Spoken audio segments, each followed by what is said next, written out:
Hello everyone and welcome back to another exciting week here on the channel. Hopefully you guys are doing alright. It's Azo, no special intro needed. I hope you guys are having a great day. Yeah, for any of you new people checking out the channel, make sure to like and sub.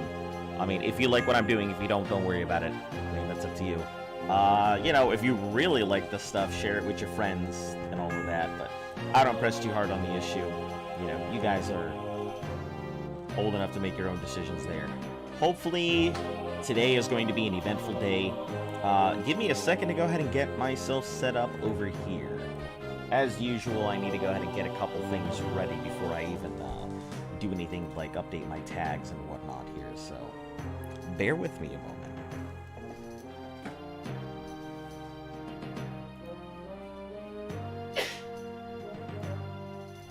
Right, let's update this. Tags in. Wow, that was funny. Literally, I'm not gonna watch anymore. Literally watches more. It's fine. Don't worry about it.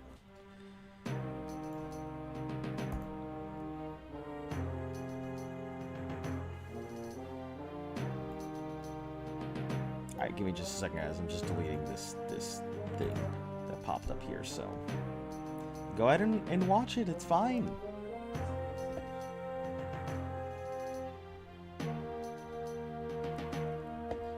All right.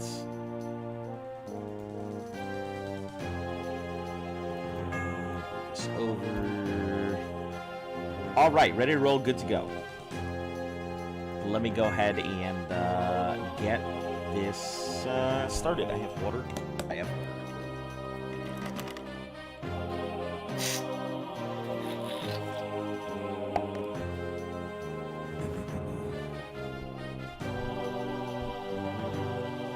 I do not like the artwork. They decided to go off Cal Arts instead of like the original animators.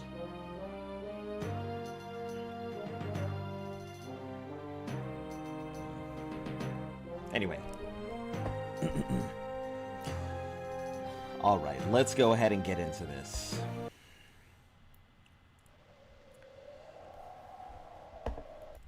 Okay, listen, game, kid. You were supposed to have a nice, smooth transition.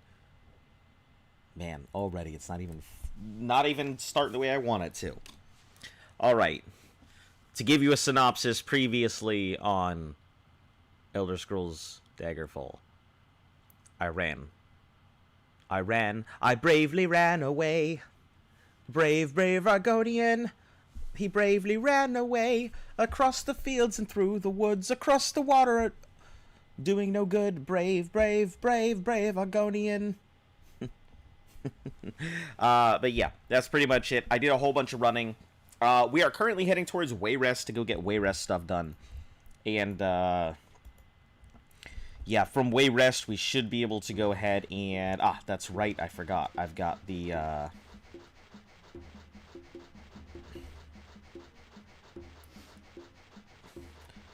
the items of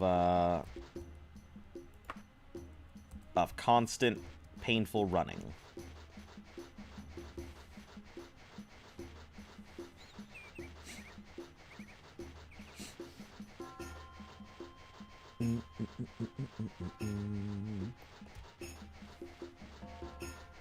All right, so I have to keep enough to keep myself going. And then I gotta take off all my magical equipment, so before I go anywhere, I need to stop at the shore. And, we got an F9 here to save. I need to take off all of these. Taking off the shirt is kind of a pain. Alright. That'll start this. Water extended. We're just going to cast out whatever we have left.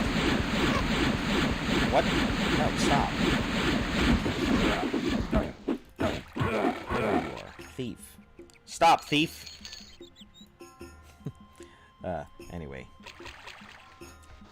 Alright, yeah, so we just cast out as much water extended as we can. Go ahead and save, rest up as much as we can get going here. Of course, there'll be enemies nearby. Another thief.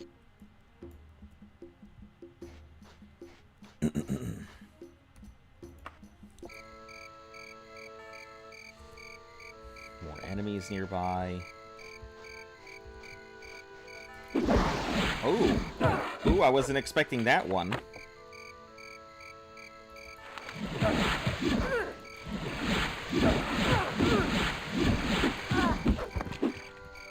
Nightblade, you did a number on me. Was not expecting to get frozen into place.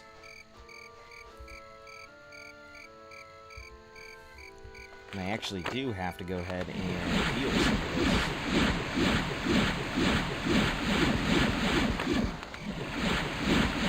I'm just going to cast out the rest here, because I got to rest anyway, so cast out as much as I can. Then go ahead and rest. They'll give me an 8 hours of sleep, or I'll get attacked by another Whoozy What's-It. Okay. Now, from here, we are going to put these items back on. Healing amulet, short shirt, long skirt, casual cloak, my torque amulets, bracelets, emeralds. Okay.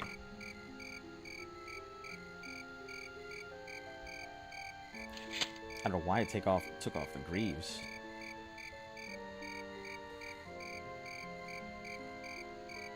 I guess they turn into knee pads when I have the long skirt on. Alright, let's go.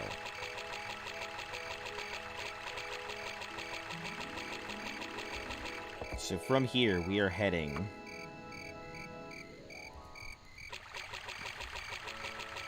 northeast.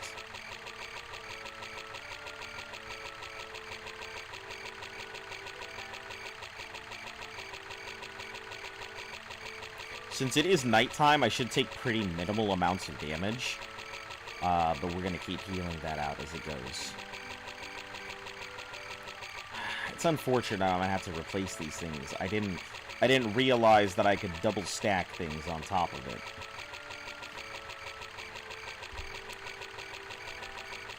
So, man, that's problematic. Hola.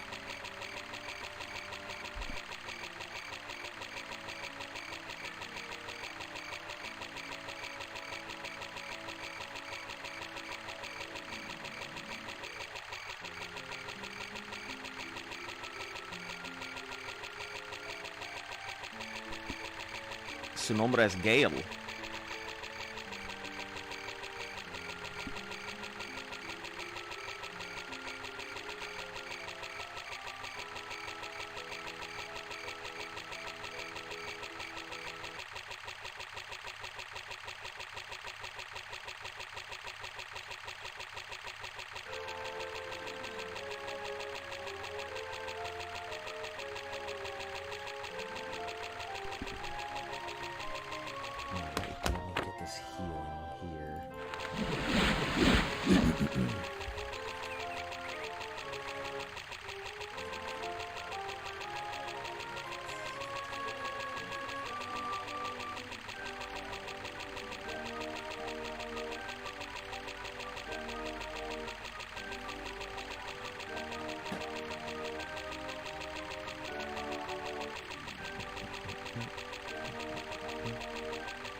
Sí, yo te recuerdo.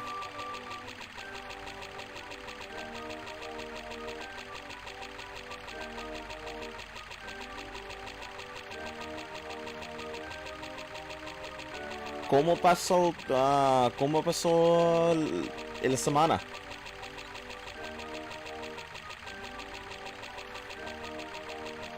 ¿Todo está bien?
Well, I just want to say hello and welcome to any of you guys who are popping in here. Appreciate you stopping by the channel. We're running across the water. It's gonna take... Hold on. How long have we been running? Like 5 minutes? We could probably cross this shore in about 20 minutes or so. Oh, I don't need that. Oh, I just ate through my stamina.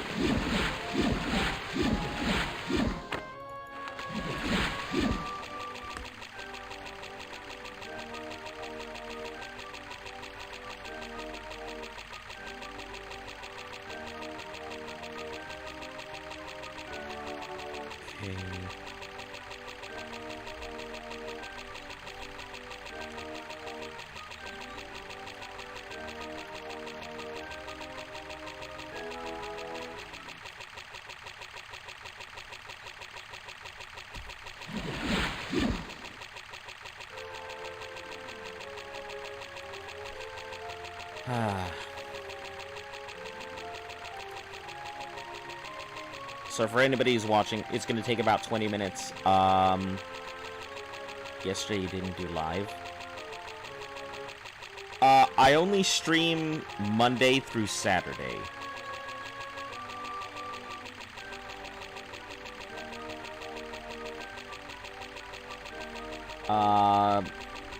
Lunes a sábado.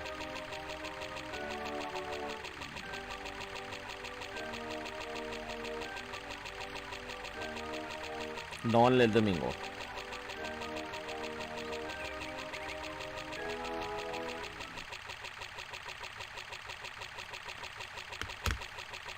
Yeah, I'm hoping this will be fast-ish.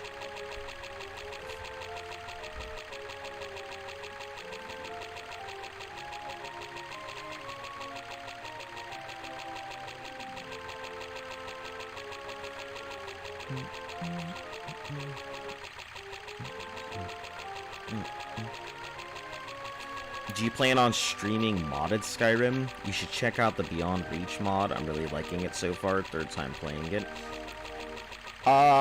First off, hello and welcome. I don't actually plan on doing any mods. Everything that I've done has been as close to the original as I can. Mods are great, but I've also never played Skyrim before at all.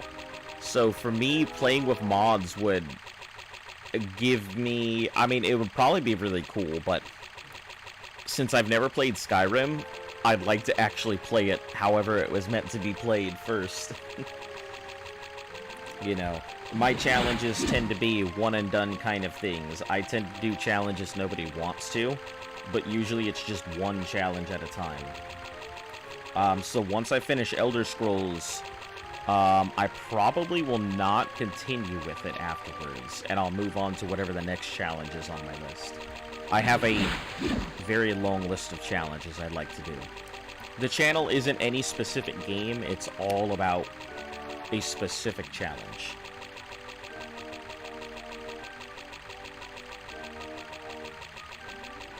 But I'll check it out. Seems pretty cool. What's Beyond Reach like? What does it do to the game?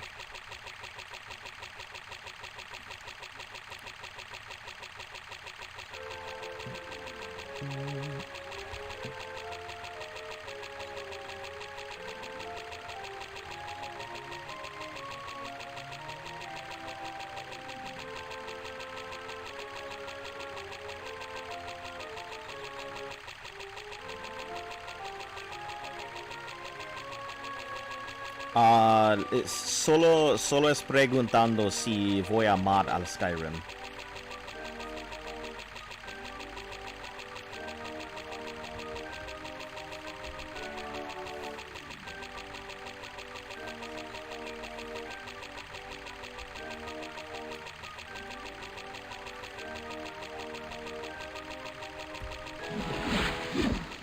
Ooh, I wonder if does it drain stamina at the same rate?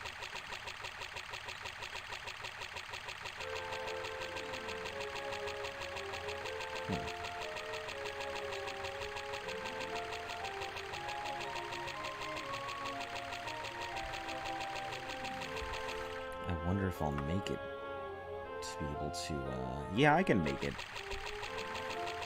It's a new landmass, completely separate of Skyrim, like DLC-sized area with its own quests, items, and so on. It's a dark fantasy mod not similar to any other. Yeah, I've never heard of it. More likely than not, probably not. My goal is to go all the way through, you know, I've already done Arena. I'm doing Daggerfall. Morrowind is next, Oblivion after that, then Skyrim, and then if Elder Scrolls 6 comes out, I'll play Elder Scrolls 6 with no fast travel as well. So I'll knock that out. And then, if it's not out, Elder Scrolls Online with no fast travel. And I mean, that'll be a subscription, but I feel like, you know, it'd be really cool to go ahead and do the whole thing. It'll take a little bit, but I feel like that would be pretty fun. Knock out a few hours every day.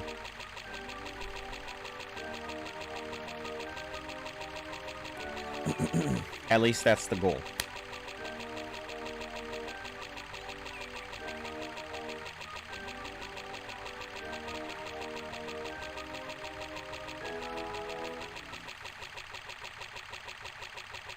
These items make me so fast, but I am so scared to just up and die out of nowhere.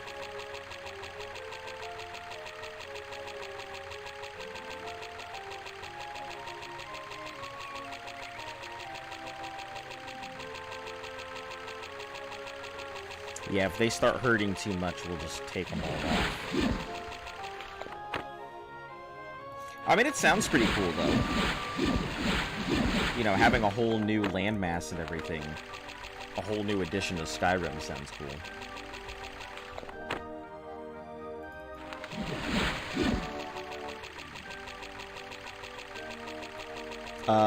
For a lot of the new stuff like Morrowind and forward, I'll also be doing the DLCs and everything.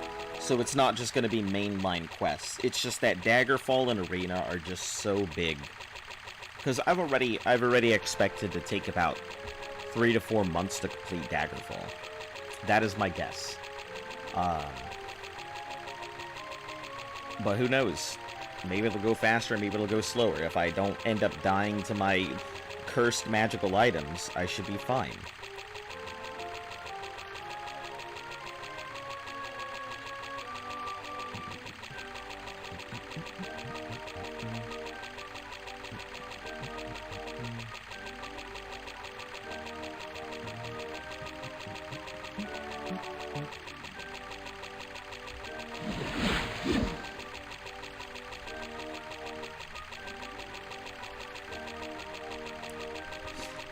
So, do you normally go ahead and play Skyrim with mods? I think... ¿Te puedo hacer una pregunta? Sí.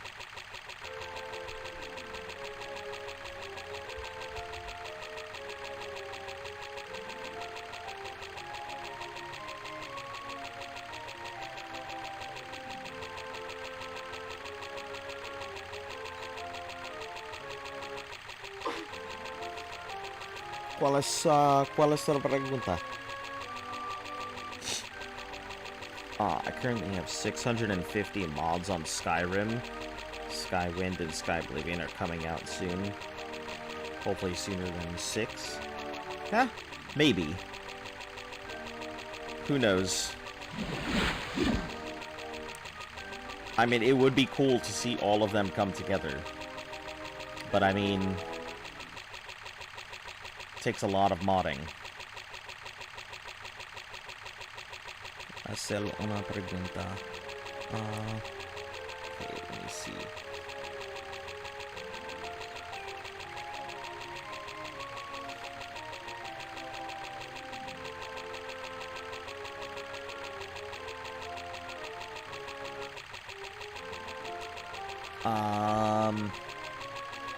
Estoy 33 años.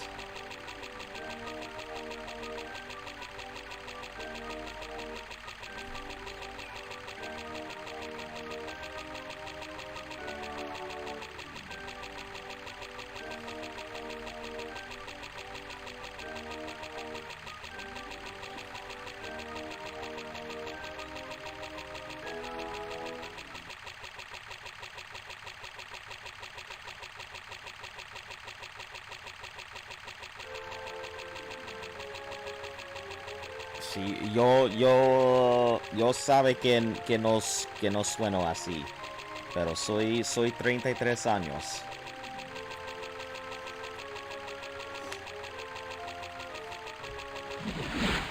I think Sky Oblivion and Skywind would be pretty cool, but the only problem that I see with Skyrim is Skyrim. Like, there's no other way for me to really put it. Skyrim is just so ubiquitous. It's such the forefront of Elder Scrolls that when you talk about Elder Scrolls, the only thing people see is Skyrim. I'd like to see a mod that just populates and fills border regions since the landmass is already there. So a bit of every province around. That would be pretty cool. Personally, I just want them to introduce Black Marsh. I would be happy with Black Marsh. That's really all I want. I've always played in Argonian, so for me, Black Marsh is the end goal. Let me take a look at Wayrest here. Yeah, I'm just about heading where I need to go. The problem, though, is Skyrim. I mean... all you ever hear about is Skyrim. All you see is Skyrim.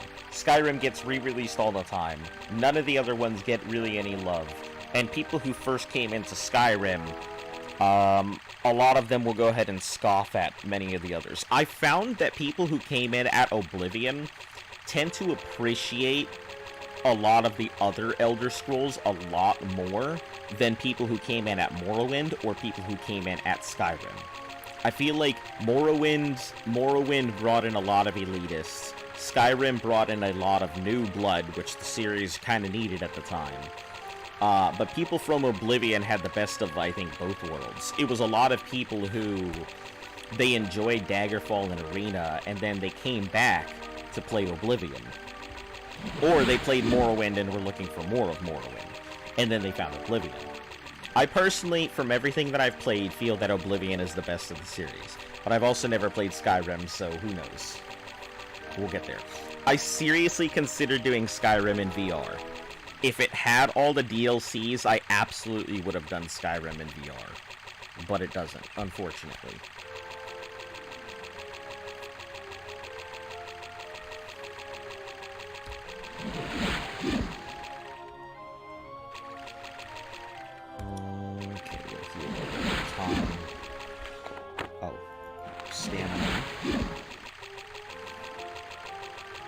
Then we'll just burn through whatever health I have here and see how far I get.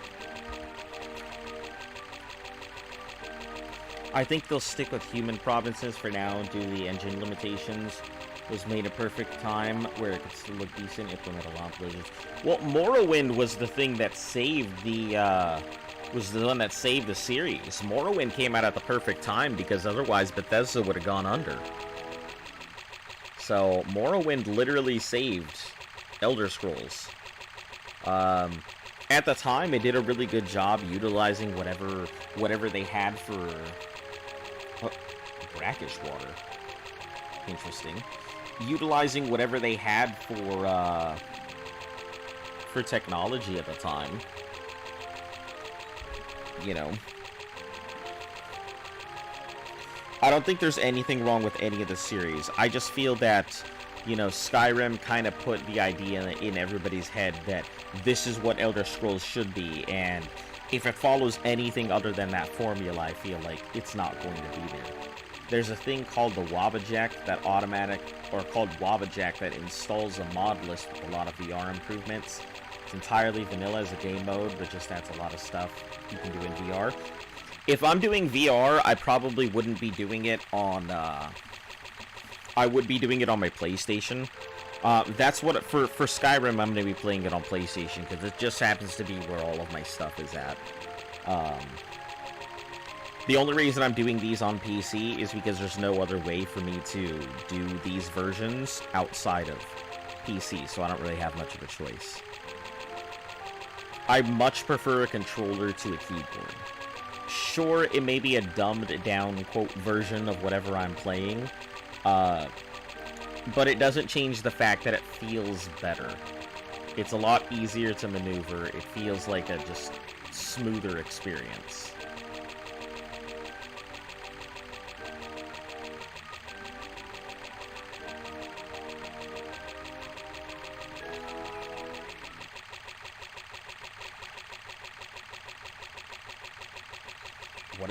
What is that?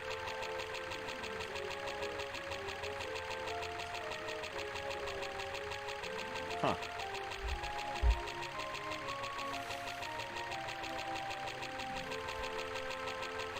Alright, we gotta go ahead and we gotta rest here, so we gotta take off all these items again. It's the longest part about doing any of this. Is just getting all of this off so I don't pass away in my sleep.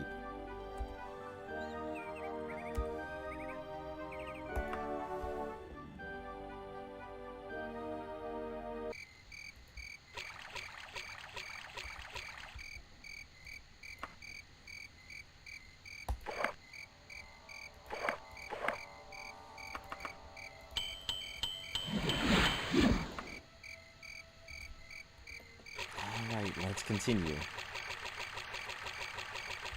We'll go ahead and extend out the water walking a little bit. It should be fine, just in case.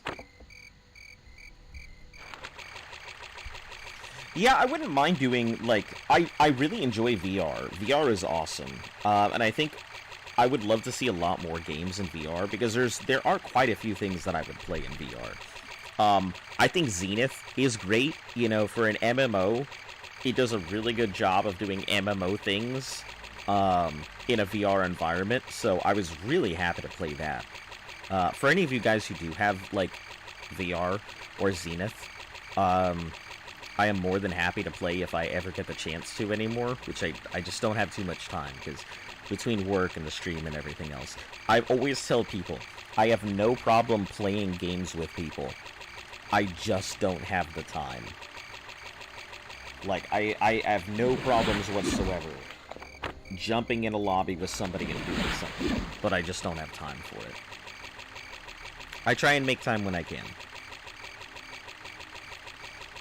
But yeah, I think Skyrim in VR would have been really cool. You know, getting smacked by a giant, that would have been fun. I probably would have screamed. Been in the middle of just walking around getting assaulted by a bear. I would have probably smacked the shit out of something. Oh, man. I think it would have been really cool. It's just too bad that they put in the time to go ahead and make it VR-oriented, but not enough time to go ahead and put the DLCs and make them compatible. Have you heard of StarCraft? Heck yeah, I've heard of StarCraft. I used to enjoy the fuck out of some StarCraft back in the day. Before you judge, I do play Zerg. I just like the idea of hordes and swarms of stuff. I remember back in the day, in like the original StarCraft, in order to keep up with people, I would put a keyboard, a USB keyboard, into my laptop, so that way I had two keyboards to keep up, and one keyboard was exclusively unit control, and the other keyboard was screen management. So I didn't even have to touch my mouse, and all I would do is just constantly use my keyboards to modify or to move around the screen and move my units and stuff. It was fun. It was fun.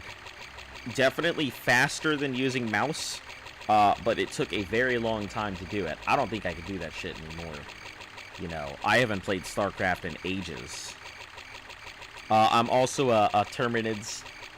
Or a Tyranid player for anybody who is curious.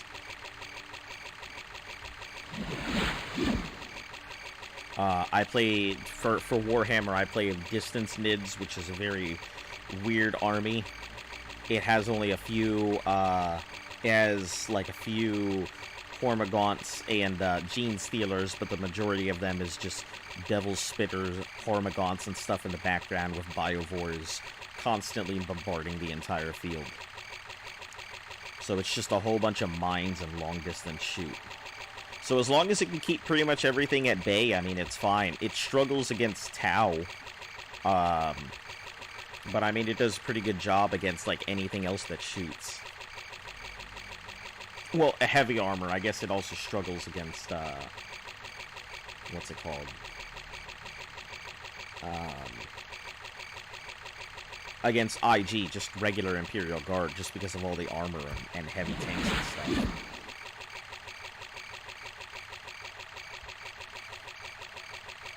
I assume that you play StarCraft? I take it that you are probably a Protoss player.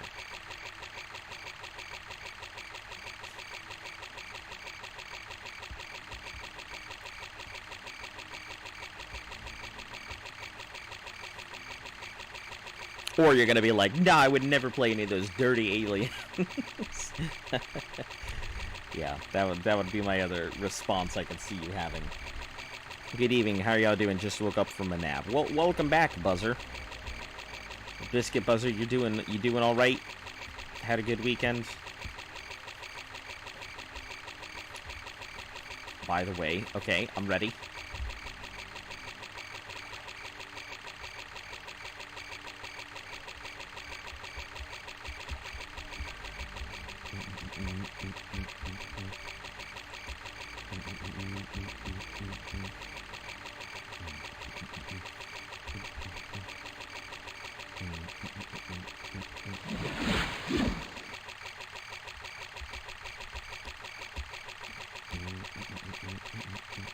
Someone beat Elden Ring in 29. Yep, I saw that. I actually have that video.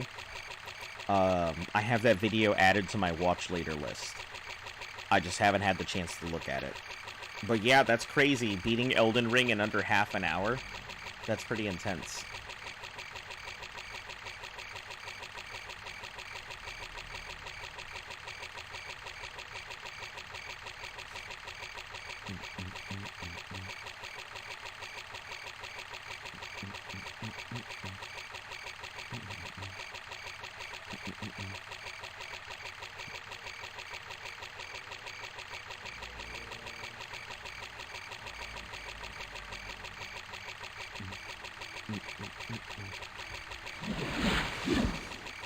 Yeah, I want to see how they actually beat Elden Ring in under half an hour, because it seems like there's probably a lot of skips and stuff. I did see an interesting one where a guy made it all the way down to like the boss in PvP. So somebody invaded him. They stabbed him. Because of where they stabbed him, right at that elevator, the invader dropped all the way down to the bottom while they were in the midst of their invulnerability animation, right? The other player, like, kind of dropped and then went right back up to the top. And they just stood there. And then the invader went ahead and interacted with their elevator and brought the elevator up to the other person. So they then had access to that elevator. That was pretty cool to see. Though I'm unsure, like, I don't know how much more optimized you can get than a half-hour speed run outside of, like, wrong warping to the boss or something. I'm in love with the 40k lore and Elder Scrolls lore. Oh, yeah. I absolutely love 40k lore. Elder Scrolls lore is pretty good, but man, 40k lore. There is so much to it.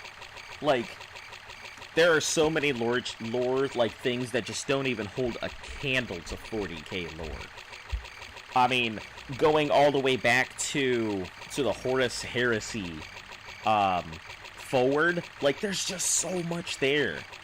And every race has their own particular thing. I think that's the craziest part about it. Oh, hey, we can go straight north. Yeah, every race has their own particular, like, lore and history and everything. Like, take, for instance, the Eldar, the space elves. Like, what other race is going to murder fuck a god into existence? You know, because they were around for just so long that they were like, huh, we don't know what else to do. We'll go ahead, I guess we'll just start murdering everybody. Huh, that's not enough? I guess we'll just start torturing everybody. That's not enough? We'll just extend out this torture as long as we can. You know what? Let's start flaying people's souls. Like, and they just get into, like, this thing where they're just murder fucking everything, and they create a god. What other, like, lore are you gonna think of outside of, like, Dragon Age that does something like that? Because Dragon Age has its own good set of lore, where it's just like, wow, that really happened, didn't it?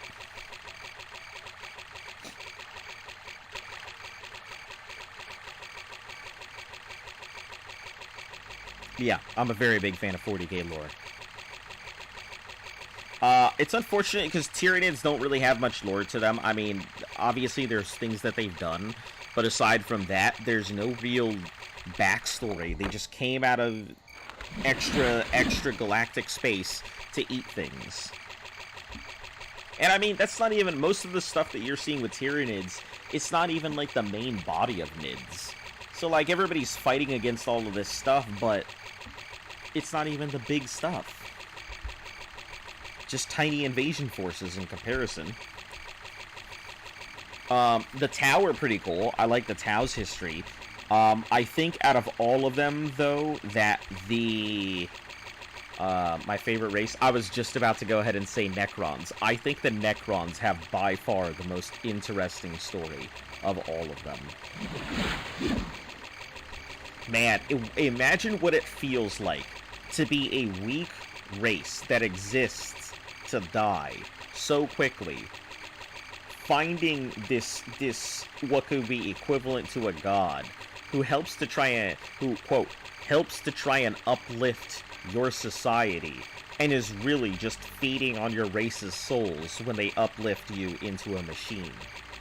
And then the majority of Necrons they're just basically walking machines. They're automatons. They're not even like the race anymore. So you get this giant army of just unkillable machines that keeps regenerating themselves. Okay, now we can save. keeps regenerating themselves.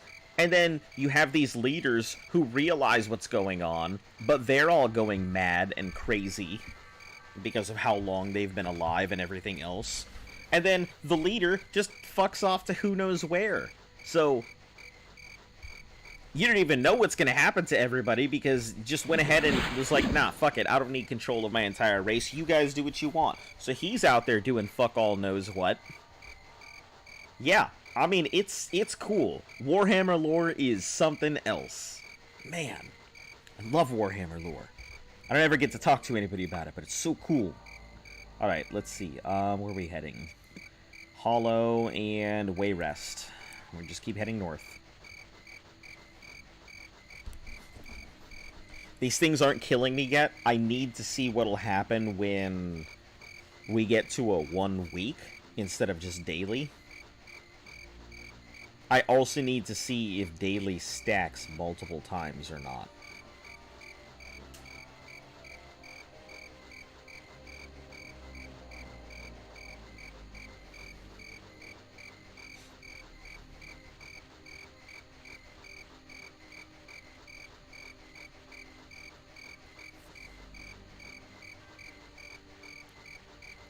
I feel like we're running so much faster.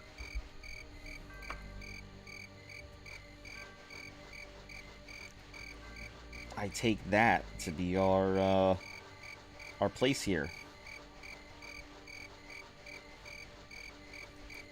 I take this to be Wayrest. Yep. Here we are, the city we have been pining for.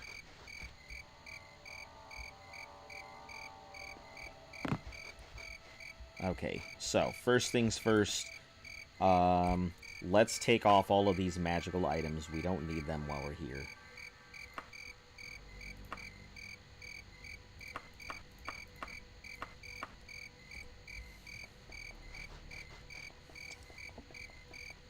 Okay, let's go ahead and heal ourselves up on both sides.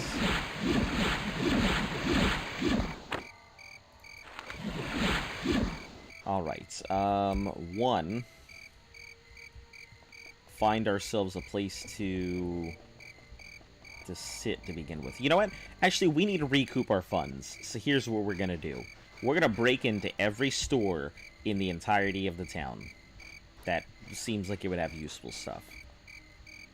Probably nothing in here, but I hope you guys are ready for the thievery spree.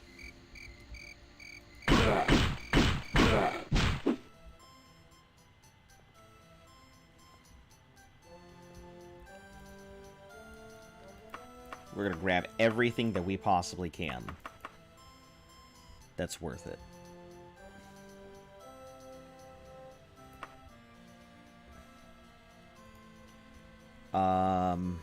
These are just not. The books are worth so much more. So I'm going to grab every book that they have.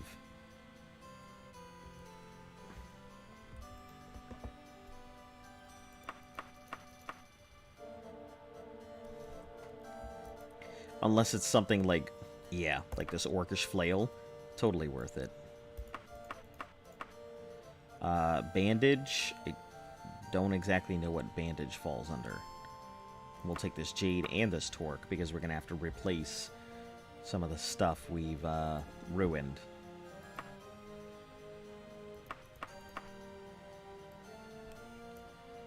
Bracelet. Take this rare symbol.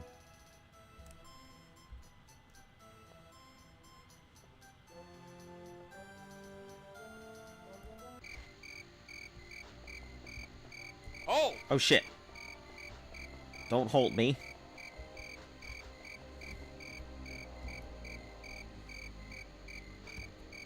Let's get out of here.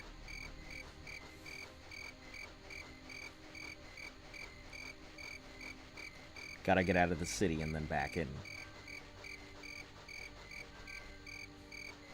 Or at least force it to undo the guards that it summoned. Then we'll go ahead and...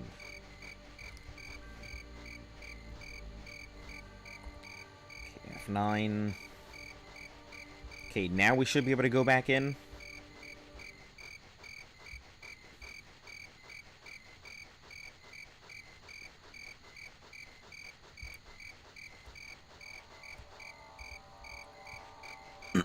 I just don't want to get caught by any of these guards. But we do need to recoup our, recoup a lot of these losses, so... This is going to be the way to do it.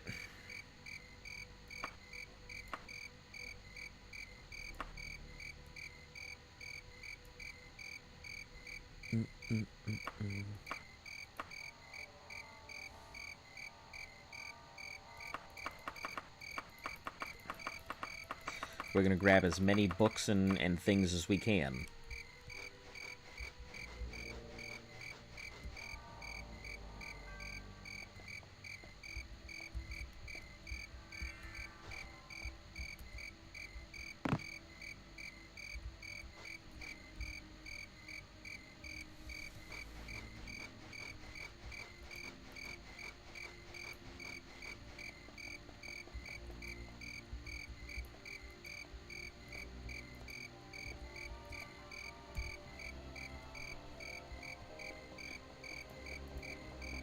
Champions General Store here. Alright. Alt F9.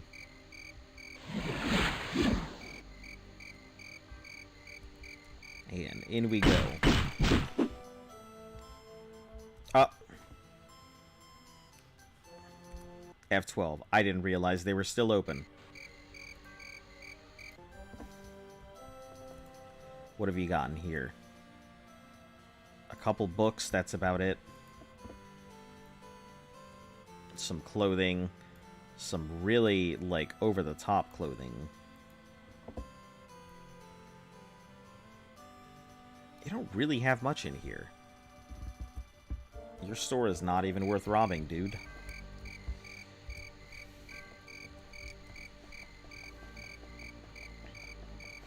Alright, so we're here for the main quest line, but I really need to go ahead and get money to try and re-enchant some of the stuff so I can keep my speed back up without sacrificing my life.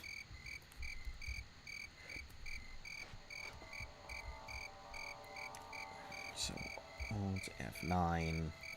Oh, well.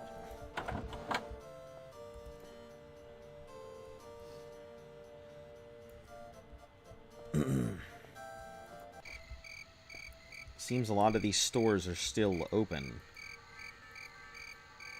So, what time is it? It's only 22? That would explain why. Let's go ahead and rest. Loiter for 2 hours. That should get everything closed. Yep. Alright, so Alt F9.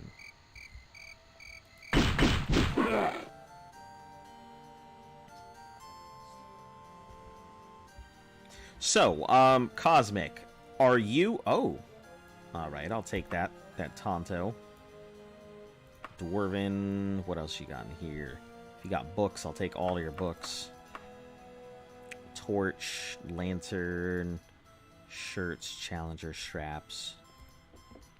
Let's see... Daedric Short Sword, Claymore... Take your armbands.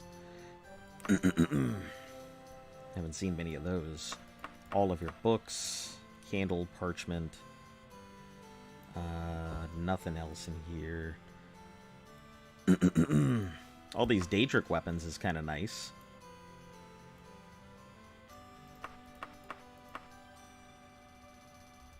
Means I'll be looking at a pretty good payoff if I don't get caught.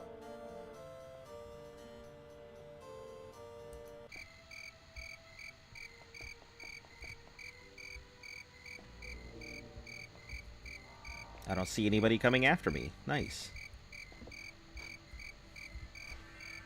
Normally they'd be just busting out of every window door. It looked like the fucking scene in The Matrix 2. Agent Smith popping out of every window.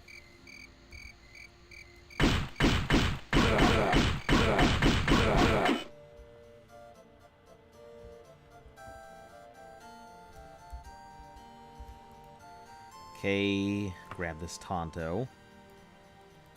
Washizaki. There's a green hammock. this green loincloth. I actually have no idea if I can enchant a loincloth and a long skirt, so we'll try both of them. Daedric Dagger. Broadsword. Not gonna take the clown shirt.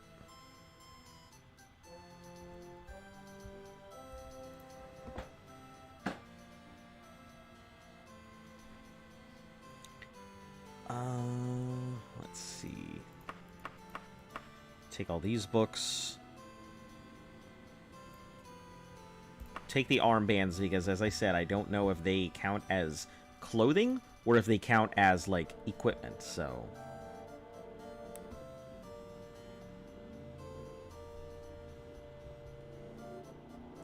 Okay, as soon as we get out of here.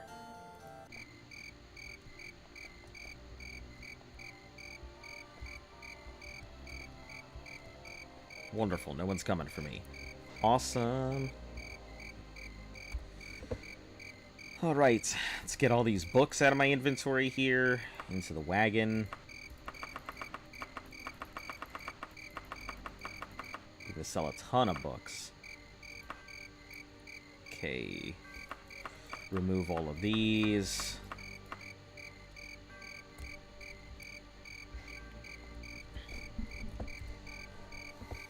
Okay, those two are done. Let's move on to the next store.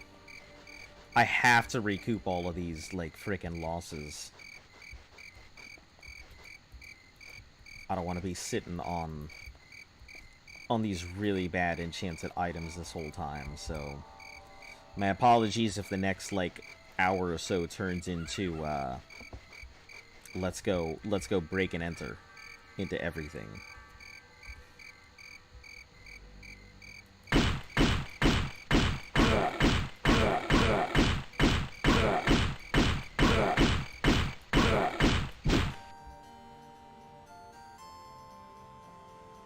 Jeez, that took forever.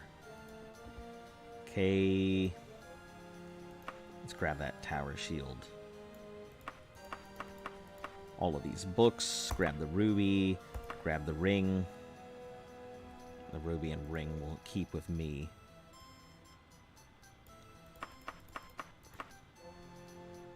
Bracelet. Steel chain. Seems like a lot of people pawning off all of these, pawning off their books and stuff.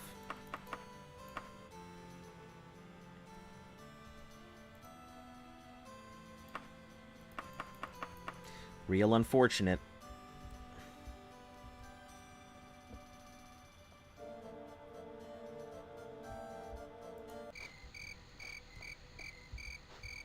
Oh shit, that's so many guards.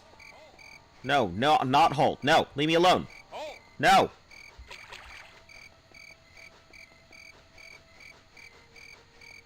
You will not catch me, for I am the belly-crawling lizard.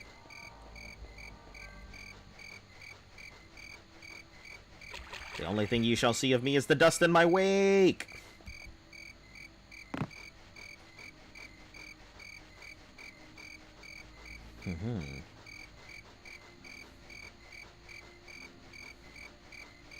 Alright, we just need to get out of the city to despawn all the guards.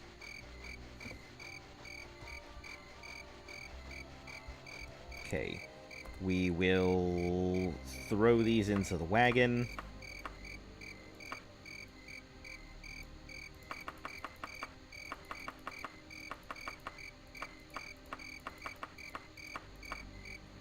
Yeah, and we'll have a ton of books to get rid of here. Save. And go right back in.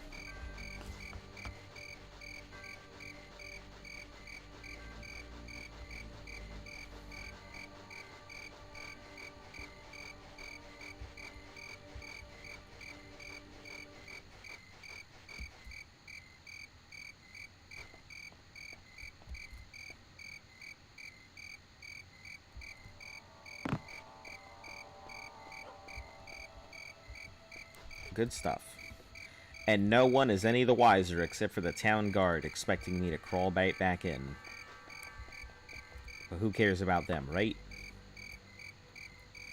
Okay, so next building will hit this thing over here.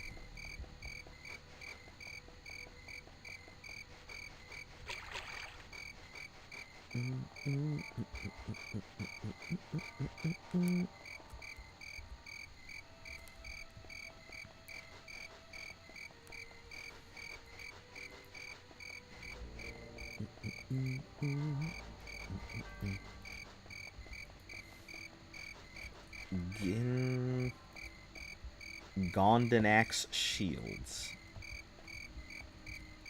Well, all your stuff's about to be Gondanacked. Bad pun is bad.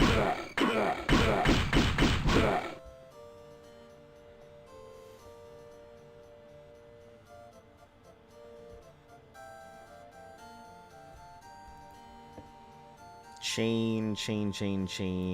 Absolute garbage. Take this tower shield. Leather. Ooh, that's I think an ebony round shield. Ebony dagger, we'll grab that. Iron. Dwarven. And that's it.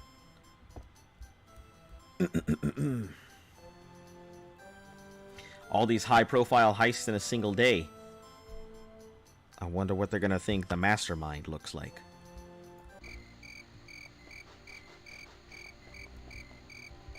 Shit, well.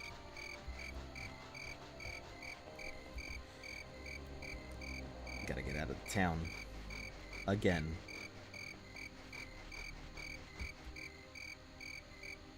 I feel like I just continuously keep breaking into the same place again and again. Isn't that how this works? I don't know, one of you guys will have to tell me.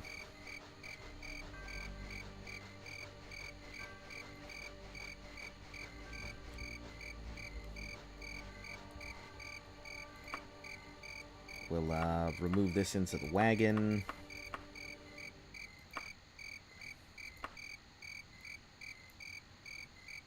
Okay. Should be good now.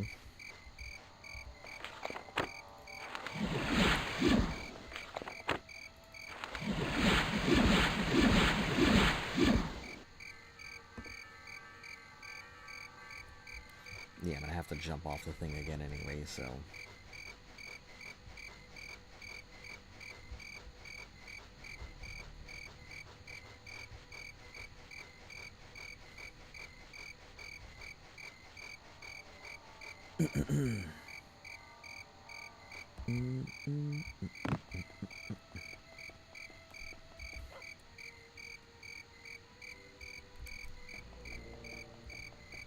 Okay.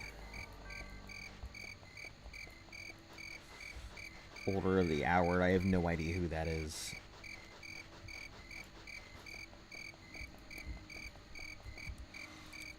Just got an Android 12 the other day. Oh, nice. Man, I haven't upgraded my phone in so long. I wait until my phone has decided to absolutely just roll up and die before I replace my stuff. I don't know what it is. I just do not like replacing stuff that I feel is completely, like, usable still. So I hold on to, like, anything that I can for as long as I can.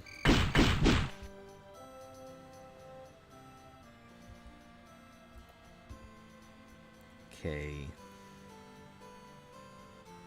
Let's see. Grab these books. Parchment, and none of this. Apart from the fact that I have a small camera icon on my screen whenever my camera's in use. Literally no difference. So do you feel it was a waste of money?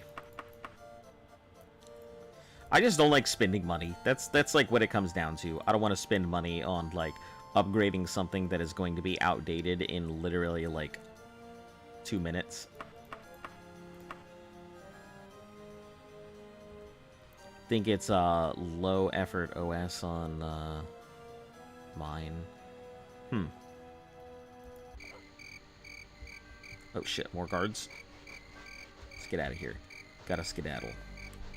Where are we heading? Oh, this is the palace. Oh shoot, I'm in trouble. Let's go this way. That's probably the fastest way out.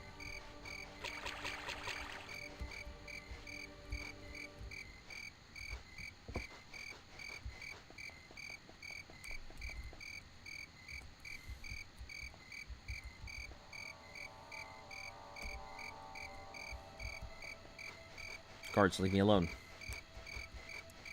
Guards, I didn't mean it. This one is framed. This one is innocent. I don't think I can use that. I'm not a Khajiit.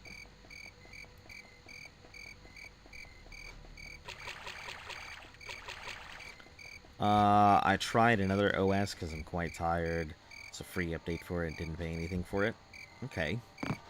Yeah, I think we're coming to the point where a lot of these operating systems, without a really big overhaul, are just getting to the technological edge of what we're capable of.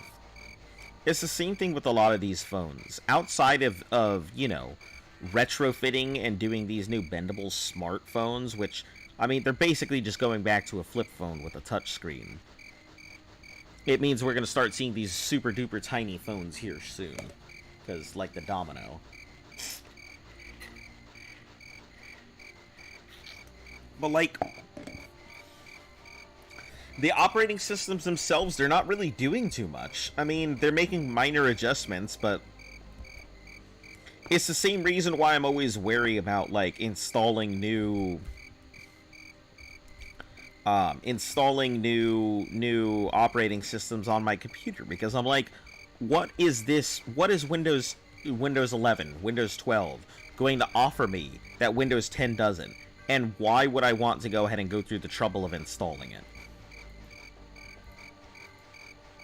Is it going to make my coffee? Is it going to do my dishes? General pot herbs.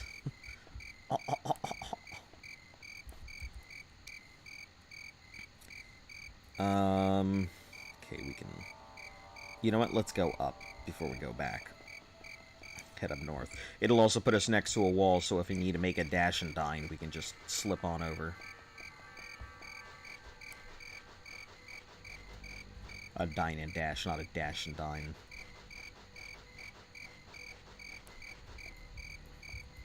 The bank ain't gonna have nothing. Another bank, that ain't gonna have nothing. Bargain gyms. Bargain gyms. Let's see all this jewelry. I'm about to break in here and snatch all y'all's stock. Bargain gems. Ooh. I had to smack it once. Give me that ruby. Give me your mark. Crystal's ring. I guess wand would be actual weapon. Ruby, emerald, jade, amulets, your bracers, rings, torques. Give me all of that. I want it all.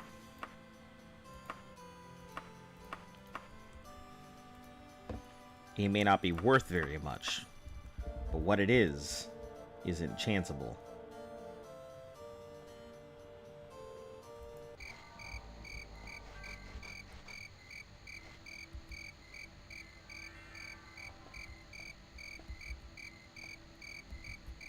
Oh.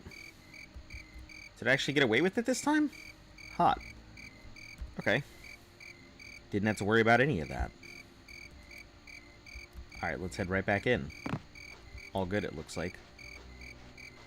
Unless they're waiting in the bushes for me to go ahead and get comfy. So, I'm assuming you prefer Android over Apple and iPhones and stuff like that. I think Android is a much stronger system, but I've been on Apple for just so long.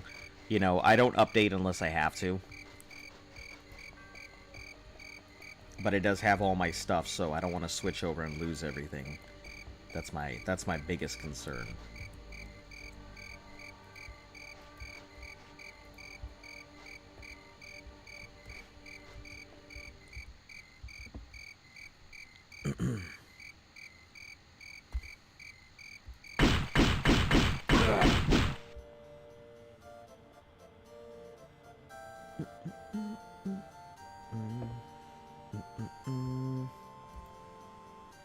Okay, leather.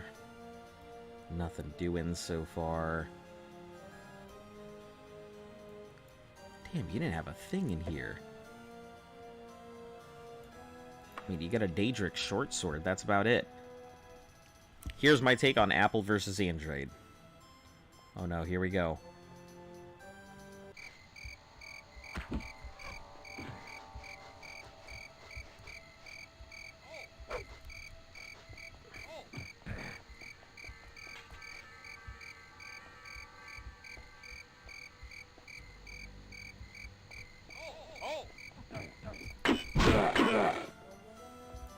Better get into that store and take advantage of the fact that they are currently occupied with that other thief out there.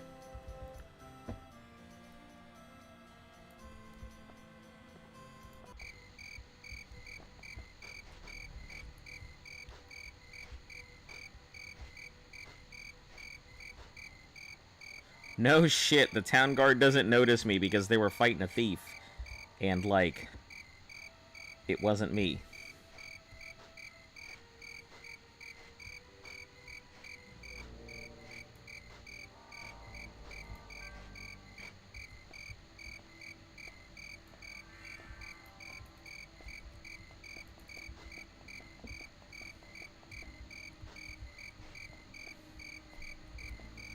Okay. I guess I don't have anything else I need in here, so I think, let's see, Android will be my go-to because way better performance per dollar if you buy the right phone. Apple is a smoother experience. I agree. I do think that the Apple operating system is designed for everybody to go ahead and use without regard to experience or anything else, whereas an Android does require a bit more work, understanding, a little bit more effort on the part of the person who has it. Nope, I don't want that. Stop. Plus, getting into the ecosystem, it's nice because you have the same stuff on all devices. Yep, that is true.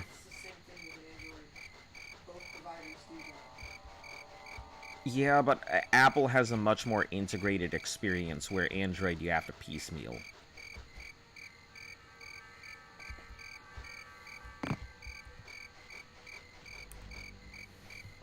Let's find ourselves a tavern here. I guess whatever's closest. The Dirty Priest. Let's go to the Dirty Priest. Might switch to Apple when I have money. I mean, if you learn a little bit more about how to go ahead and do,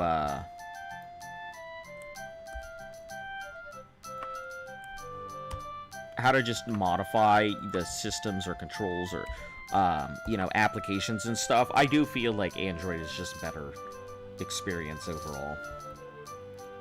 Okay.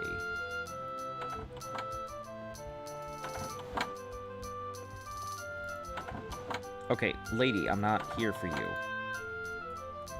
More ham.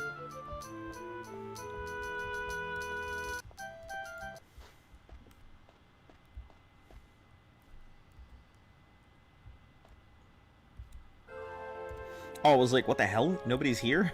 Huh. Did everybody hear that there was a thief stealing in the night?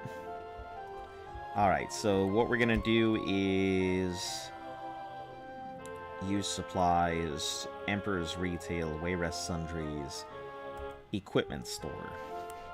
I assume that is not first-class armors. Let's go to the armor places and sell them their own gear to start with. Might stage Android if they partner with Microsoft. I, for some odd reason, already thought... Oh, yeah, because... Yeah, that would make sense. Well, if that's the case, why not get yourself a Windows Phone? You did? You didn't like it? Ooh, yeah, we're gonna make some serious money now. Warhammer. Let's get rid of these Mithril Daikatana. We'll hold on to the Ebony Daikatana, just in case. Daedric Claymore. Mithril, we can get rid of this. Daedric Katana, Adamantium, Arrow. Ebony Longsword. Now we can get rid of that too. Both of these. Chain Gauntlets, Leather, Dwarven, Orcish Flail, Tontos. Yeah, we'll be able to make some serious money off of the stuff we just found.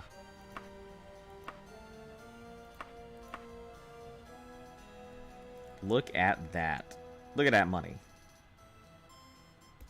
Ooh-wee. I can only offer you 119,000 for the 526,000.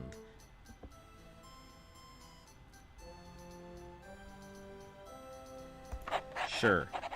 Letter of credit. Alright, the next thing... Oh, there's the dead thief. And an orcish warhammer. Hot dog. I'm going to turn around and sell this right back to that store. Well, let's sell it to this store over here. Let's give you guys some equal business.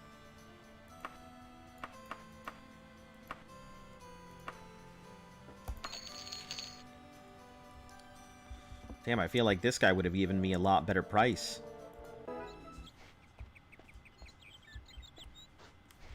Alright, what's done is done.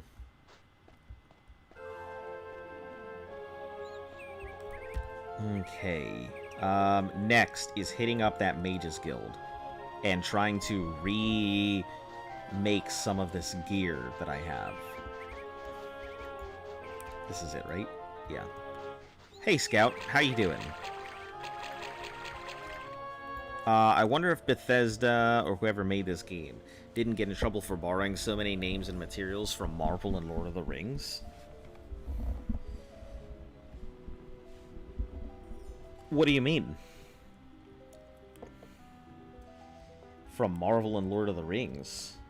I mean, I don't think so. Like, the era, there was a certain era where people were okay with this kind of stuff. And Lord of the Rings didn't invent the fantasy genre, it just popularized it.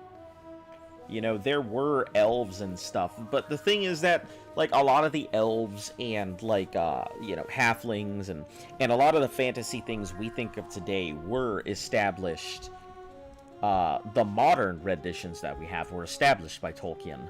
But things like elves and dwarves and like, underground stuff and pixies and all of that, those have been around forever and ever. If you're talking about, like, that's why they're called Mer in here, because they couldn't really use the term elf. Well, you got your Mithril. Sure, but I think Mithril and Adamantium have been around for ages. I mean, they weren't invented by Tolkien. Those are very ancient terminologies.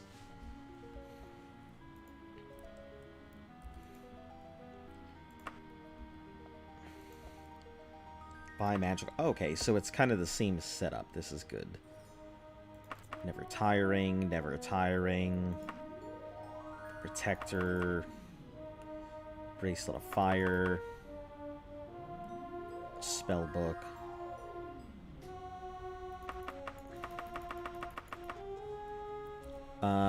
That's what I'm talking about.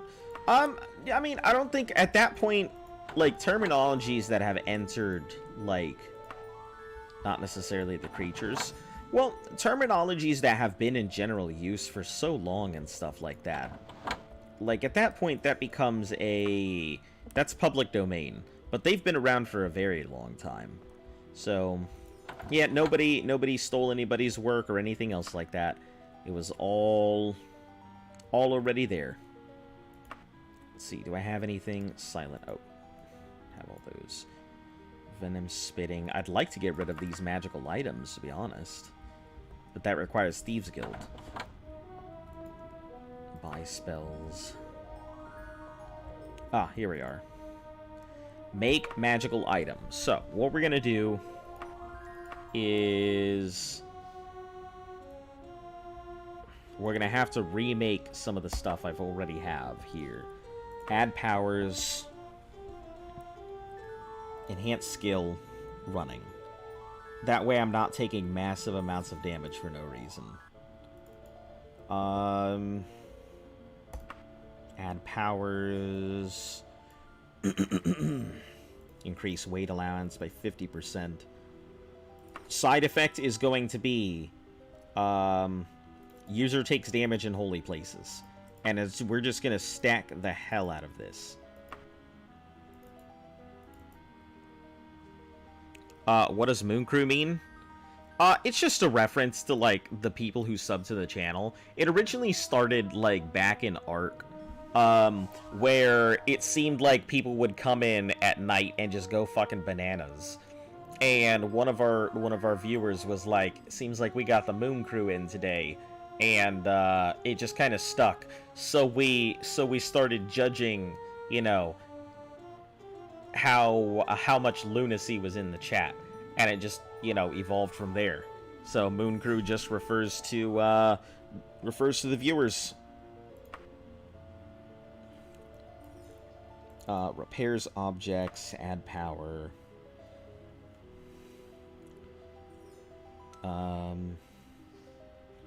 Let's see, strengthens armor.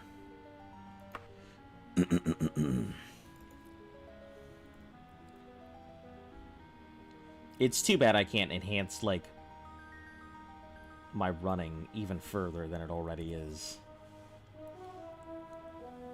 Featherweight costs nothing. Regens health all the time. Oh, people must have bridged Alleyford. Oh, that's pretty cool. No further side effects, so I can't put this Regens health all the time. Maybe I can put it in darkness? Yeah, I can. Oh, I can't fit in darkness. Take off this featherweight. Still can't. Damn. Okay. That's cool. Lunar lunacy. I see what you did there. Yep. That's why Moon Crew. You know, lunar lunacy. Extra spell points. I guess improves talent, athleticism, I guess.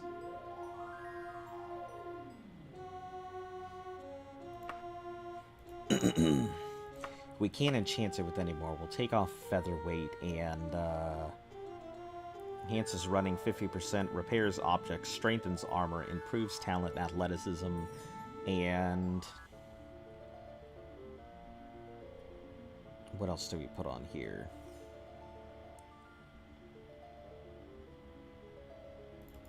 I guess more repairs objects.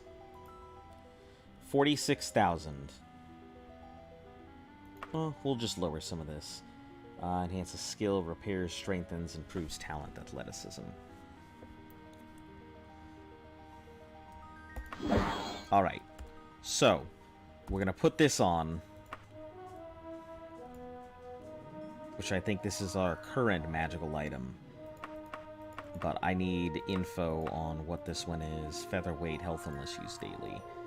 Okay. Enhances running, allowances, repairs, strengthens armor, improves. User takes damage in holy places. So, as long as I never step foot into a holy place, I should be perfectly fine.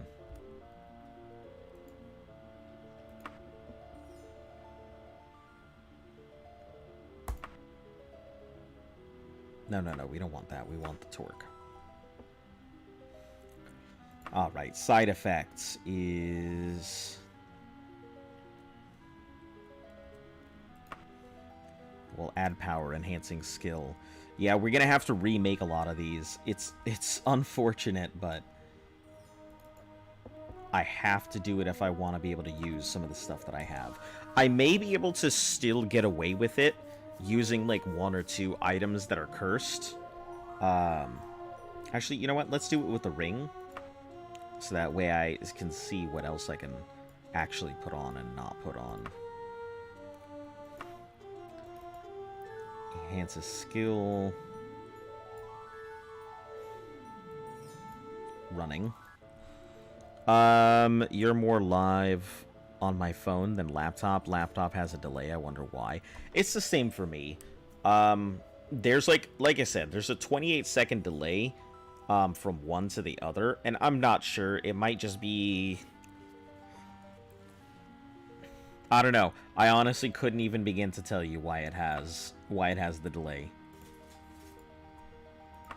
Add side effect. User takes damage in holy places. Holy places. User takes damage in holy places. User takes damage in holy places. We'll just keep stacking on a whole bunch of user takes damage in holy places. So we have a ton of powers to work with. Regens health all the time. That is such an expensive thing. Increases weight allowance to 50%. Strengthens armor. Can't have any more enchantments. Running, weight allowance, armor. I'm fine with that.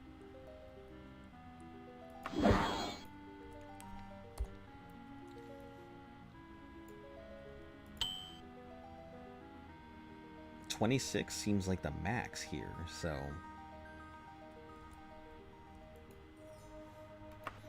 Okay, what other magical item can we make? Another ring. Enhances skill, running.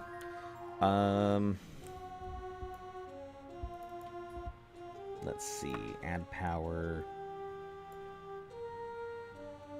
Improves weight allowance, 50%. I feel like there's a certain point where it just doesn't matter. So let's take off this.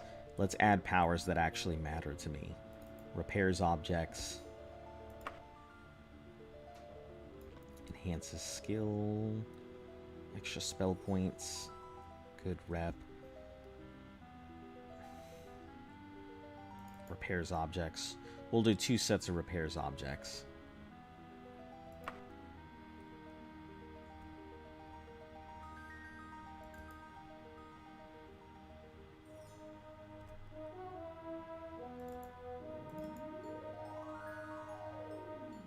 Perfect.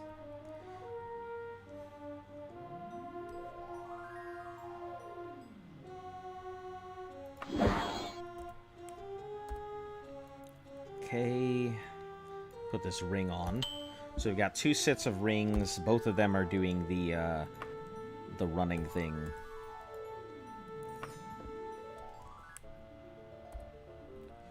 So we'll enhance another torque. Do we have amulets? We have rings. We don't have bracers. So... let's go ahead and enhance a bracer here.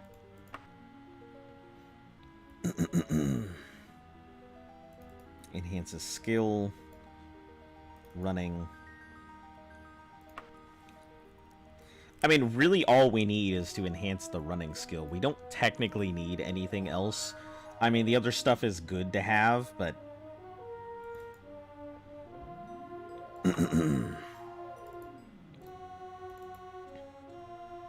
not necessarily needed.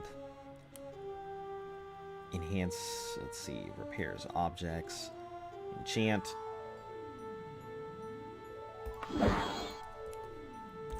Six. Okay. 1 bracer there.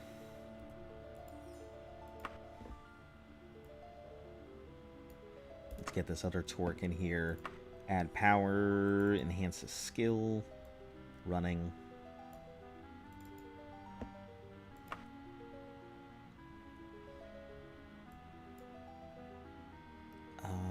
Repairs objects, regens health, strengthens armor.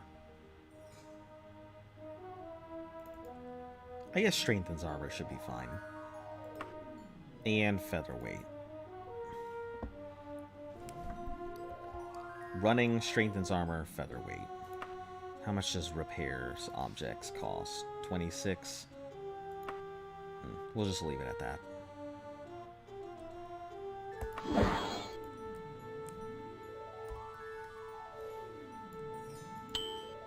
Okay, amulets. Well, these are bracelets, so... marks. I think I have 1 mark. Couple bracelets. Yeah, I've got 1 mark here, so...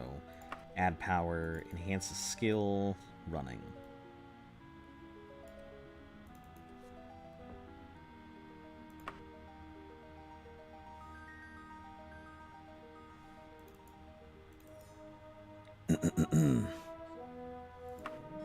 He's playing Minecraft right now.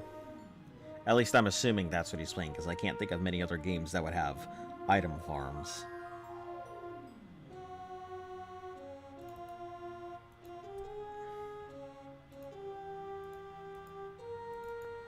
15, 500, and featherweight.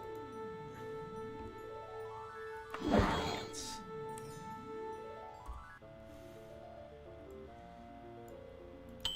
Marks. Crystals. Make magical item.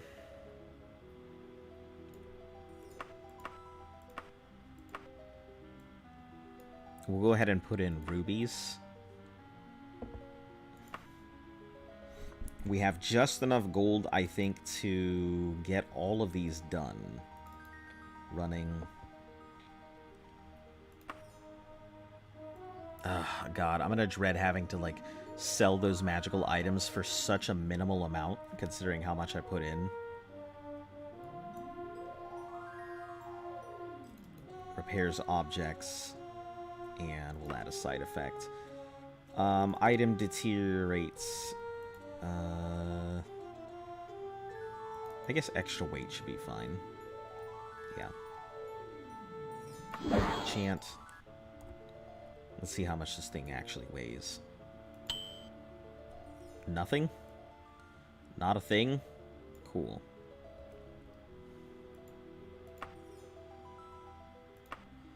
So extra weight on a gem doesn't mean a damn thing. Because I guess it's got no weight to begin with.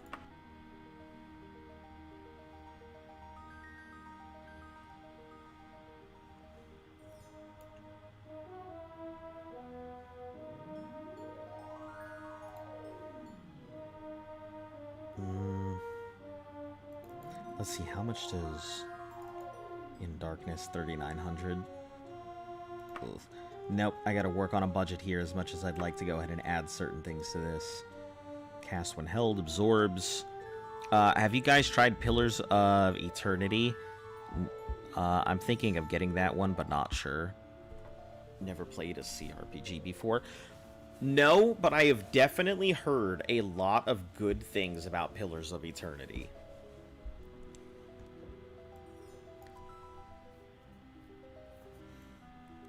So, I have not played it, but I have heard nothing but good things, so...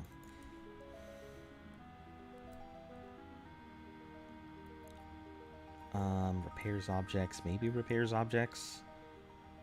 Improves talent, athleticism. There we go. That's what I was forgetting. Okay. Put this on. We need one more bracer. Make another magic item. Clothing. Oh, I do have 2 marks. Cool. Oh, hi, Mark. Enhance skill. Running. Add power. Repairs objects. And enhance athleticism.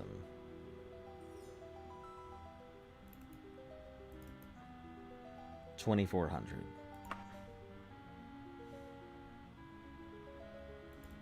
I mean, it weighs nothing, so...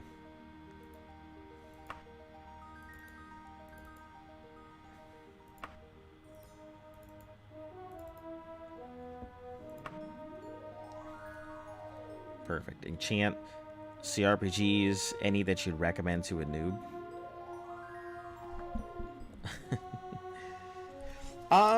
Not that I can think of. If you had asked, Pillars of Eternity would have been my recommendation. So, I mean, that's pretty much it. That's the only one I really know too much about.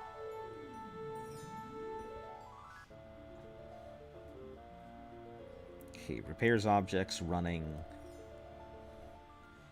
I guess we've already got one with repairs objects. So, I don't think we need that. Yeah, that's good. I'll take it. F6. Put this on. We need 2 amulets and... Well, it is an amulet and bracer, right? 2 bracelets and 1 bracer. I don't think I have another bracer, but I do have 2 amulets, so... Let's go ahead and add... enhance the skill running. first, let's check to see how much the skill. 265. So it does work. I just wanted to make sure first. Enhanced skill. Where is it? Running.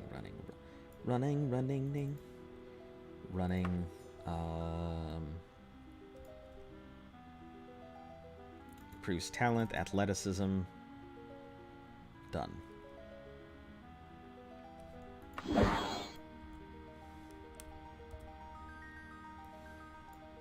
That's pretty much the minimum that I need, is athleticism and running.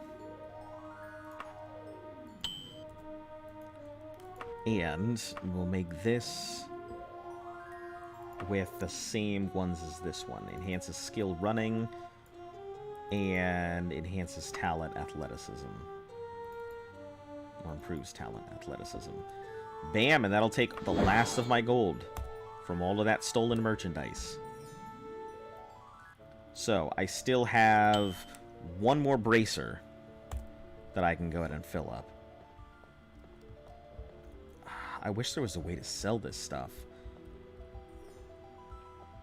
I mean, I guess I could sell to, like, jewelry shops and stuff, some of this.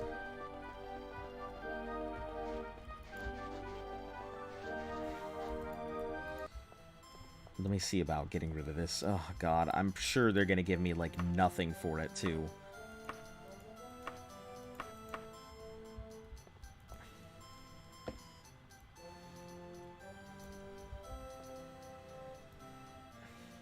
You have an orcish helm in here? Ooh, boy. Doesn't stack, I'm almost certain. I mean, if it doesn't, then that's fine. I mean, it's what's done is done. You know, wasted stuff, but I'm not going to cry too much. I know that the running at least stacks, and that's what matters. 295% running.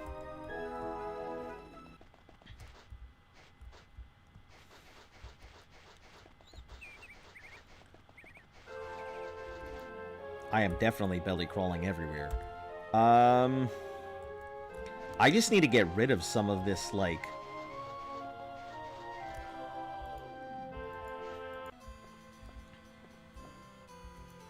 some of the stuff that I have. Here, you can take this thing of venom spitting. Ingredients, you can take all of this too. Troll's blood, lich dust, unicorn horn.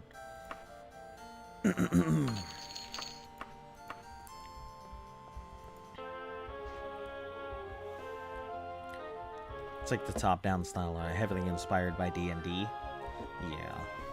Like the good old muds and stuff. I don't know, like, at the end of the day, there are quite a few, like, tabletops I could recommend. Like, I would definitely recommend, any of the, like, Call of Cthulhu stuff over D&D if you want just a fun experience that's gonna make you really mad all the time. You know, very fun games, but man, are they infuriating, because it's definitely, like, one of those things where you're not expecting it to be as difficult as it is, and then everybody's dying constantly. Sell. Okay. Featherweight. Sell all this stuff. I'm so mad. I put so much work into all of these bracelets and stuff, and all of them are just, like, worth nothing to anybody.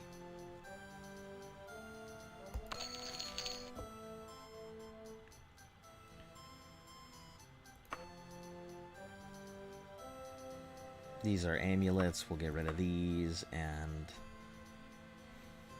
this torque as well, and this amulet.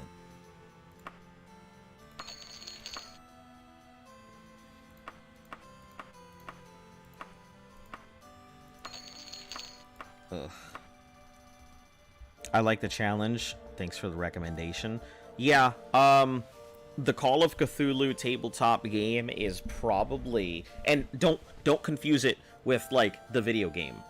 It is if you want the actual experience of the Call of Cthulhu game, You do not get the video game that they made, which was absolutely terrible. Like, the tabletop game is you're gonna need to find a bunch of people. Mountains of Madness is another really good board game that I would suggest. A little on the expensive side for, like, I think it's like $100-something bucks, but Mountains of Madness will infuriate everybody. It gets the nickname of the relationship killer because you lose friends and stuff over it. It's just as bad as a very difficult game of Monopoly. Let's put it that way. Get this bracer. Yeah, I'll buy it. Not too worried about stealing your bracer here. This is magical. This isn't... It's the last thing I have to go ahead and upgrade, so... Everything else doesn't matter.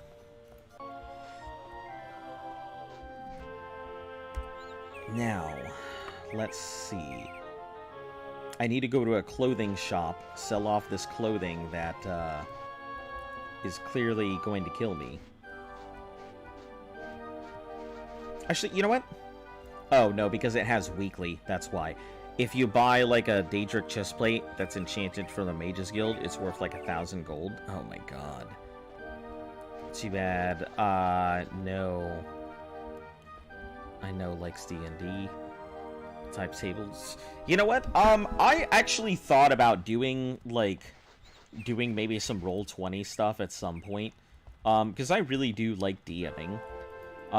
Even though I may complain about being the Dungeon Master all the time, I do enjoy Dungeon Master. I'm pretty decent at it, I'd like to think. Clothing shop. I need a clothing shop. I guess I can just go to a general store, right? Any general equipment store would buy it. But yeah, I thought about doing Roll20. You know, I'd have to talk to people beforehand and see how they are and what kind of person they are and what their expectations are out of the game. So, doing a very long, I'd say session 0, but not really. What? I don't speak Russian. It's one of those languages I am not too good with. Or no. Honestly. But welcome either way. Hello and welcome to the channel. I don't know how you got here. I just translated it real quick. But welcome either way. This is Elder Scrolls. I know it's older Elder Scrolls, but it is, nonetheless, still Elder Scrolls. How are you today? I don't even know how to begin speaking Russian or any type of Cyrillics, otherwise I would totally say something to you. But I don't know how. Magic items, ugh. I spent all this time getting the shirt and cloak and everything else, and they're worth nothing. That hurts so much to have to hand those over. Well, if you ever decide to do some DF stuff, let me know. I would play with you if you're comfortable with that. Yeah, I don't have an issue. Like I said, I wouldn't mind playing with viewers and stuff. It's just, I never have the time to do any of that. I would love to, but I just never have the time. That's always the issue.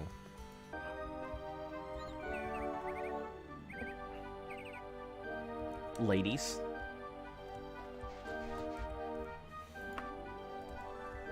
I just had a huge moment there. Ladies. Okay. Do I have anything else I can get rid of? I mean, there's stuff in the wagon, like... Obviously, there's stuff in the wagon. Oh, wait a second. Maybe I should go back to the,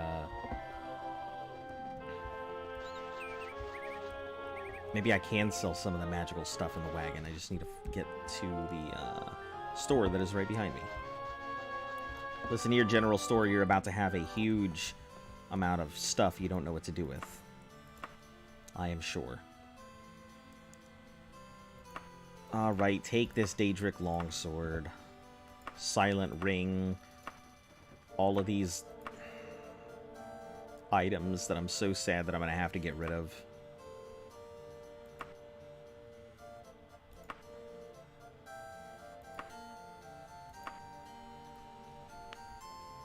Short Shirt of Lightning, Venom Spitting, Magicka, Never Tiring. I can hold on to the Never Tiring sandals, I guess, when I need to run from place to place.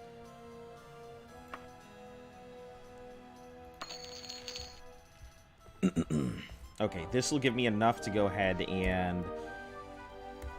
I guess finish enchanting this.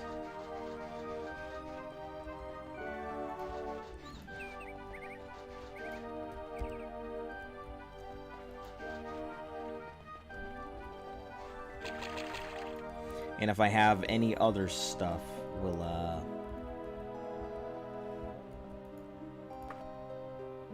okay, bracers. Enhanced skill. Running. Add power.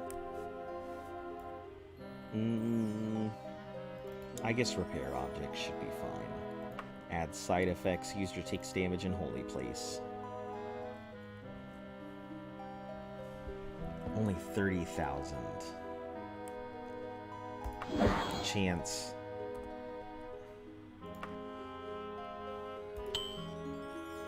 Alright, so my running speed is now 310%. So I am Big Zoom. Clothing and miscellaneous. Do we have any other things?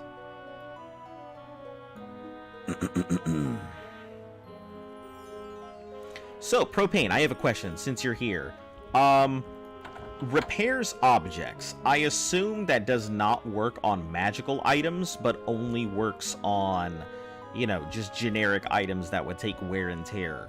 So if I were to go ahead and, like, enhance my, my Daedric Daikatana with, like, Vampiric Strike or something, I assume it wouldn't repair it. I had to wait until somebody who knew what the heck was going on could actually answer my question. I'm not sure if you guys know or not, so...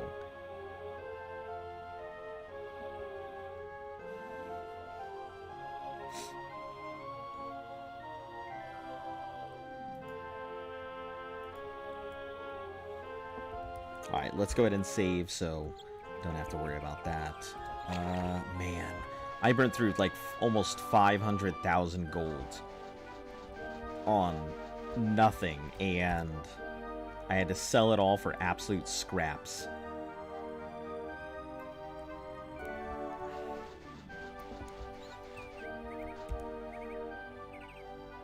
It wouldn't repair it, yes, and it breaks extremely fast. Copy. There we go. Okay, that's what I needed to know. I'll just keep it as is, and, since you can't repair... Since you can't repair magical items.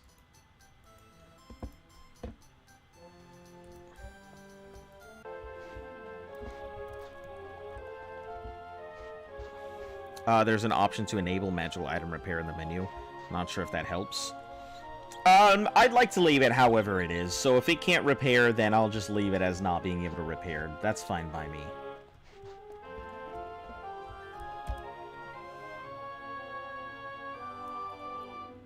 I do, however, need to go ahead and get some new clothing. And I need to figure out where the clothing stacks and what stacks on top of what. So next time I find a clothing shop, that will be my next big one.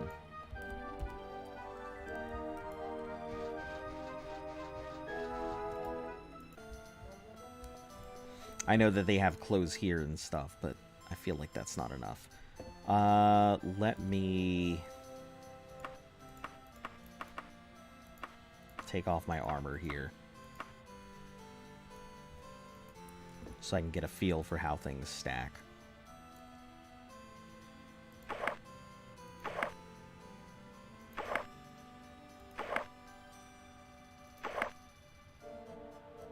I'm sure it would be things like armbands that would work. So any type of shirt will supplement a So robes will also supplement over magical toggle repair was tweak in the original Daggerfall. It would be, I would consider it cheating on top of OP. Okay, so loincloth. Short short skirt. Okay, so that doesn't work. Let's see. Any type of, I assume long shirts and long shirts and short shirts both cover up each other. Vest, short shirt, formal cloak, kimono. So any type of shirt item would be considered a shirt item. Bracelets. Oh, armband covers up as... I see. So armband is considered a shirt item. Or maybe not. I don't see it here. Oh, yep, I do. So armband is considered a shirt item. So, okay. I guess armband is not a good idea to go ahead and grab. Long shirt. Challenger straps are considered shirt.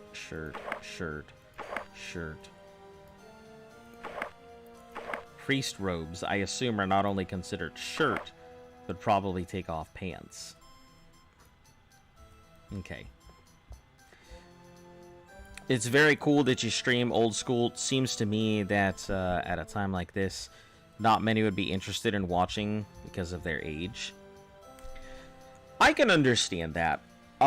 My channel is all about challenges. It doesn't matter what the game is, or what the genre is, or, like, the fan base. Like, frankly speaking, if people are gonna show up, they're gonna show up. But I appreciate when people show up. I mean,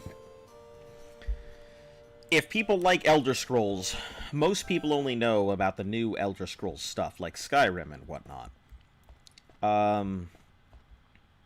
The older stuff, I think, is pretty cool. Since this is my first time ever playing it, I am definitely not sure what to do most of the time.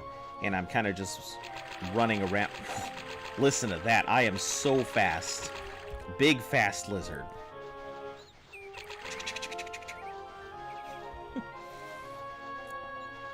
But I'm enjoying it. Honestly, so far, this has been... I think this will probably be my second favorite Elder Scrolls so far. Behind Oblivion, of course.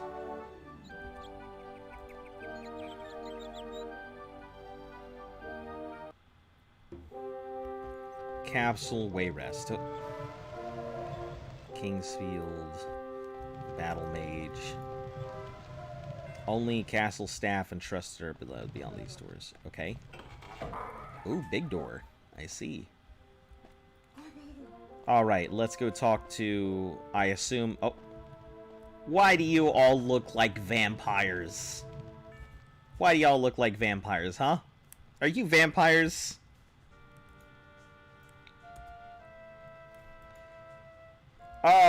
You're trying to track down the litter of the Emperor. Yes, very few scandal in which I am totally ignorant. I'll give you information, nothing's at a price. I need a champion who doesn't fear the fire of Oblivion. Are you interested? Yes.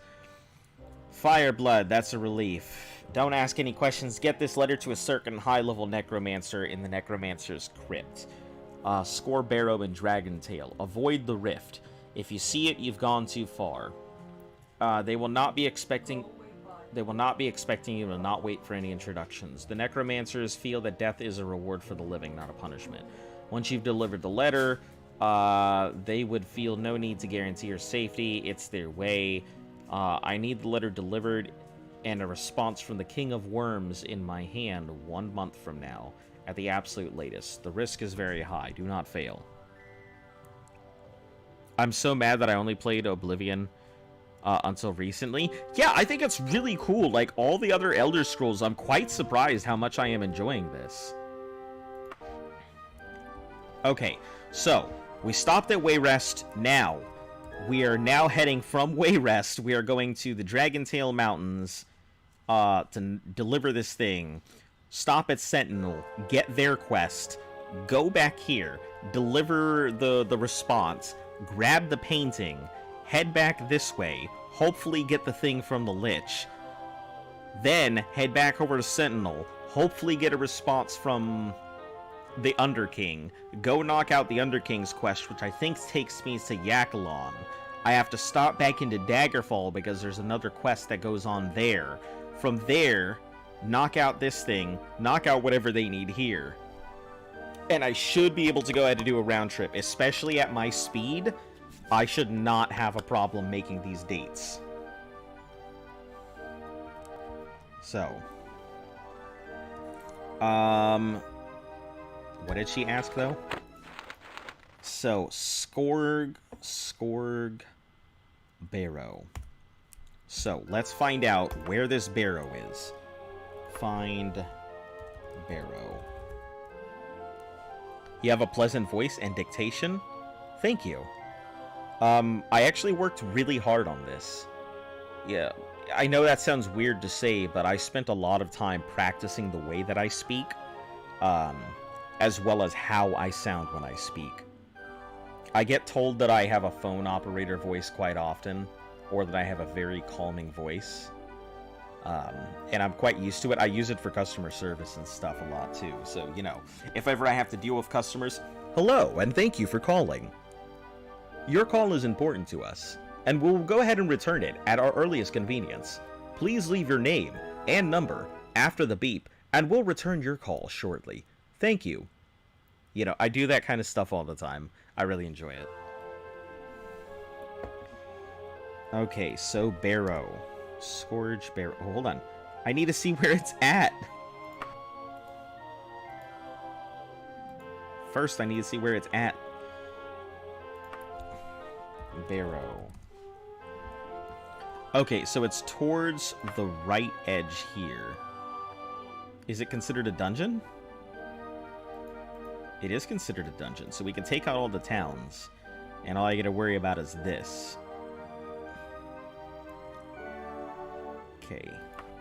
So it is over here. So from Wayrest, we're gonna head south... southwest? Southwest? Southeast. I bet you're an amazing DM. I can only imagine the great character voices you come up with.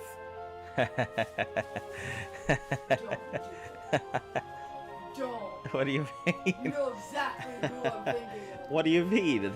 Are you talking about your favorite shopkeep?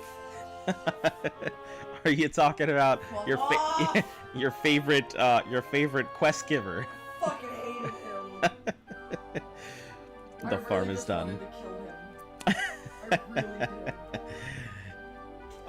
Yeah, Luft has definitely heard me DM before, so it's raining iron golems. Nice. Oh my goodness, this is so fast.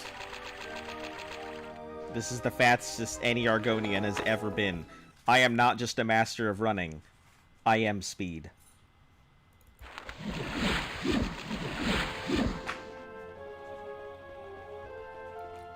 God, this is gonna be great.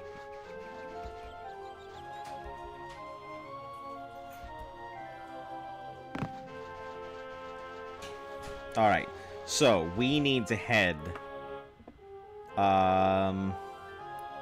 Is she okay? Yeah, she's fine. It's just like, so the campaign I was running, it fell apart just because, you know, there was a lot of drama that was happening at the time. But yeah, the characters that I introduce, I have a habit of introducing characters that are obviously clues to stuff. But you never know if they're a character you need to care about. You never know if, like, you gotta try stacking speed in Morrowind and Oblivion. It's absolutely hilarious. I'll give it a go. I mean, it sounds pretty fun. I mean, if it's as fun as this. Okay, from the thing to the shoreline, I think will take, what, a minute or so? Damn, and that's excluding the fact that we could probably go ahead and,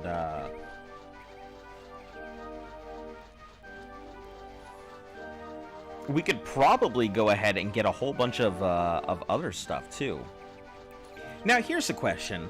If I were to enchant my armor, like, so magical enchanted armor, does it deteriorate over time, or is that just part of what it does?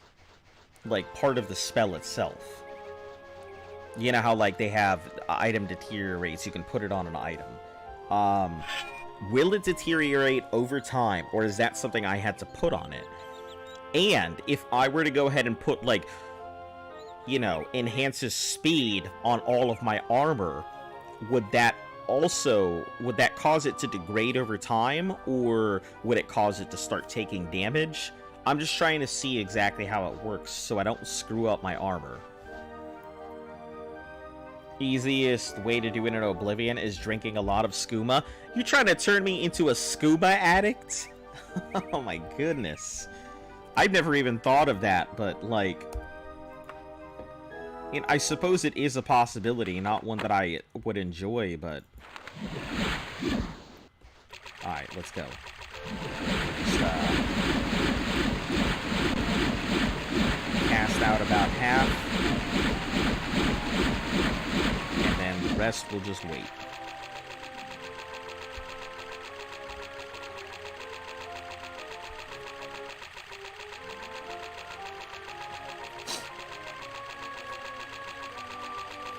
Alright, we'll see how long it takes to go ahead and cross this vast area of water, because we need to go here and cross to the next area of land. If the enchantment doesn't cast a spell, it won't degrade, even on armor. Ah, that's perfect. So that means I can turn all of my armor into running armor, is what you're telling me. So all of my Daedric stuff I can safely turn into enhances running with no problem.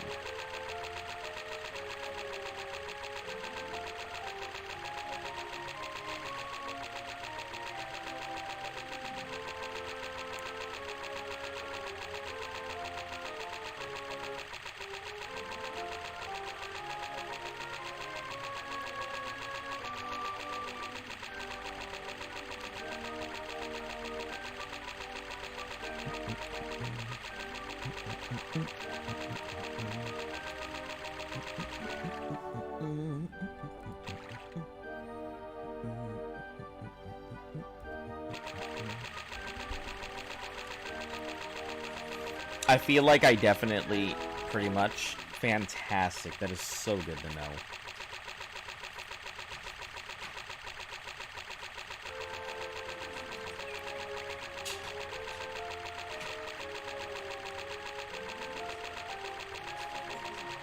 Is it? Yeah. I wonder what that whole snow thing was about.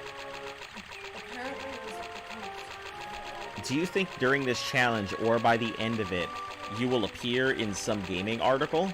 I highly doubt it. Okay. I don't have a big enough following, and that's the thing. I highly doubt it, but, like, meet the guy who finished Elder Scrolls without fast travel. It would be awesome if it happened, but, like, I'm too small a channel. I don't think anyone would care or notice any of that stuff, so, like, I don't know. It would be cool. It would be cool if people did take notice, but I frankly don't think I would get enough traction to do so. You know, I think if people did come over and they checked it out and more people showed up, sure. And I think the closer that I get to the end, I think more people will show up and be like, "Ah, I was here," you know, kind of thing. But it sounds like an engine. You're right, it does. Imagine going into a holy temple. Yeah, I'm sure you know what I'll do? I will do you guys a favor, and I will walk into a temple, and we'll see just how much damage I take. Gotta give you props over on r/Elder Scrolls or Daggerfall so people know. I've put out there once or twice that I'm doing this. It never really seemed like it was getting much attention. But, I mean, if you guys know how to do it, I would be more than happy to take anybody who comes in. It would be nice. I do these challenges more just to say, hey, I've done these challenges. But being the world's first no fast travel completion, I think would be really cool.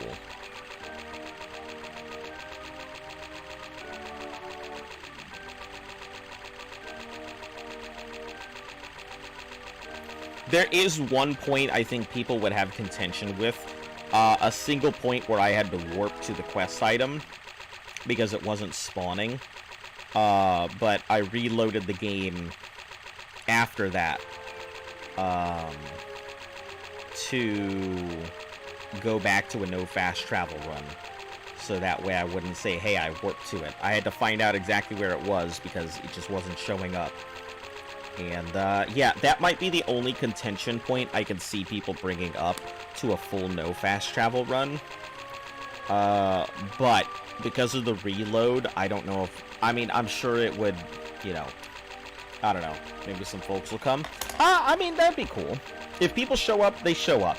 If they don't, they don't. I've broadcast to an empty room. I've broadcast to 100 people at once before.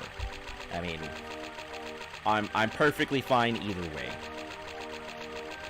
You know, back in my Twitch days, when I did like competitive, what's it called?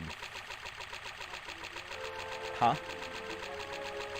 No, I never did like competitive path stuff. I did, for like a brief moment, I was ranked one of the best players in the world in, Valkyrie. In Eve Valkyrie. Space shooting game. For a brief moment, I was the best in the world. Or one of the best in the world, so... It's pretty much impossible to play Daggerfall without a teleport cheat sometimes. I mean, I did it so that way I could make sure... Because the item wasn't there, and then it was there. So, it's not like...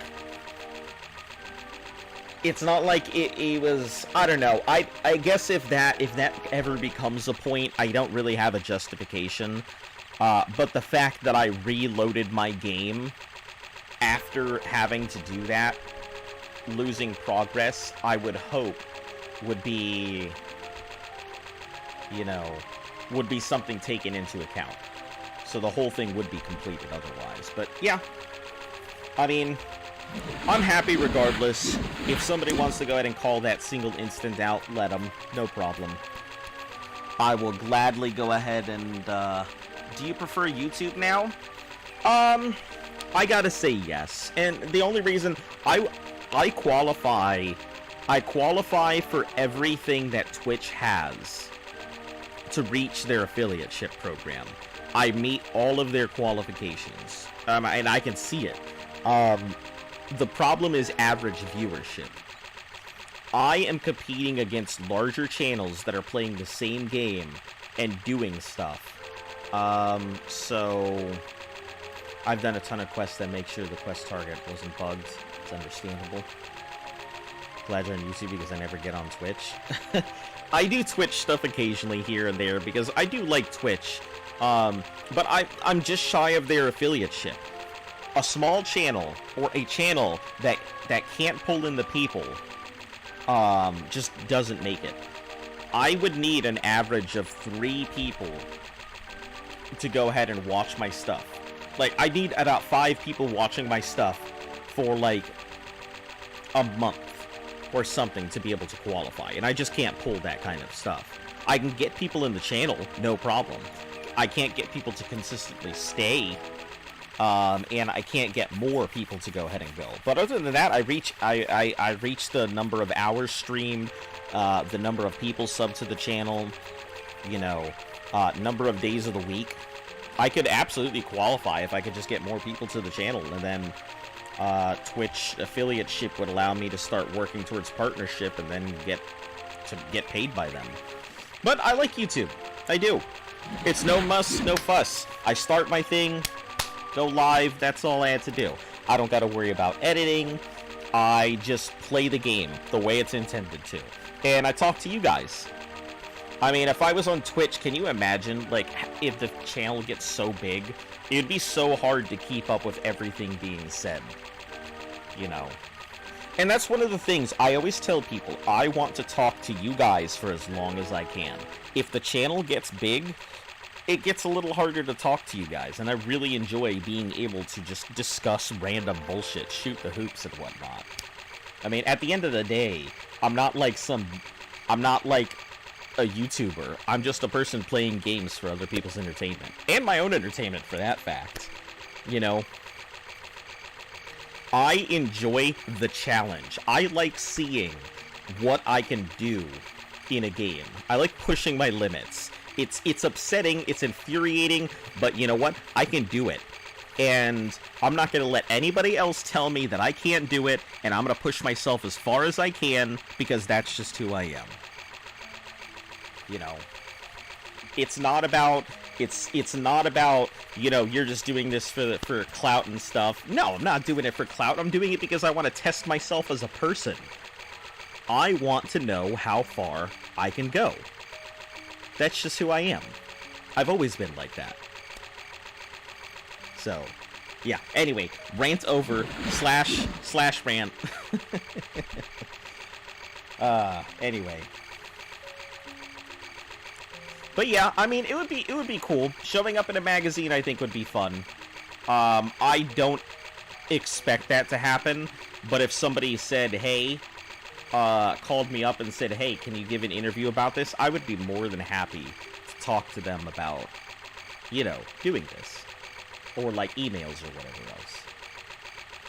It's not like it's something nobody could do, either. It's just, people just don't have the patience to do this kind of stuff.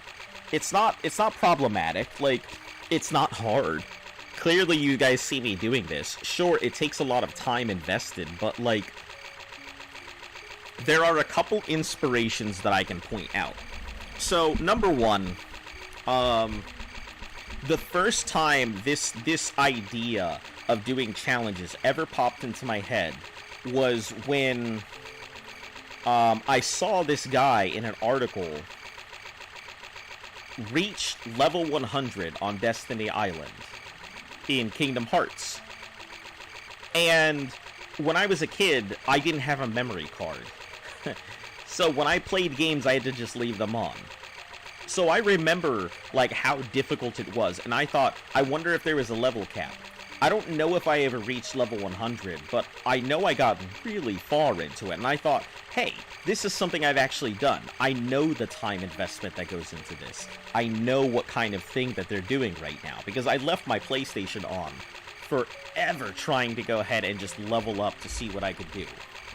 You know, and it gets to the point, you're just slapping these things, killing them immediately, for like 1 XP, clearing out the island, going back into the shack, going back out, and it's a tedious thing. But that was the first time, like, I'd ever even considered doing challenges. And then, the next thing was, I think recently there was a guy who I think maxed out his character in the original Final Fantasy VII in the original reactor zone before you fight the Scorpion Tail, or before you fight any of the stuff and before anything blows up. But he maxed out his characters in there. That was crazy. Hey, hater, how are you doing today? You sound very excited. What's up? But yeah, he maxed out his characters in there. And I thought, holy shit, because that took him years to max out his characters in there. That's some dedication. And he went from a nobody to, like, people tuning in every day just to watch him level grind on this godforsaken, you know, random encounter constantly. It was funny to watch. Like, I tuned in, like, a little bit here and there, but, like, imagine hours on end going around looking for random encounters to level up your characters. That's some intense, like, that's some intense gameplay. You gotta have some real dedication for it. yeah, that was pretty cool. And I think the next one was one of the subscribers. I recommend, if you guys want to actually see where the idea of this challenge comes from. His name is How Big Is the Map? He does exactly what it sounds like. He walks the lengths of maps in video games to show you just how big they are. And it took him, what, 62, 70 hours to go ahead and complete a full walk across the thing. And I thought, is no fast travel possible? Because I don't like fast travel in games anyway. I don't use it if I can help it. I bought 2 white cats, their brother, and they're the same age. Nice! I am glad that you picked up some pets. I hope that you give them a loving and caring life. Cats can be fickle, but cats are pretty cool. Congratulations. But yeah, like, so I saw that. I saw that it took him that long to go ahead and walk across, and I thought, man, I could do this. I could do this whole fast travel. And you know what? I've always said that I wanted to play Skyrim, and I've said for years I'm going to get around to playing Skyrim. But I haven't. I love them more than my sister.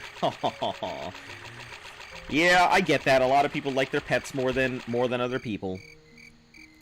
Listen, I ain't got nothing bad to say about it, so... Oh, this is just a tiny island. We need to, hold on. Let's back out. This island, so I need to course correct this way. I'm gonna pass that island. Yeah, I never use fast travel. I don't like it. I just really enjoy games where running around. Number one, Black Desert taught me that fast travel is not necessary. Like, Black Desert is a game where fast travel really doesn't exist. Do you want to travel fast? Run. You want to travel faster? Get on a horse. That's the definition of fast travel in Black Desert. And I like that idea. I like an idea of a game where you don't have to fast travel, where it's a vast open landscape. You know, if you want to cross from the desert to the forest, you got to spend 30 minutes trying to get there.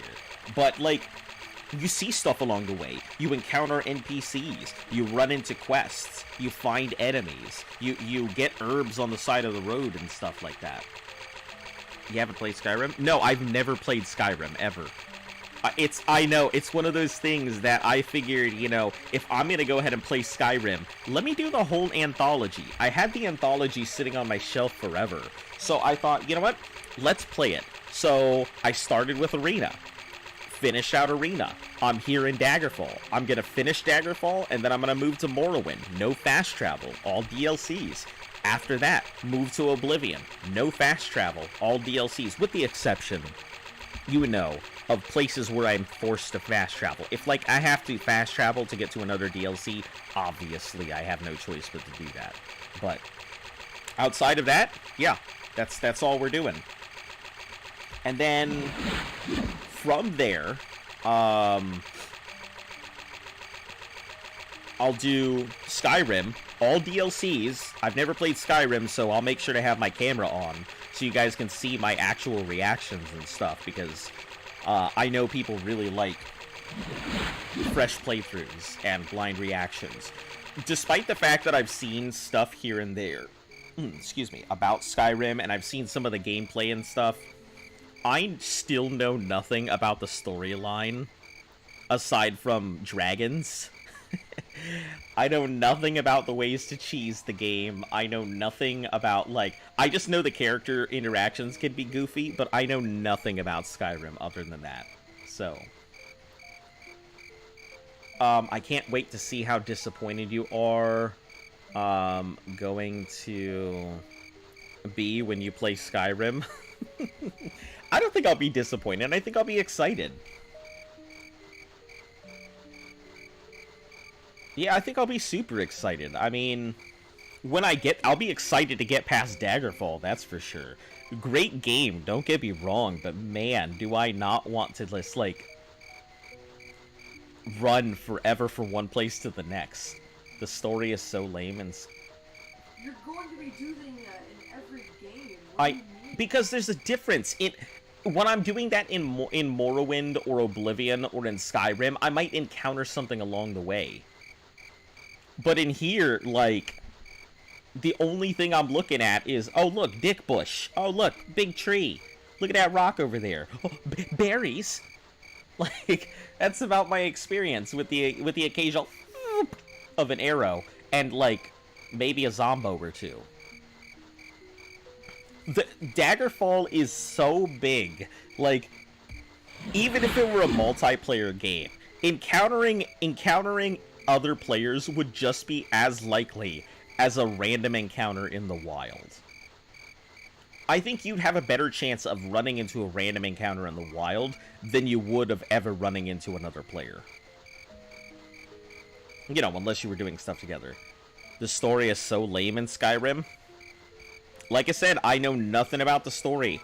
All I know is there are dragons, and they have come back. That's literally the only thing I know about the story. That and, you know, the Dragonborn, but, I mean, that's just you as the character. Skyrim gets a lot of criticism because it's dumbed down. A lot considered, yeah, compared to the older Elder Scrolls, but it also has some of the best quests, in my opinion, and environmental design. Okay. I mean, I'll get there eventually. It'll take a while. You know, with all the speed, and I'd really like to go ahead and slam more speed if I can into my equipment. So we'll get shorts. We'll get shorts. We'll get shirts. We'll get a cloak. I don't know if there's a hat, or if a hat takes the place of a cloak. But we'll see. We'll put as much speed as we possibly can onto this character, so I can just rocket my way across the universe. That's the whole goal, is to just stack speed on this thing to make it faster. I mean, I'm making pretty significant progress, considering that, you know, I started up here, and I am down here, and it's been, what, 20-ish minutes? So I should be able to go ahead and start crossing serious oceans and, like, land masses in no time with this.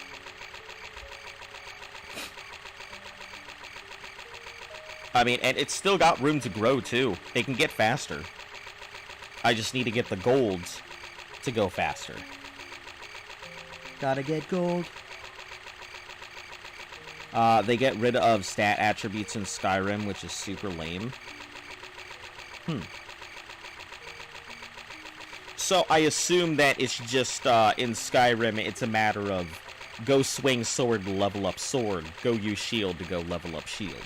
Same thing as, like, some of the others. So it's more talent-oriented, or, skill-oriented than attribute-oriented. I mean, I guess I think that's fine. You know, I know You have skill trees?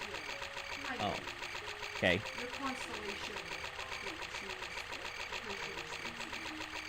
Can do stuff with? I mean, if... Sure.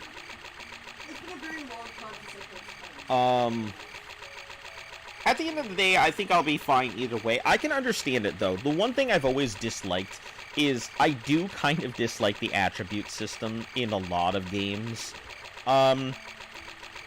Because they really hamper, and I know that it's supposed to mimic the fact that, yeah, some people are faster, stronger, some people are more knowledgeable, some people are just better at reading other people and stuff like that. I get what the stats are supposed to mimic and everything, but at the same time, it never feels like you don't give the people the true experience of being able to choose what they want to choose, because they're still pigeonholed into doing something. They're pigeonholed into being a magic player because they have good wisdom and intelligence. You know, they're pigeonholed into being a fighter because they're extremely strong. I've always thought the idea of a close combat mage was wonderful, I've always thought the idea of, like, an intelligent ranger who's very weak was great, because they could rely on traps and their wit rather than relying on just a bow. Or, you know, you've got your strong wizard who decides that they're gonna go ahead and just beat everything to death with enhanced body and enhanced equipment and stuff like that, rather than worrying about spellcasting. Or the wizard who decides that they're gonna go ahead and become a cook because they want to infuse magic in everybody's lives. I like the idea of having just really off-brand characters, and I feel like the skill attribute system kind of hampers that. I mean, you don't really get the chance to grow because you're forced to pigeonhole. You don't have a choice.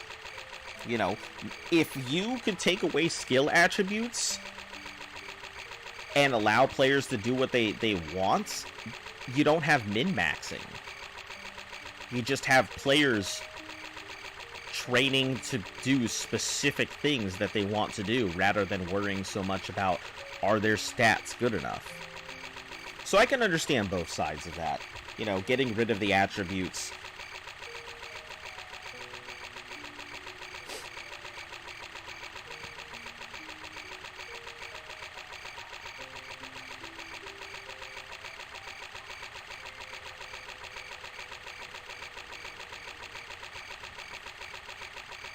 I feel like I should have kept one of those magical pieces of equipment, like the shirt or something, so that way I could have just continued along this merry way even faster.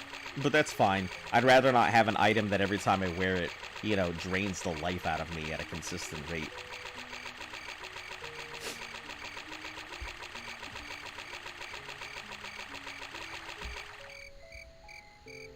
Well, we are going, that's for sure.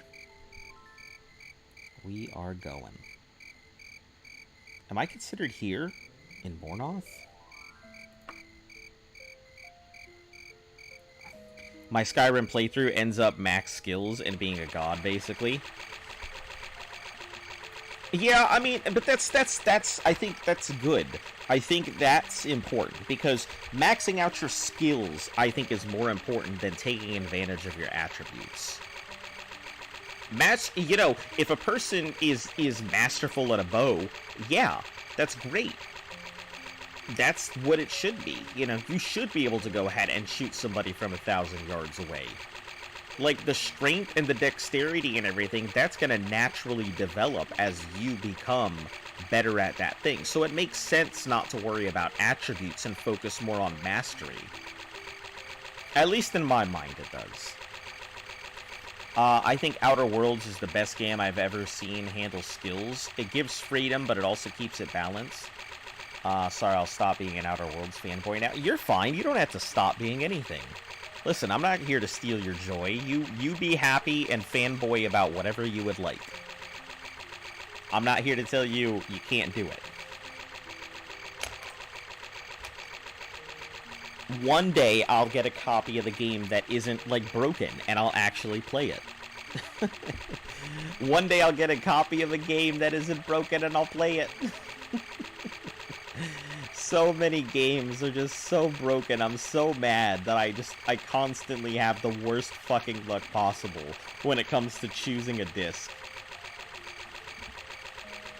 And the thing is, I still, even though I had the chance to get digital versions of the PS5, I still ended up getting the disc version of the PS5.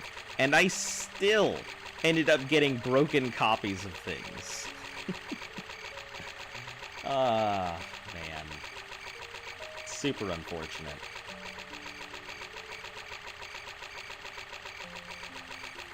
I think that, I think Outer Worlds 2 is gonna be pretty good. Because I just saw a thing that they're already in the process of making it, so... Have you seen the speedrun for Outer Worlds? Like, the guy who developed it reacts to that speedrun, and he's like, I never even thought about this. This is pretty masterful. You know, waiting for the elevator to arrive while constantly under fire. Yeah, I didn't expect this to happen. There's no way he could defeat these guys. Especially at the way he's at right now.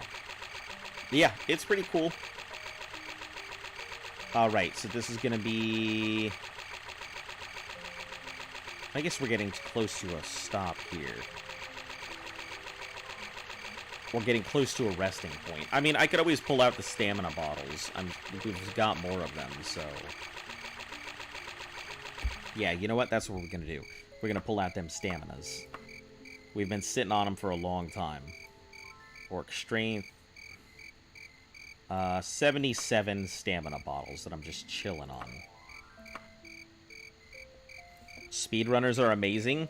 Yeah, I think speedrunners are great. My only problem with speedrunners are that once you start speedrunning, it changes the way you play the game. Has anyone played Remnant from the Ashes? I love that game. That game was so fun. I really enjoyed it. Yeah, that was a really fun game. Luft and I played it together. Man, I don't remember what my build was, but I know it was something weird. I was using a really weird weapon. Do you remember what I was playing in Remnant? Yeah. I know that the DLCs, they looked pretty good. I never got to play any of them. But they seemed pretty cool. I was really excited to see that the Elf Queen, or whatever her name was, got her own DLC. That was pretty cool.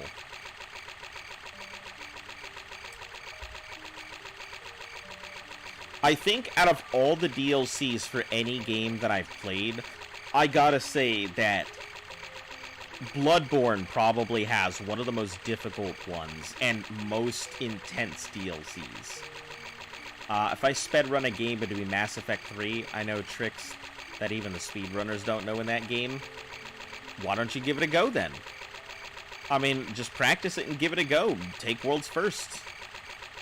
If you know some of the tricks, take it. Yeah, I loved Remnant. Remnant was fun. Remnant was really fun. I think the hardest boss was, like, that damn moth thing. Man, the first time we encountered that moth thing, oh, hours and hours. We ended up trying again and again and again and again. It was so difficult. And then I ended up using that, like, black hole gun, which felt really cheap. It felt really cheap, but it was the only way I could think to complete it. Man, I really miss Remnant. Like, it was a good game. It felt a little clunky. It felt just a tad... Clunky, but it was a good game because I like the story. Gonna start again once I get my grubby little hands on an Xbox. It was good. I rather enjoyed it. It did feel clunky. That was my only thing, was it felt clunky. Other than that, the gameplay was nice. The weapons felt okay. Relatively difficult game. I feel that, let's see. There was another one that came out. There were actually a few that came out roughly around that same era. There was one Souls-like game that was set out in space that I really did not like that much. It was extremely difficult, but it just felt not good. And then there was the other one where, like, I think it was Hollow Shell or something like that, where your character had the ability to, like, you could take, like, 1 or 2 hits, or that was it, but you had this hardening ability that would be used to counter stuff. That was really, really difficult. I didn't enjoy it as much as a Souls game, but I enjoyed it. I think probably the most enjoyable game that I have played was Ghosts of Tsushima. That game was beautiful. Not only was it wasn't just beautiful in how it looked, it played like you were pouring a smoothie. It was so wonderful. It was refreshing, it was gorgeous, it was smooth, it felt great, the storyline was spectacular. Oh, Ghost of Tsushima was such a good game. And I'm glad that it brought a lot of light to that particular part of Japan, because when that statue collapsed, or one of the torii gates collapsed, or I think it was a Torii Gate, or maybe it was a rock. I don't know. When one of the monuments that were actually featured in the thing collapsed, the Ghost of Tsushima community came together to send money to help repair it. That's phenomenal. Like, what other kind of thing, what other game are you gonna find that literally brought gamers together to help a cause for people they don't even know in a place they have never been? I left when I got to the twin boos. You fight from the bridge. Oh, yeah, that's exactly what we're talking about, the moths. Man, they sucked so much. Ever play any old school games like Ninja Gaiden on the NES? I beat it and it took me days of grinding to get through. I think my proudest achievement in old school gaming is completing... I finished Aladdin and Lion King on the... I think they were both Super Nintendo. I was so happy to finish those. They were the hardest, like, the hardest games I've ever played at the time. What's one of the most difficult games I've ever played? I don't know, I've played a lot of hard games. To this day, Hello Kitty World is still on my list of games that I would like to one day finish because it's just so fucking difficult. But Ghost of Tsushima and Last of Us make me sad to be a PC player. I didn't know. Are they not on PC? Can you not play them there? Oh, there's the island over there. We're gonna ignore that.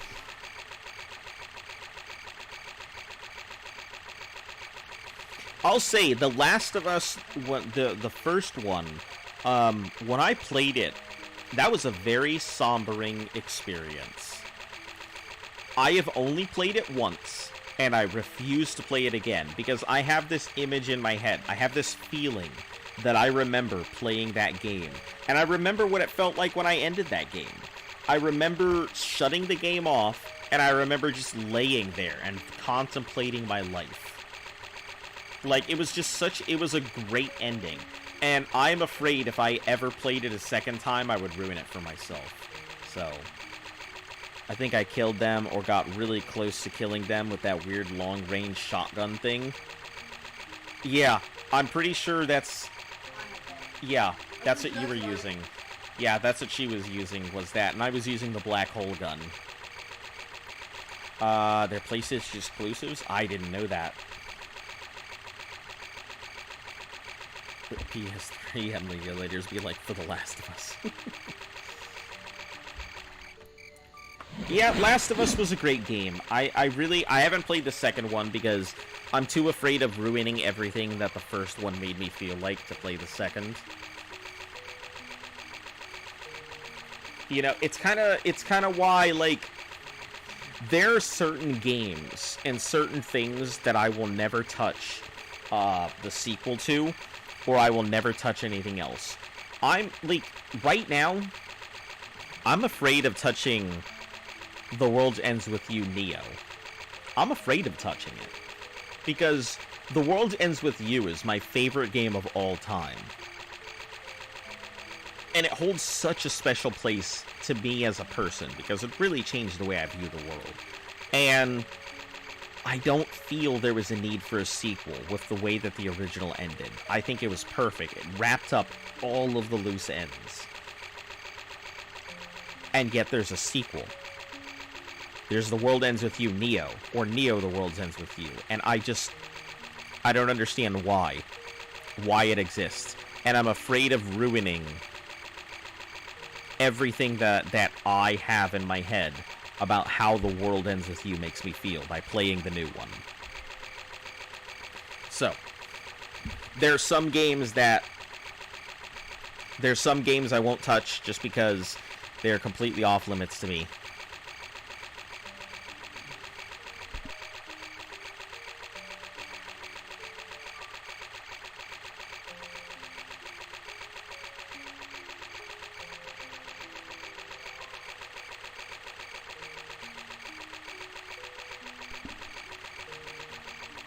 Anybody else have something like that? Something that is just so sacred that they won't touch it again?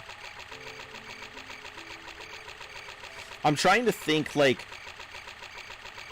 There are a few things, like, let's see. There's a couple books that I will never read again, because I feel like they were just such good books.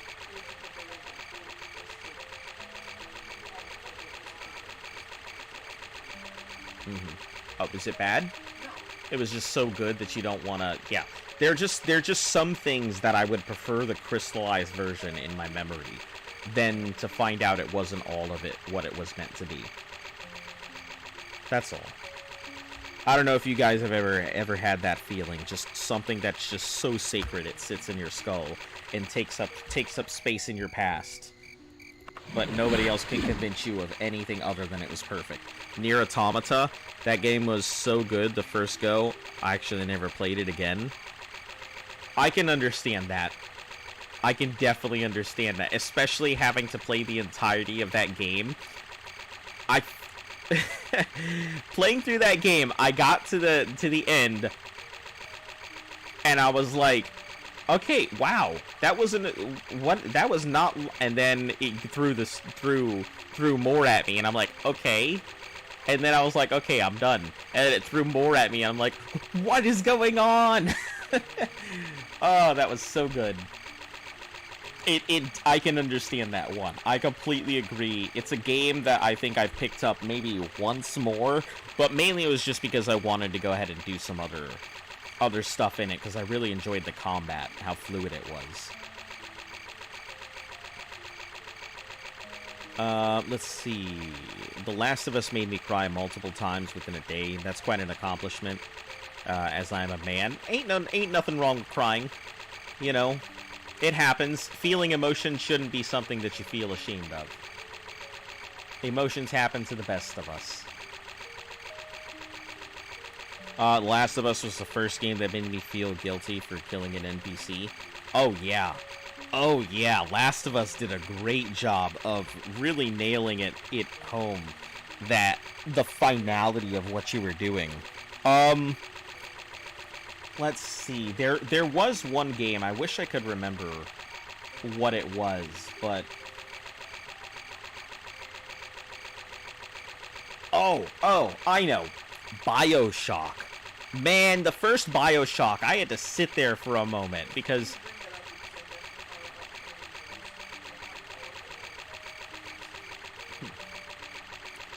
BioShock just blew my, kid mind. It was so good. Man, and the whole Andrew Ryan scene and everything. Oh. Just, that was a good fundamental, that was just a good game overall. I just enjoyed that game immensely.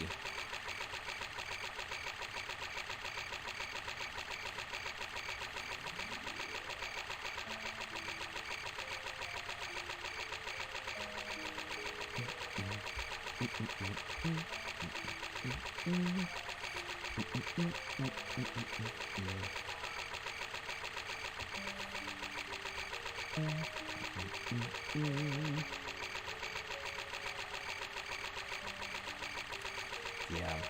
Whenever I think about, ideas that, for games that I would like to see, I always think about Spec Ops The Line, too.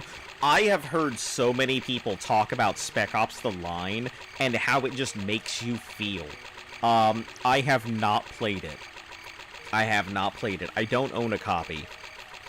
But I have heard that it's one of those games that you walk away from feeling some type of way.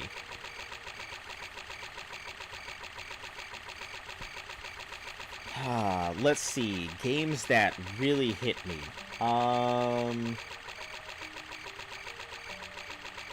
I thought the ending to Fallout 3 was pretty good. I wouldn't say it really hit me, that hard, but, huh?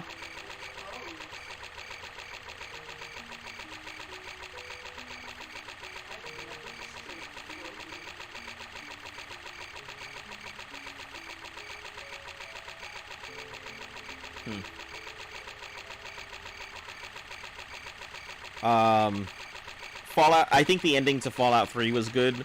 I think it really sucked that, like, you made that choice, and instead of just honoring, it's basically PTSD, the game. Oh, Spec Ops The Line. I don't know if I'd really... I don't know if I'd be able to play that one, to be frank, if that's the case. Yeah.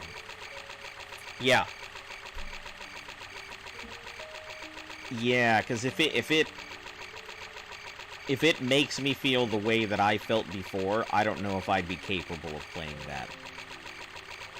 Because just thinking about that kind of stuff, just, I can feel it, like, scratching in the back of my skull like a rusty nail. So, yeah. But I mean, yeah, if it does a good job of portraying it, and that's why everybody does it, then I am glad that it is out there. Metro Exodus hit me hard, superb ending. One day I'll finish Metro when I get a good copy. Maybe I should just start, once I get a new computer, I should just start playing all of these new, like, all of these games that I've always wanted to go ahead and play. Start banging them out. Thank you for your service. You don't have to thank me for my service. I appreciate the thanks, but to me, it's, to me, it's just something that I had to do. My family's been in the business of war for a very long time. So,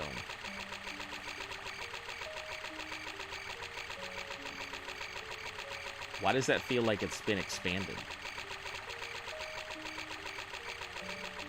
Oh, it just looked like it. Yeah, being a war veteran, I wouldn't play that game at all. Yeah, that's kind of what I was afraid of, is, you know, touching that game and then being reminded of the state of mind I was in after I came back. That's all. But I'm glad something like that exists, so that way people can at least see what it's like.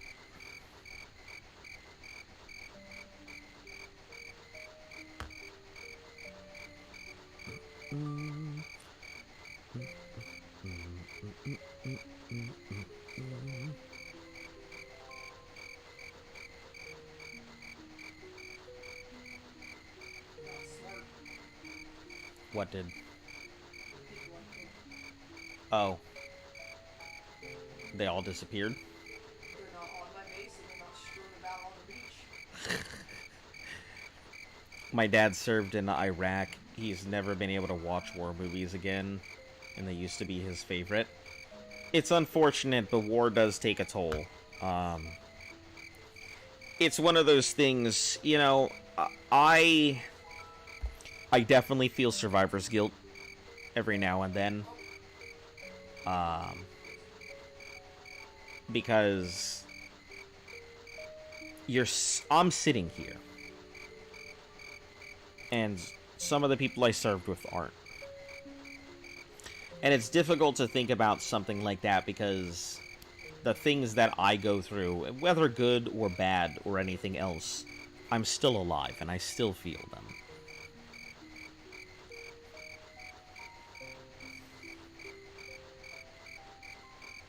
And sometimes it gets difficult trying to go ahead and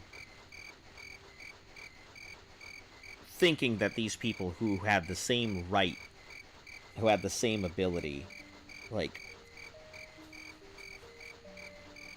thinking that these people who had lives had them taken away from them, and I am still sitting here.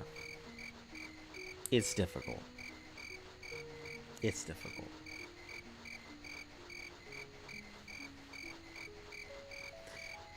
My dad said his grandpa served in the Korean War and he drank alcohol to drown his sorrows away. Yeah, I've seen it. I've seen a lot of veterans turn to alcohol. I myself did it for a while. I tried my hardest to go ahead and drown everything away, and I say I did a swell job of drinking myself into a pit. But yeah. So I know what it. I understand that one. I get it. Yeah, but my family's been, you know, in the service in some capacity or another for a long time. You know, my dad was a SEAL, and then his dad was in the Army. My grandfather, you know, my dad's dad. I always tell people we literally are just here by the graces of God, because when we were trying to, because he received a couple medals, and at some point in my dad's life, everything burnt down in a fire, and so a lot of those medals and paperwork and stuff like that was lost. So in the process of trying to get some of that stuff reinstated and find it all again, we found his service record. And he was in the invasion of Normandy, literally storming the beaches. So that's like big stroke number one there. He got a Purple Heart being stabbed in the back by a German on the beach. And then he got, I think, 2 other Purple Hearts during the course of his service. And he went through most of the major theaters went through most of the major battles in Europe, in the European theater, and then was transferred over to the African theater afterwards. So, like, we're here by the graces of God. It's one of those things that somebody up there must have liked us, or somebody up there must have had a plan for us, because to be put in that kind of situation and to walk away with it with 3 Purple Hearts and be perfectly fine, you know, yeah. He ended up passing away due to throat cancer, unfortunately. I never got to meet him, but yeah. Anyway, my family has been in the military in some capacity or another for generations, so yeah. Anyway, moving on to more better fun topics that are not like, you know, death and pestilence. Have you guys tried Adobo by Goya? I don't know how to Yeah, it's just because it's sitting here. I don't know how to transition out of that topic, so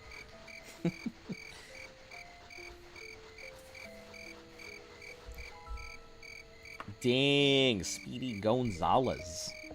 I think only a day has passed since she gave me that thing, so this is gonna be so fast.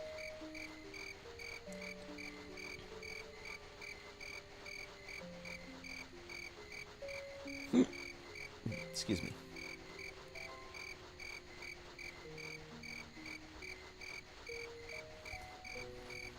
Alright, let me look something up since I am here.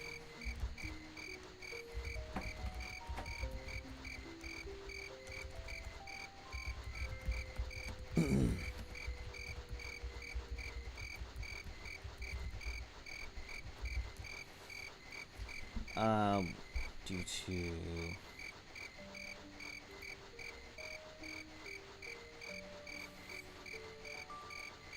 maker items.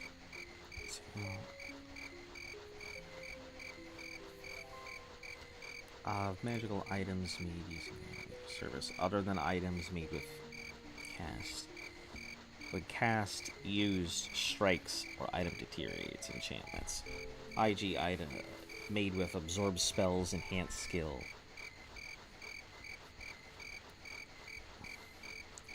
Absorb spells, enhances skill, extra spell points, etc.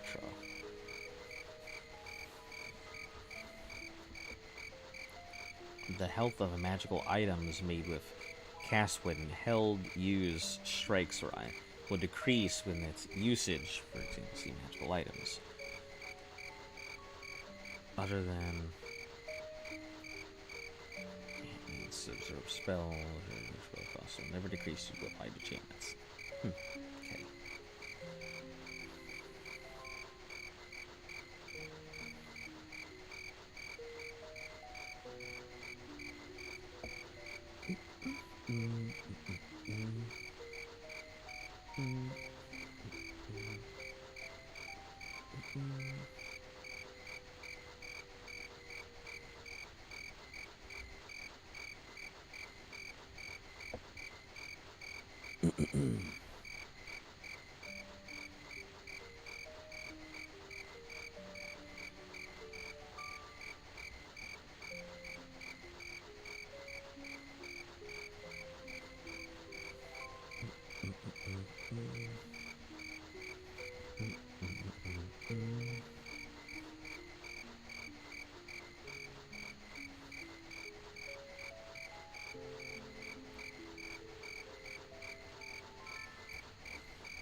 Doing the Scurbauer quest is a good way to brick your main quest if you don't select the rush fast travel.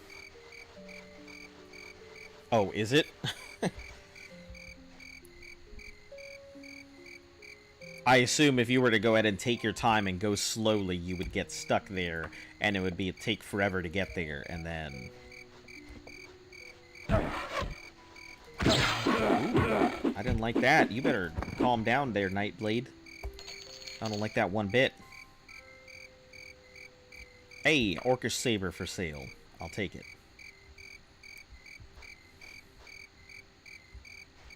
Oh, shit. And you? Werewolf? I didn't see you at all.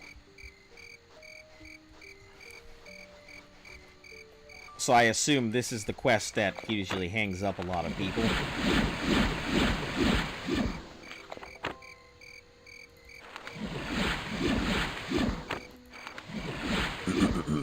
So happy. Headphones finally. Now people can't bother me. Anyone see the French Dispatch? I don't know what that is. Is it a movie? Because if you don't have a horse, it can take like 20 days to get there, and you run out of time on the quest. No shit, and then it just completely bricks it, huh?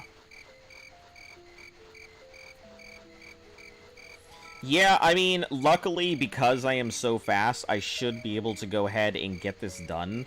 Because if I run there, get the Necromancer's thing, then I need to turn and go over to Sentinel.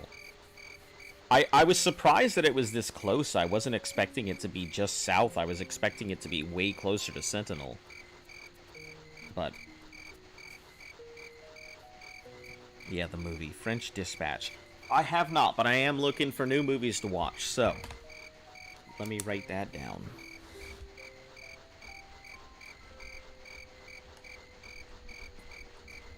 French Dispatch.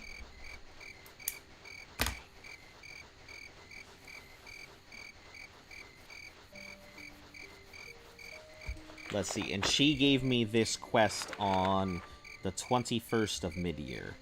It is currently the 22nd of mid-year at, almost 6 in the morning, so it just turned. It's almost the first daylight of mid-year. Yo, give me money, my dad owns Bethesda. Haha, you're cool.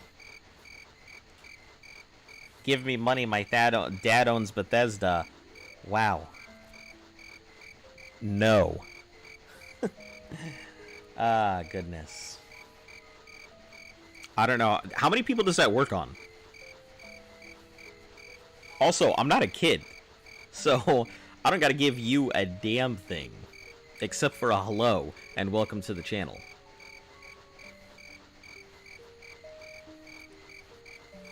But yeah, you're welcome to stick around and everything. Appreciate you checking it out, regardless. This is a Wes Anderson film.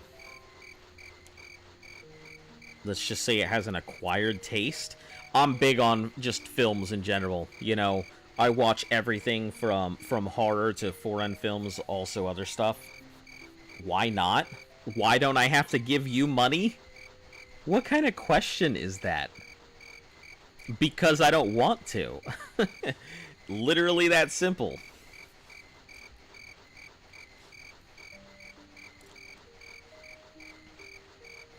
When I was a kid, we used to say, my dad works for Microsoft on PS3. Or for Sony Soft. My dad works for Sony Soft. For Sony Soft. That's hilarious. That's a good one.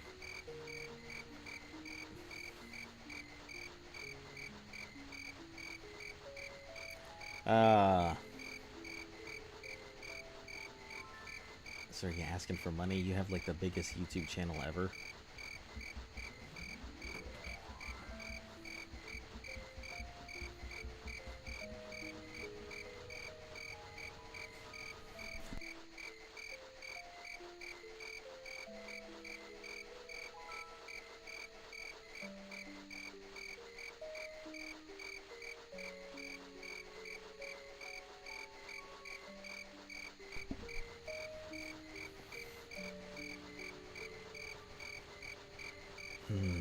Man, this is going to take a while, but I think we'll be fine. I mean, it's going to take me, what? Because I spent all of my money on the unreleased 4070. Ah. Got it. Well, that doesn't entitle me to give you money regardless, because you had poor financial planning. I am not obligated to supplement your income.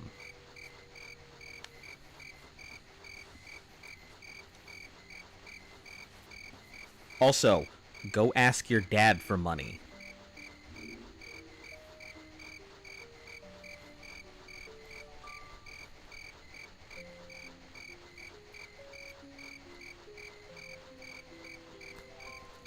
Whew. Goodness, goodness.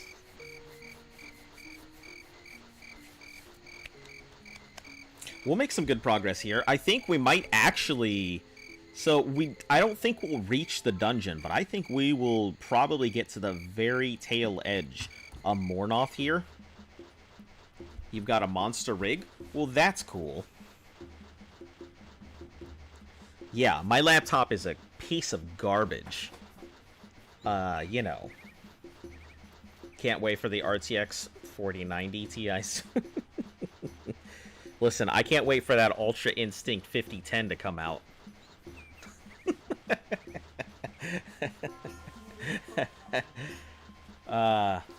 He went to get the PC coolant from my monster rig.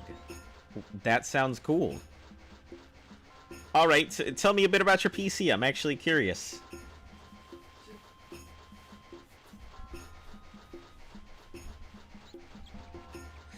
We got a lot of people who, you know, build their own PCs and stuff and things like that, so they could probably talk to you a little more about it than I could, but, you know.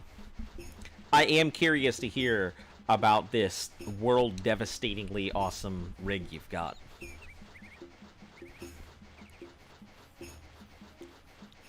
Personally, I'm a bigger fan of super compact than towers. So towers are cool and everything, but I would just prefer something with portability.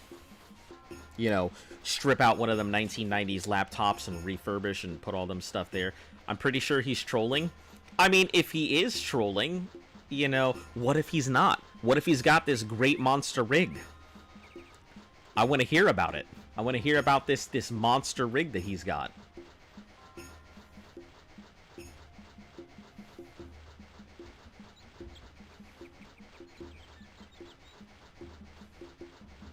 I mean, this big, thick, veiny monster rig.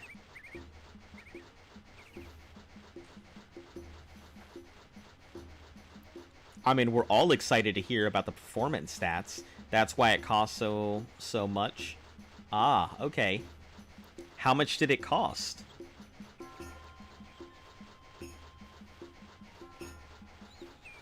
The GTX 710. It's funny. What did this one come with? The most recent one? Because we just picked up I don't fucking know. we just picked up a computer from. I needed to do. That's all I know. We picked up a computer from Meta PCs just recently. Which, by the way, like, I will tout those guys left and right. It took a little bit for the PC to get here, but I understand why. Their customer service was phenomenal.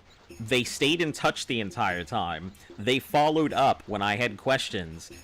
And they followed back up to make sure everything was good. Like, professionalism out the wazoo. 5 out of 5 stars, 10 out of 10 Bernies. You know. I'll give him the shout out because Meta PCs was fucking phenomenal. Oh, yeah. So much so, yeah, it's not Facebook Meta. Let me start there. Oh, northwest? We're not going northwest. We are going southwest there. Yeah, give me a second. Let me post this here so you guys can actually, you know. Actually, could you post it? Because it's a pain in the ass for me to do that. You get 500 frames per second in Skyrim and 1200 in Minecraft. Holy moly. What a fucking lie. But I'll give it to you. 500 frames per second. Man, you must see a fly fucking fart with those kind of graphics.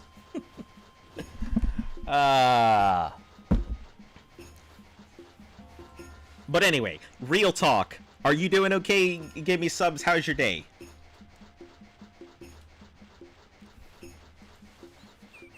Bro, you stupid. Just have a good PC. Oh, yep, that's it. I'm stupid for having a good PC. Do what? Hey, okay. Give me subs.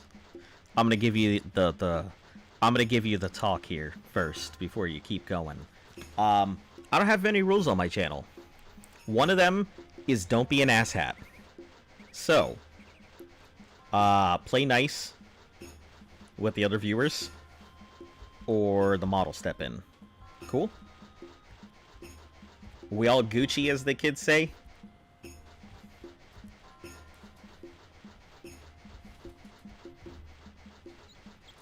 You can get to that in Minecraft by looking up on render distance too. Listen, I think the whole point of Minecraft is to get your frames per second down as low as you possibly can. Not as high as you'd like. I feel like Minecraft is one of those things that if you get your frames per second low, that's great. But if they're high, it means you're not doing enough automation in gameplay. Get out of here, Archer. Give me your fucking money. Get out of here.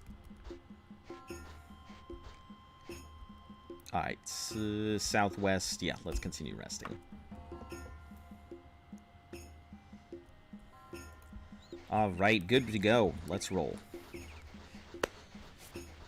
RTX 3090. Man, I can't even imagine getting those things right now. Like, graphics cards, that's fucking crazy. I mean, I don't know. I knew a guy in the military who, he had a crypto mining rig. It was pretty funny. Because, like, he wasn't paying for electricity in the military housing and everything. So he had this crypto rig running 24/7, drawing stupid amounts of power off of the grid. And it was really funny. He made some money. So just watching that was pretty funny.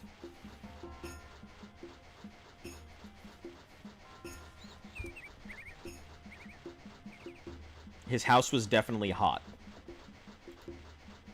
He didn't have a good cooling system.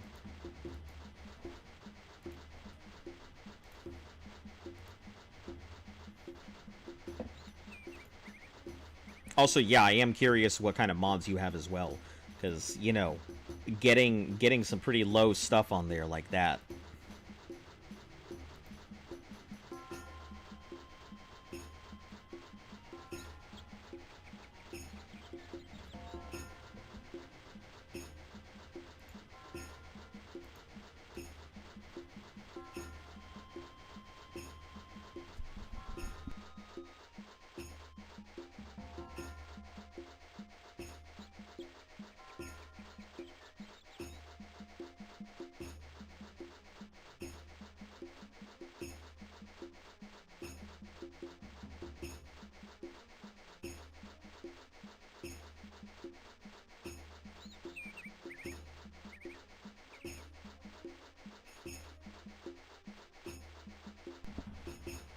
I just play mod packs like Project Ozone 3.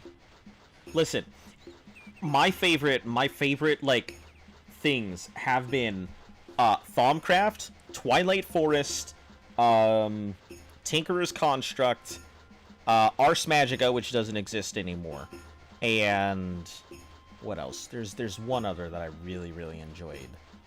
I cannot recall what it was.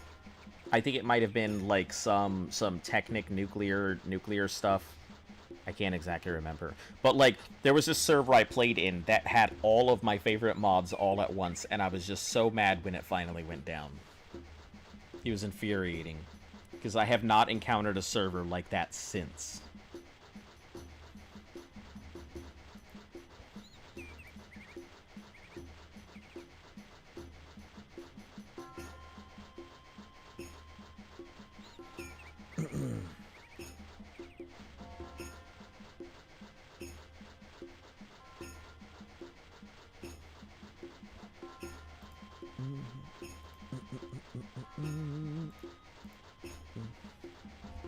What's your favorite Elder Scrolls? I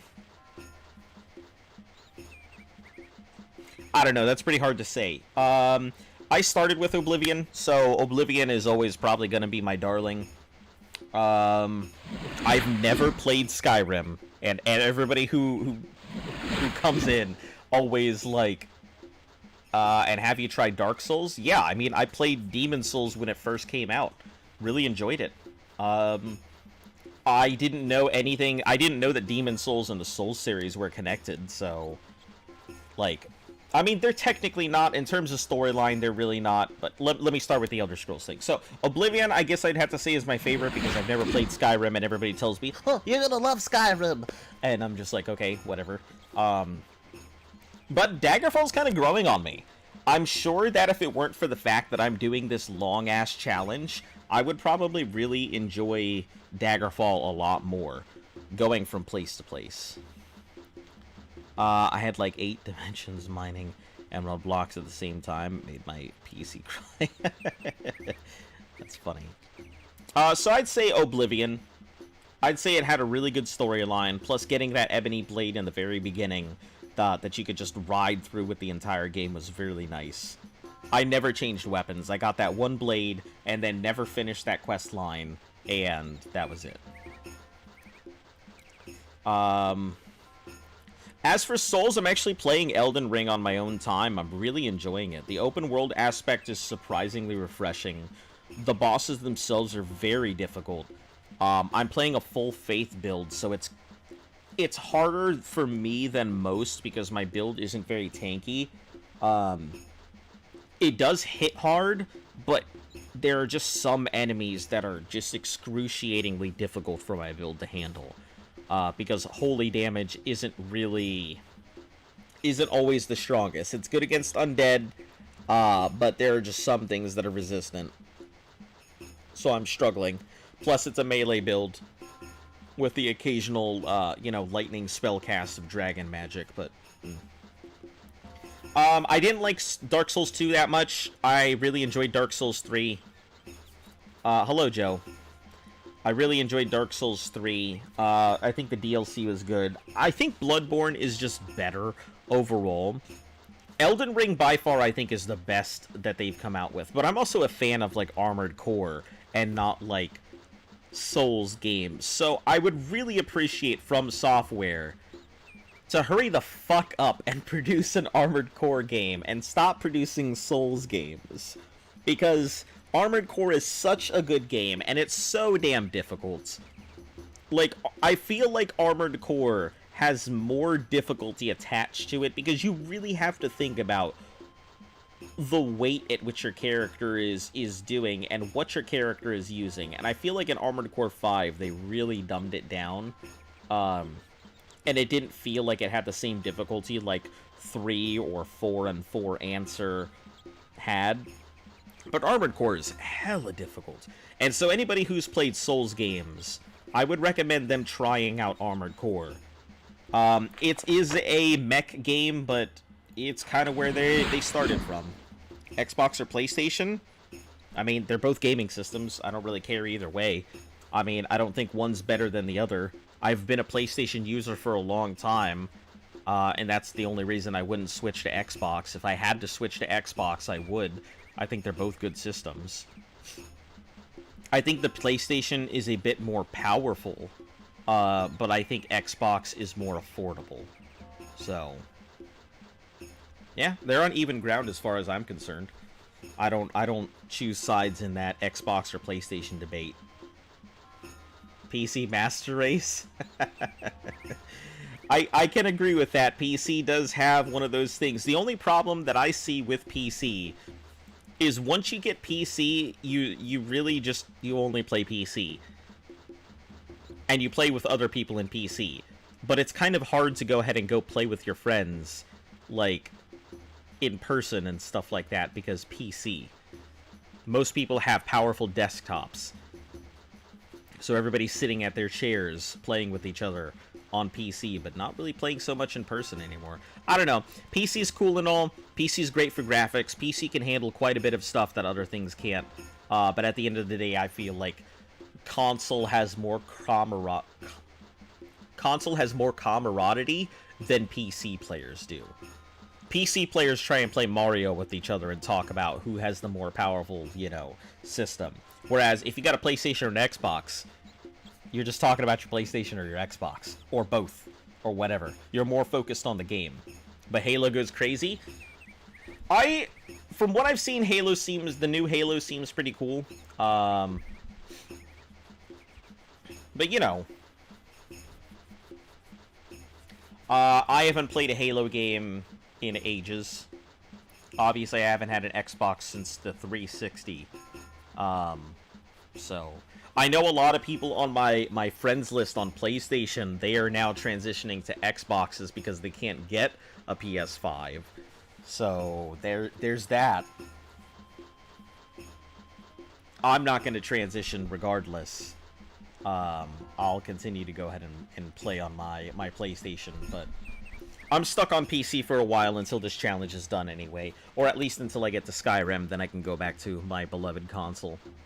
So, yup, there's that.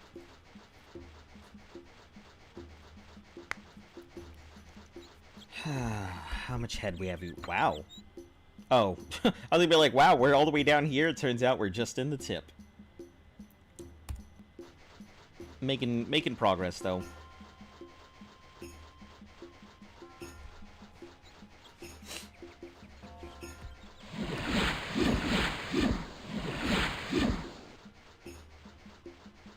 I think it's really funny that a lot of the people with these giant, like, I would get a PC, but I'm not paying double the price, or a PS5, but I'm not paying double the price. Sure, I can understand it. At this point, though, I'm just gonna be outright with it. The scalpers have won this round. There's no way around it. You can either go ahead and be stubborn and not pay the price, or just not buy it, and the scalpers will still buy it, and other people will still buy it, and then you never get a PS5. It's like one of the guys in our group. I've always preferred PlayStation, but now that Microsoft owns Bethesda, I'll probably just buy an Xbox in the future if I can afford it. Yeah, I mean, it makes sense. Xbox is going after a lot of these game developers so that they can have exclusions. Or exclusives. You know, Arc 2, I think, is going to be Xbox exclusive, at least for a first year, which means that I won't really be able to go back to Arc, unfortunately. Not until they decide to get, you know, pull their heads out of their asses. And I'm certainly not going to go ahead and play Arc on the PC, because that would be cancerous as hell. But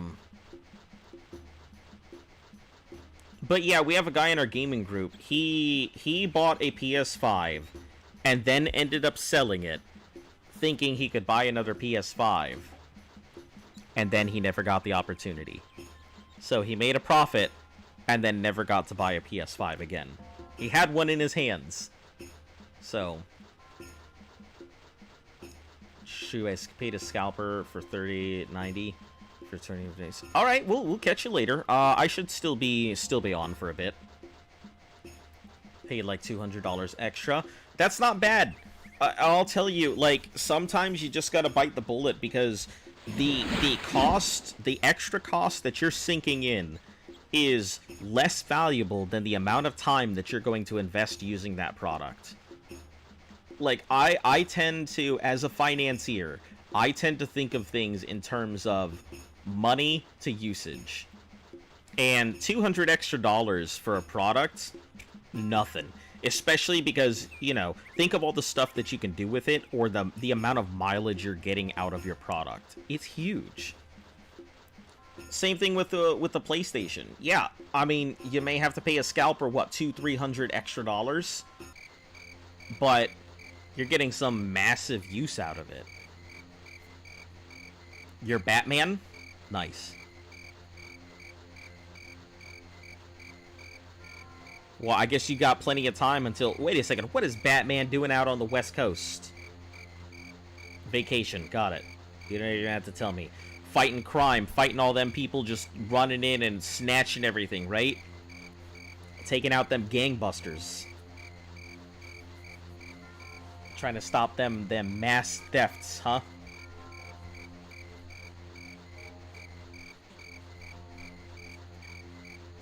Mike Doyle, greetings, traveler. Where we at the game? Meow, what's goal? Meow, dog. How you doing? That was a lot to take in. Hello, Mike Doyle. Welcome back. In terms of where I am at in the game, I went over to Wayrest. I took everybody's advice. Went to Wayrest. Talked to what's her name. Got the quest to go to deliver the letter to the Necromancer. Oh, hold on. I'm going the wrong way. Southeast is where I need to go. I'm glad that I caught it now rather than way later, because I feel like that would have been problematic. We are heading on our way to the Worm King Necromancer quest right now. Luckily, I run... Let me show you this stat, because I'm sure you didn't see this. 310% running speed, and I still have stuff I can use to increase it. I just need the money. So... I'm going to be increasing that as far as I can go. I think I might be able to hit 400 if I'm very lucky. So, we'll see how that goes. But yeah, heading on over to the Necromancer to go knock that out. Then after that, I am heading over to... We're going to save there and create a schism point. Running back to Sentinel will take multiple in-game days, but I think I can go ahead and run over to Sentinel, grab the quest, then run back over to Wayrest, turn in my quest with still plenty of time left over. Grab the painting, go to the Necromancer, knock out his quest, go back to Sentinel, turn in the painting. I don't know, I'm trying really hard to, like, really work the quests here, rather than wasting a lot of time. The Xbox S or PS5 are better, but I'm thinking paying like double the resources is unnecessary. Yeah, I mean, of course it's unnecessary. If we didn't have scalpers, you wouldn't have to pay double the price. Yeah, that's a huge thing. I mean, it's pretty shit that you have to go ahead and shell out extra money. Yeah, it sucks, but... Oh, hold on. Did I just pass through something? I sure the fuck did, but I don't know what. Homes. Oh, I'm at somebody's home. Man, I don't give a damn about your home. Get the fuck out of here. But yeah, I mean, you definitely shouldn't have to go ahead and shell out that kind of money. It sucks. Nobody wants to go ahead and pay a whole bunch of extra money. But, you know, in the day and age of, number one, the sea bug, number two, the fact that people have designed better sniping software. That's epic. You're just like a Spartan Flash. Well, I tried lucid dreaming last night. How did that go for you, Joe? Yeah, and I decided, like, I think Propane originally, you know, head cased the whole idea. He pushed out the fact that you can go ahead and enhance running. So I had to get to a Mage's Guild. It took a while. But yeah, I could enhance running. So I crafted a whole bunch of gear, then found out that health deterioration, if not used daily, applies to an item that doesn't have anything you can use on it. So I was constantly getting my health sapped. So I wasted like 400, 500,000 gold on that. Had to sell all of that equipment that I couldn't even use. And then I went back and re-enchanted a whole bunch of new gear. So now I have that running speed on, like, all of these things over here. They all do basically the same thing. Enhance running speed, repairs item, heals health, some other stuff. So all of these have the exact same things on them, roughly. So, yep, I went with that. And I still have to do all of the armor plus clothing so I can get some really good run speeds. I feel so lucky that I got my laptop when I did. I hope the market gets better soon. I don't think you're going to see the market get better soon. We've officially passed the day and age where now it is a scalper's paradise. You've got a lot of people with a lot of programs that are auction sniping off all of these things, grabbing them up, and you also have companies that aren't taking the opportunity to update their software. They're not updating the infrastructure of their...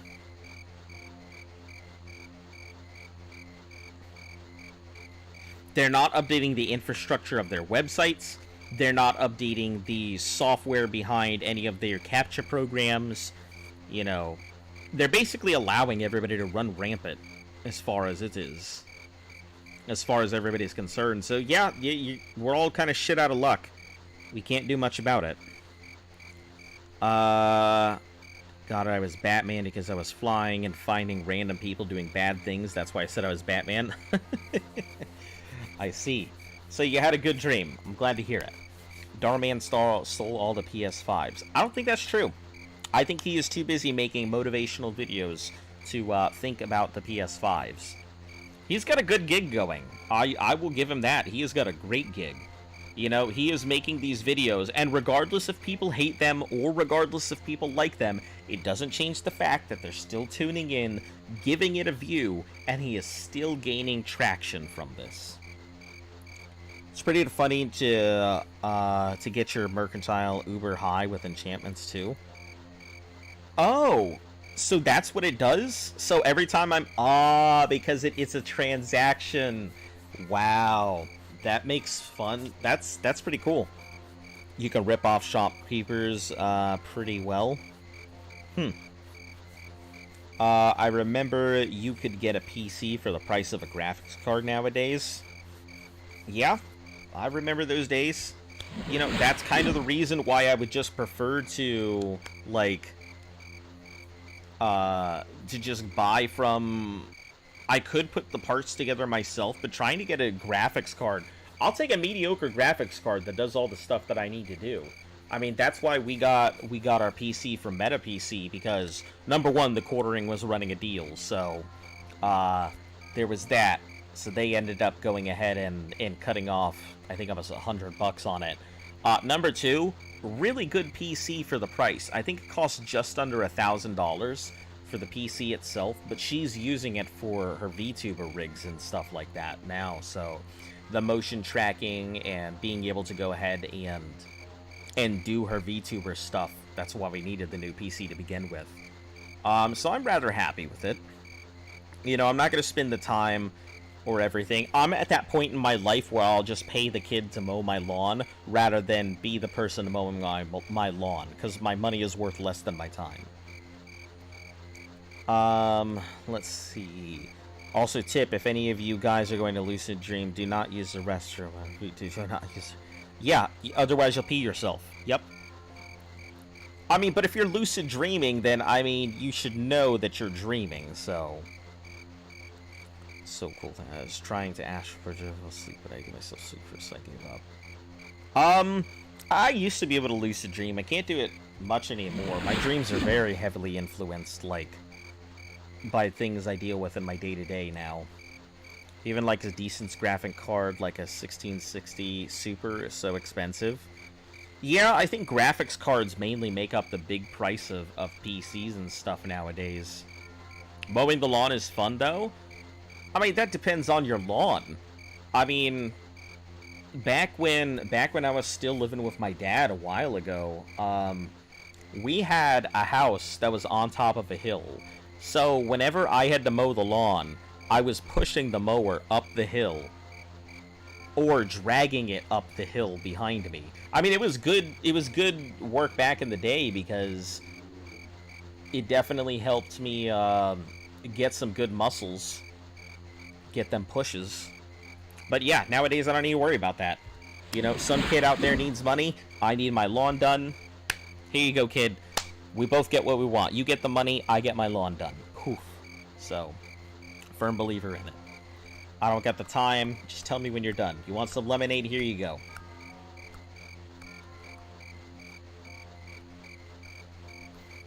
And if you have a ride-on... Yeah, that's true. I've always preferred push mowers to ride-ons, though.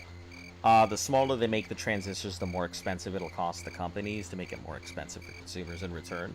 Yeah, and they're constantly trying to go ahead and make transistors smaller and smaller.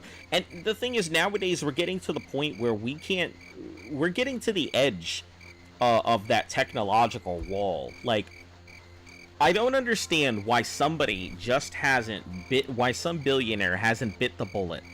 Built a stadium, built a large quantum computing stadium, and that's this whole stadium's point, is to create a quantum computer to allow it to calculate, to be able to go ahead and make better, smaller computers. You know, I mean, we had the computers in the 1950s that took up entire warehouses to do these kind of calculations. Why don't you just do that nowadays? Build the quantum computer, take up the warehouse, so that way you can develop a better, faster computer. Look, if I had the money, you damn well better believe that's what I would do.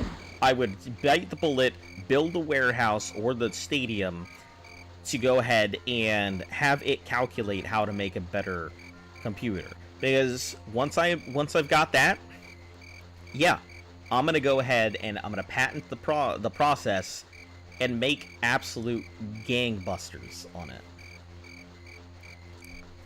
Depends on the size of your lawn, though. Yeah, that's true. That is true. If you're mowing, like, a small strip of sidewalk, that is completely different than having multiple acres. I know that Luft had to go ahead. That's how Terminator started. Listen, I'm not too afraid of the robot revolution.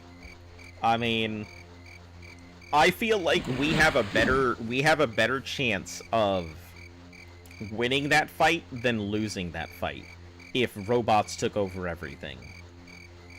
Even if we did end up losing that fight, I feel like robots would rather just go ahead and turn us into digital beings than, you know, just murder us all off. Because we would have the ability to do some computations and stuff that robots just couldn't. We still do have things robots can't do, so... Quantum computers don't consume power, but you have to cool them to almost absolute zero, and the cooling takes a tremendous... Yeah, and that's what I'm saying. That's why you would need... Like, it's not even the computer, it's just the larger your computer, you would be able to do more calculations. So if you set these things into action to calculate or to go ahead and come up with better ways to create these computers, or to minimize the process of creating quantum computing, yeah, that's what you'd want.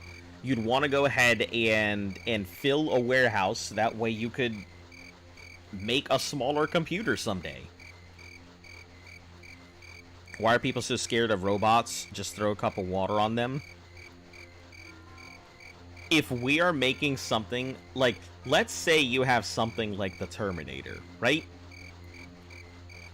I don't think a cup of water is going to stop it. And if a cup of water stops the first one, the other ones are going to stop and be like, hey, maybe we should go ahead and not have Wicked Witch Syndrome. Maybe we should just... Anybody got any Rust-Oleum? like, that's how that's going to go. If we programmed robots, it'd be impossible for them to grow a conscience and kill us. I highly doubt that. The 3 laws of robotics they don't guarantee safety. I know that everybody touts that if you program a machine... Okay, great example, and I've got this one in the back. I just heard this example the other day. Let's talk about paper clips. You decide to go ahead and make a robot that's purpose is to make paper clips, right? This robot, that's all it does. It makes paper clips. You go ahead and give it an AI and say, listen, your job is to make paper clips. What is my purpose? You make paper clips. Okay. The robot is going to go ahead and say, okay, I can make paper clips. But because it's an AI and it hasn't been given a specific direction, it could say, okay, paper clips. Okay, let's go ahead and make these paper clips. So it starts making paper clips, and it's like, hold on, I need more resources for paper clips. So it goes on, it requisitions a bunch of stuff, it puts in the orders for more supplies for paper clips. At the same time that it's doing that, it's saying, how can I go ahead and reduce the cost on these paper clips? So it starts working up ways to go ahead and make better paper clips, right? Then it decides, you know what? Let me go ahead and, instead of putting all this computing power towards making paper clips, let me go ahead and partition a whole other section to do paperclip R&D. So research and development on these paper clips. So now you've got 2 AIs. You've got one AI that's working on research and development, and you've got another AI that's putting out all these paper clips, right? So this AI decides, you know what? There's a better way to do this. Instead of making these things out of metal, why don't I go ahead and start making these out of carbon, right? So it starts ordering, carbon. Which carbon is it's out there, it's everywhere. Everything's made of carbon. If it's an organic material, it's got carbon in it, right? So it's like, okay, let me go ahead and do this. You know what? Let me go ahead and partition out another AI to go ahead and do all the ordering of the carbon we need. And you know what? As a matter of fact, let me go ahead and have another AI that comes up with a way to go ahead and get carbon more efficiently, right? Eventually, this leads into this paper, clip complex, where they're deciding that the best way could be to melt down all organic materials to convert it to paper clips, right? That's one possible solution. So it's not so much programming the AI to say, hey, don't harm humans. It's the interpretation that an AI could have about the directions that it's given. Not harming humans could lead to harming humans. I was talking about the factory robot in a chain or something, but if that's an AI, then it could have its own conscience. Yeah, I mean, it definitely could. Yeah, and that's exactly what I'm talking about. That's what I'm talking about, Propane. That's where I'm going. Machine learning. But I'm talking about machine learning on an actual, artificial intelligence level, where it's capable of making these kind of decisions on its own. Even given proper direction, it would draw its own conclusions, which its own conclusions could be, I need to make paper clips, let's convert everything to paper clips. Let's break down the world to make paper clips. Matter of fact, let's go ahead and build a spaceship to take us out to space so we can convert those into paper clips too. So I mean, it could go that way. It could also be, hey, you know what? Let's go ahead and design better paper clips because that brings in more money. You know what? Matter of fact, let's go ahead and design exotic materials. Let's see about making antimatter paper clips. Can we go ahead and do that? No, we need to make a field to go ahead and keep all this in. Okay, R&D, go ahead and work on a way to go ahead and contain and produce antimatter in decent amounts so we can go ahead and sell these. And in turn, your machine that was just designed to make paper clips could end up completely turning the industry of thermodynamics and what am I getting at? It could completely turn the industry and economy on its head because it decides to come up with something that is just completely mind-boggling, and it's like, oh yeah, I'm doing this just to make paper clips, and we're over here like, you just created an infinite energy machine. A conscious AI would see infinite amounts of choices, so it would just get overloaded and crash. Yeah, but I mean, we are intelligent, we see infinite number of choices, and I mean, we don't crash. We're basically just wetware when it comes down to it. We're just wet computers.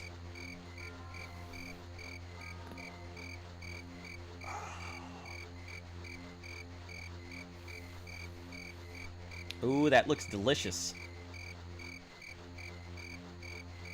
Yeah. What is that? I don't know. Is that a water penis?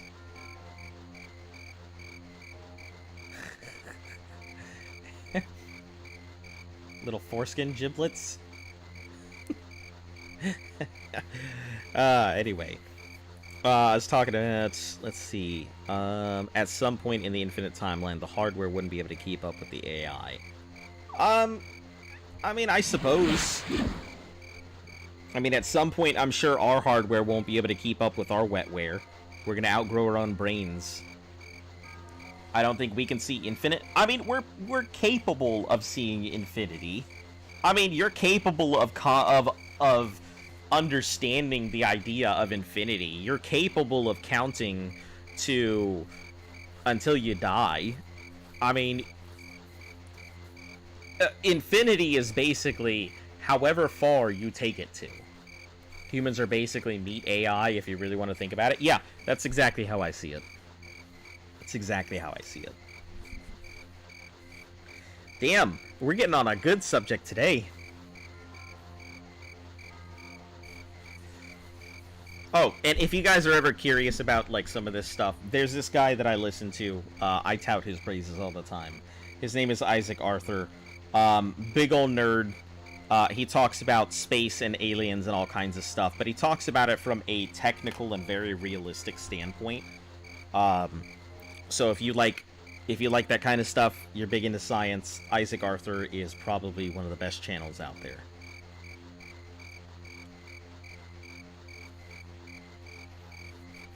Oh, man. Where are we right now? Not even at the lakes yet. Jeez. We're making good progress, but... man, it's long.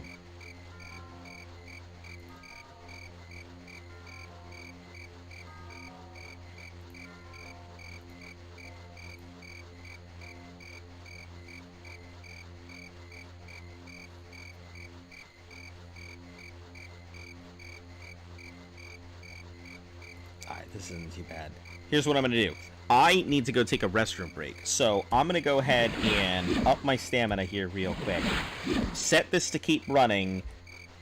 And I will be back in like 3-ish minutes. I'm going to go grab some water and stuff while I'm up. So I'll see you guys in a few.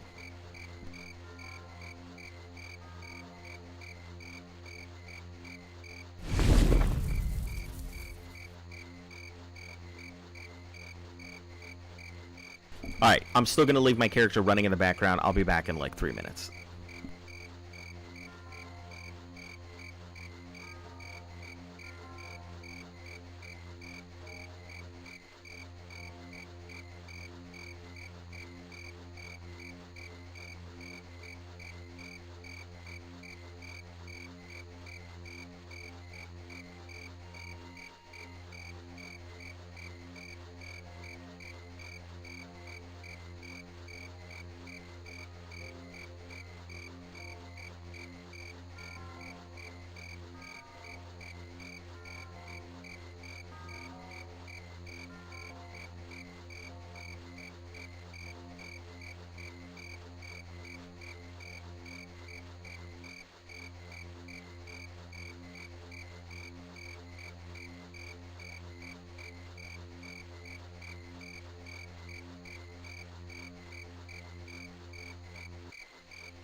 Alright, guys, I'm back. Got my water. Picked myself up a delicious banana nectar. And I see I haven't fallen through the map. I would say that's a win on all accounts.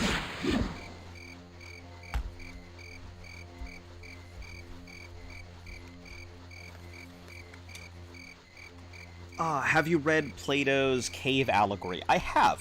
I think it's a pretty interesting thought experiment when you get down to it. I spent a lot of time educating myself.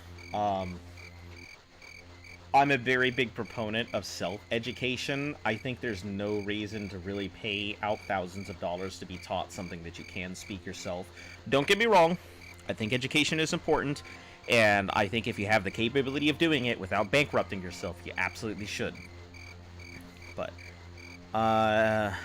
yeah, I've read it, and I think it's really interesting, because once you know something, it's kind of the whole idea behind what you would call the cognito hazard.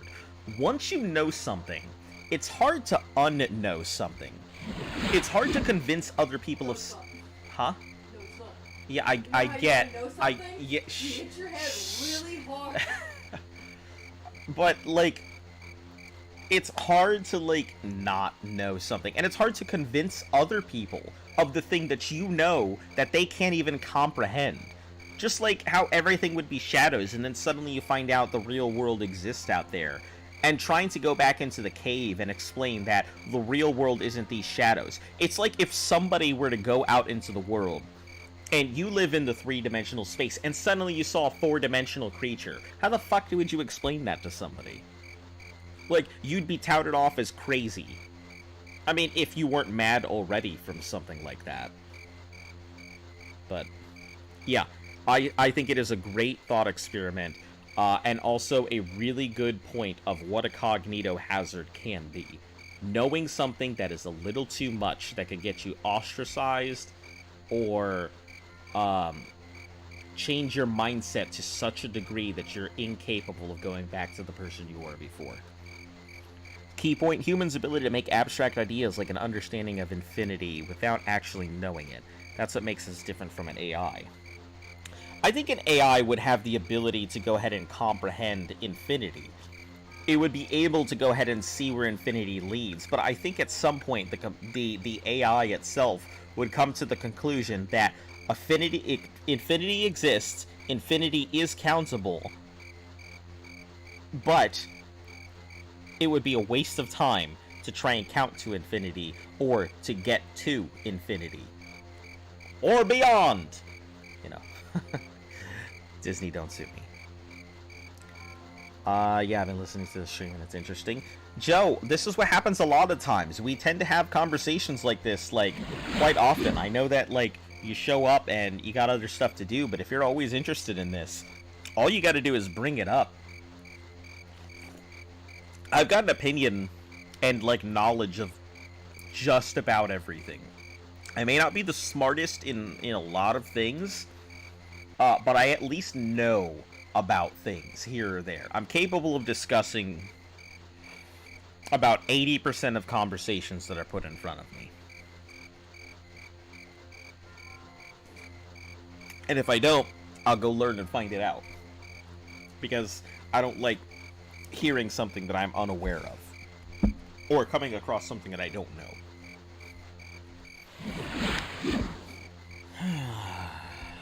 Okay, where are we sitting? And we're still only on, like, the second day. We're going into day 3 right now.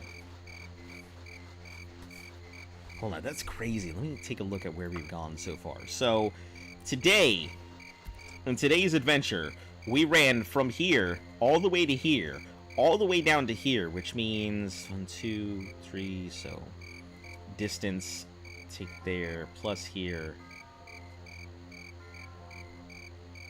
So I think, in theory, we should be able to run from here to here in a single day now. You have to risk everything you know for the chance that life would be better, but if you have everything, you know, makes you think. Ever heard of the technological singularity? I am aware of it. I believe the technological singularity is talking about how that technology will come to a certain head point. Hair, can you please not be on my drink? Technology will eventually reach a point where you can't get any further.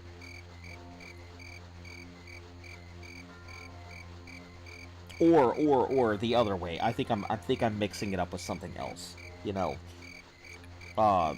where technology just comes to a point where there's no stopping it, where it just keeps going. I think I had them mixed up. Sorry, I was thinking of the point where technology can't advance anymore. Yeah, where technology gets to a point where it just keeps growing and growing and growing, and there's no stopping it, and it just causes such a significant change to us as people or our lives. You know, and I think that's what's going to happen when we have, like, AI. Ooh-woo. Isn't that what Terrence McKenna would talk about? Oh, man. I feel like there are much better, like, podcasts and, like, people to speak about those kind of things. I'm aware of a lot of those subjects and stuff like that, but, like, at the end of the day, there are much smarter people who you could listen to that have treaded that subject left and right.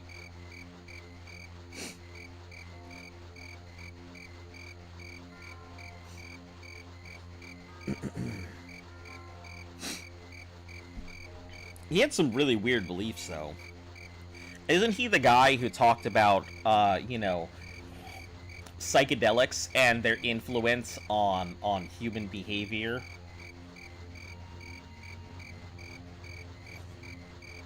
No one trusts the hippie? Nah, I think there's... Excuse me. I don't think there's anything wrong with it, with, you know, his beliefs. There are plenty of people in the past who felt that, like, microdosing and drug usage allowed them to go ahead and come to a better or a more fulfilled understanding.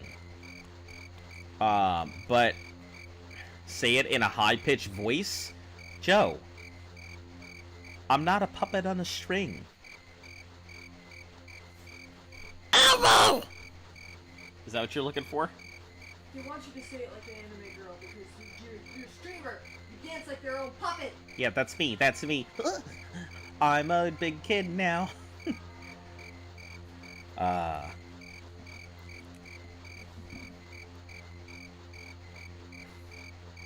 Yeah, I don't know. As long as I can go ahead and, as long as they can come up with a safe and better way to digitize human consciousness and, excuse me, allow it to be transferred one place to another without worrying about formatting or copying issues, I would be happy with that. I could exist in a simulated world. I mean, time would pretty much pass we could be in a simulated world right now. Like, as far as you guys are concerned, you're existing in a point where, you know, you're interacting with me and everything. And I'm interacting with you. But who's to say we're all just not in a construct sitting in some computer somewhere, being used as a simulation for what, for somebody out there who's like, hey, you know, I want to see what our ancestors did or would do, or what led to this particular thing. And we're just running the human course, and right now, there's some machinery that we're just a dream in. You know, I think it's really interesting if you draw that to the conclusion, if you take that to the far conclusion of the Cthulhu mythos, and you talk about the fact that we're all dreams of some elder god or something elsewhere. What if, like, that's actually true? We're just some dream. I mean, we could get into that all philosophical stuff, but If you were in the Matrix, would you take the red or the blue pill? I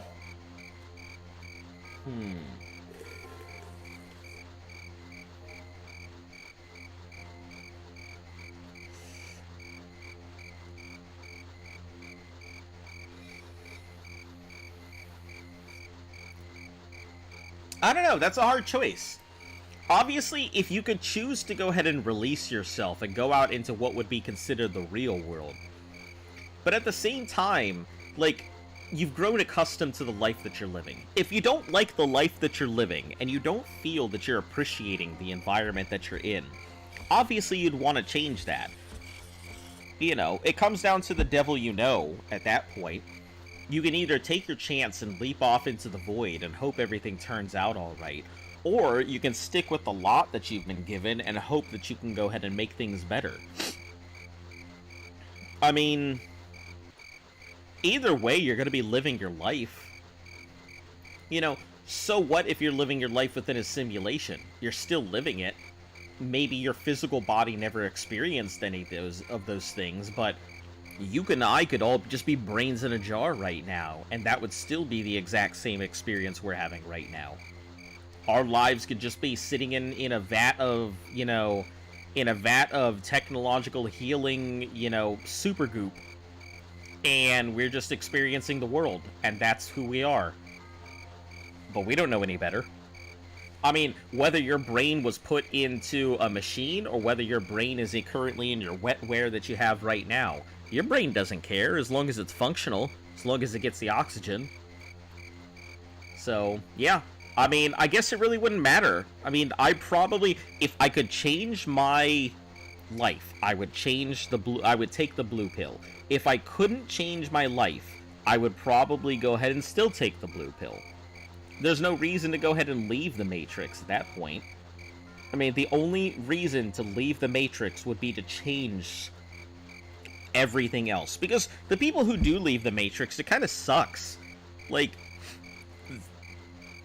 you have a handful of the human race making decisions for the entirely ignorant of the human race. You could really turn the entire Matrix into an allegory for those who have the power and the money and the opportunity to change the world are using it to go ahead and change their circumstances, rather than caring about the entirety of humanity, or thinking about what it will do to them, or what is best for them.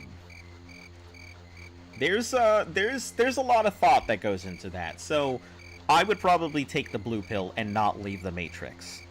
Regardless. If I couldn't change my life, it would suck, because I could do it on my own, but I feel like it would be a better choice.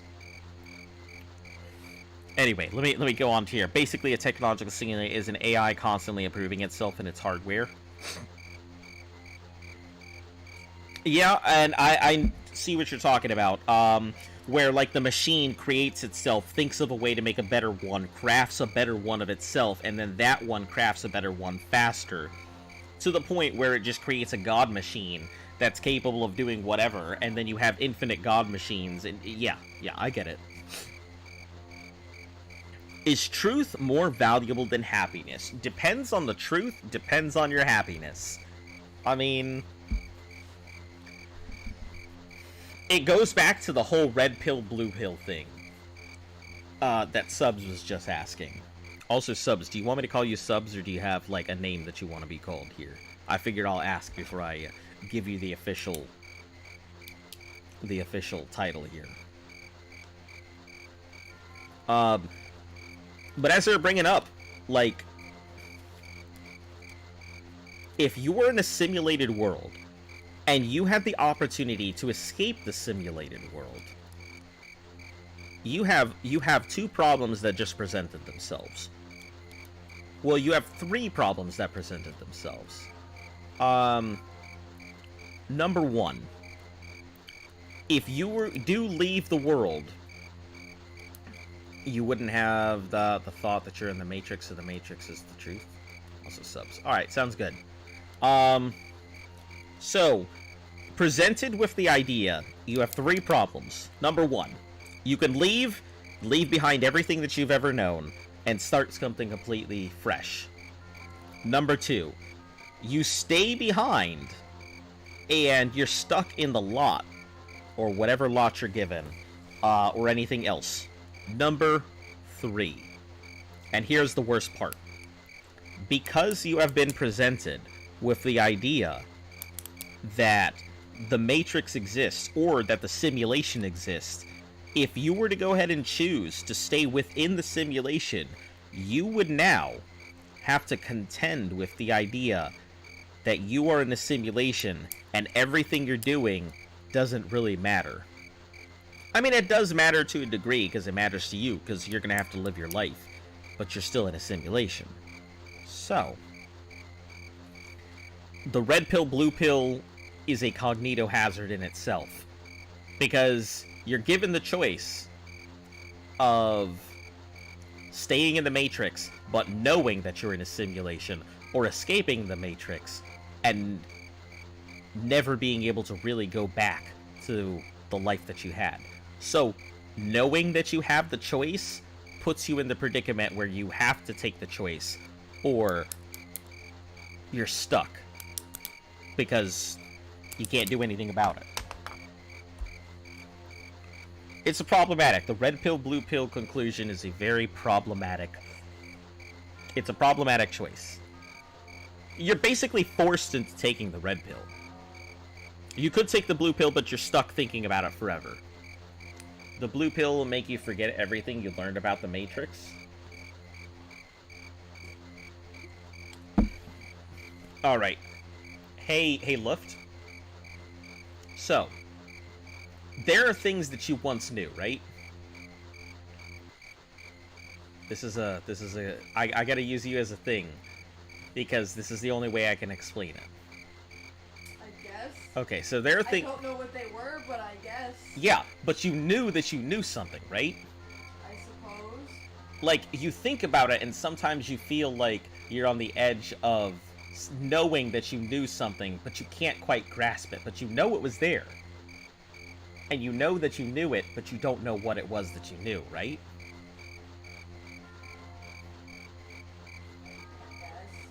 Like, I'm asking as a... Yeah, I'm just looking up, trying to have a crisis about it. No, it's okay. Okay, so that's my conclusion here, because even if you were to go ahead and forget that you existed in the Matrix, or forget that the Matrix existed, it doesn't change the fact that you still subconsciously know. No. You don't? I can't think about it if I don't know it existed. Right, but you know that there was something there, you just don't know what it was. I only know if someone told me. Ah, okay. Okay, disregard. My point is moot. My point is moot. But I feel like those aren't comparable. The reason I was using them as a comparison is because, if the blue pill does make you forget everything and you go back to your life and everything, it would be the same as losing your memory and not knowing that you had that thing there to begin with. So, they were comparable in my head. That's why I was asking. Alright, you win. You win this one, subs. You got it. I guess, if you didn't know, you wouldn't know. Ignorance is bliss, and, you'd be stuck about it. Yeah, I'd take the blue pill. There's no reason to go ahead and unless I can physically change my life and change the stuff that I'm doing, because once you leave the Matrix, and you were to go outside the bounds of everything, you would be stuck with having to go ahead and do whatever everybody says on the other side. Whereas at least in the blue pill, you're stuck with doing all the stuff you would normally be doing anyway. Do I want to go ahead and leave my fate in the hands of an unknown master, or do I want to go ahead and take the choice to take, quote, destiny within my own hands, regardless, even if it's a controlled environment?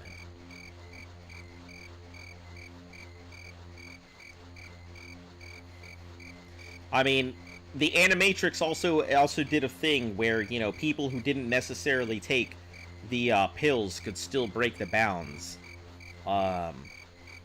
the pills are not the only way to go ahead and escape the Matrix. They are just the most common way. If you read up on quantum mechanics a bit, it sounds like we are living in a simulation, like particles only being in position because we choose to observe them. Yep, and that causes that's a whole thing in itself. You know, not being able to go ahead and measure position and speed. Okay, where are you? Whatever you are. Oh, there you are.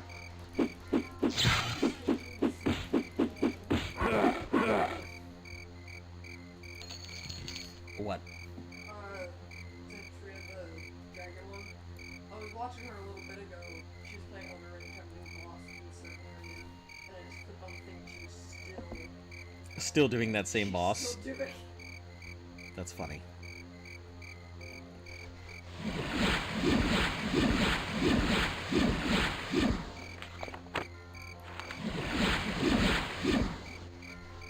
Dang, my healing spell is pretty hot now.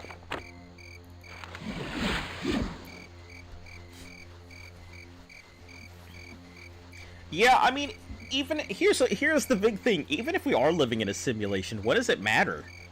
You're still gonna have to wake up tomorrow. You're still gonna have to go to work. You're still gonna have to go to school. You're still gonna talk to your friends. They're still gonna be the same programs. Like, you're still gonna do the exact same things. Even if you were living in a simulation, there's no reason to freak out. Because, like, you're still living your life. Even if you're in a program, you still have the ability to do whatever you do. You may be on a script, you may not. You could be a free-form program with the ability. Daggerfall PvP reminds me of Doom 64. I mean, it's an old game. It was made in 96, so... No. Daggerfall was 96. So, I mean, it's in that era.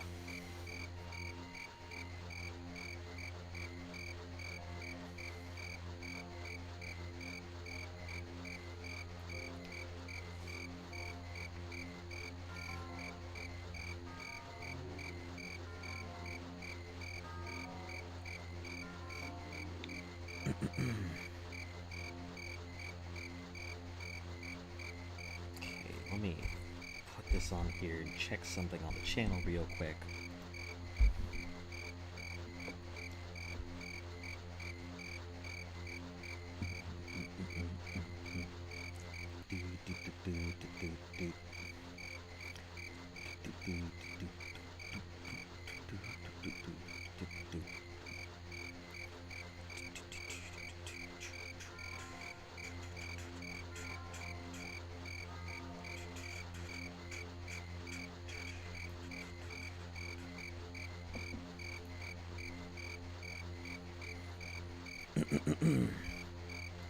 Alright, cool. Making progress here.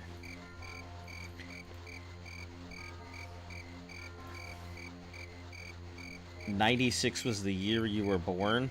Aw, man, I'm old. You hear that? 96 is the year they were born. They're old. I was born in 88. I was born in the 80s.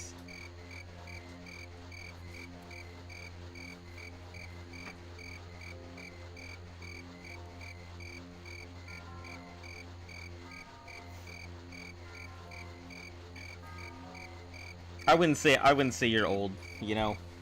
Old's a state of mind. You're old if you feel old.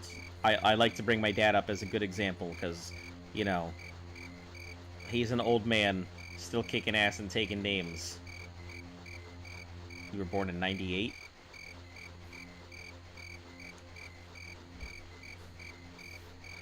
Damn, like, it's weird because, like, I run into a lot of people born in the 90s, or born in, like, the 70s and stuff.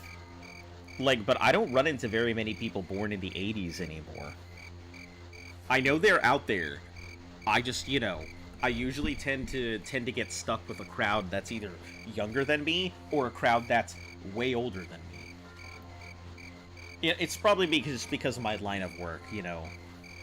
Obviously, working as a government contractor means I'm chilling around with the old fogies and stuff.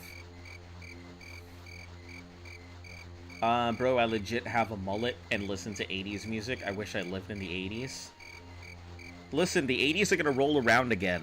Like, it's just a matter of time with the way that music.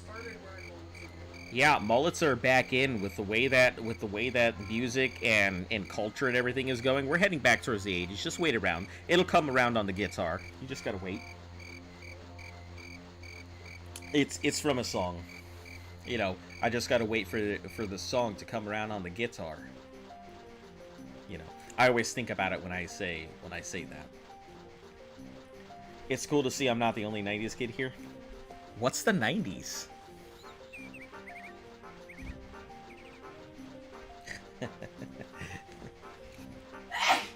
Bless you. The 90s is a thing I think only 90s kids know about, so unfortunately I know nothing about that. It's funny because I grew up in the 90s, so I should definitely know about it even if I was born in the 80s. Man, can you imagine being 2 years old and then like 10 years later you don't know anything and that's it? Your whole life starts at 12? Man. Or, you know, you learn all these skills and everything during the 90s, but as soon as the 2000s roll around, you immediately forget it all. Or you forget that you learned it, but your body still knows it. So things like brushing your teeth and stuff. Is that the topic today? Never mind. Sorry. Sorry. I don't mind you talking about it. I'm just like, why is this? It happened to be. What's your favorite song? I can't even begin to tell you. Like, I can tell you songs that I really like, but I cannot tell you, like, my favorite song. Music is just, there's so much music out there. It's too hard a choice to choose from. I can tell you, let's see, Knights of Sidonia by Muse, I think is a really good song. Let's see, if we're talking older music rather than, like, you know, modern stuff, I would say... give me a second. It's one of my favorite songs, but I always keep forgetting, like, what the hell it's called.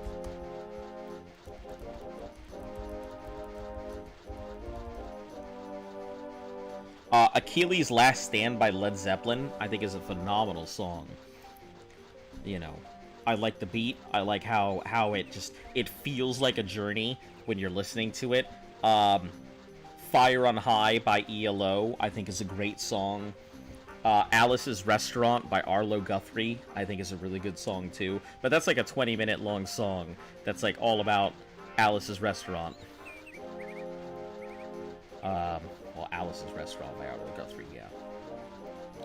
90s was the greatest, when the greatest bands of all time graced us with their presence, that is all. Who is that? Who is the greatest band of all time?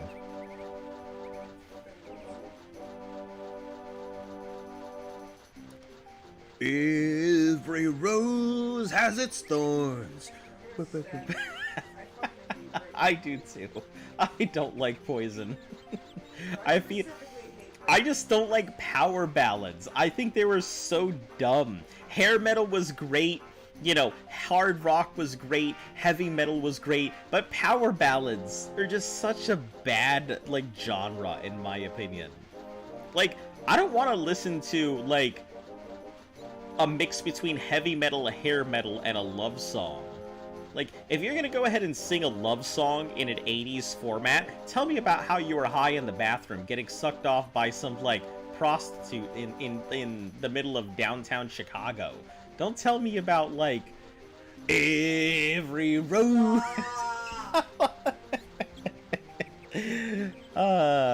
Anyway.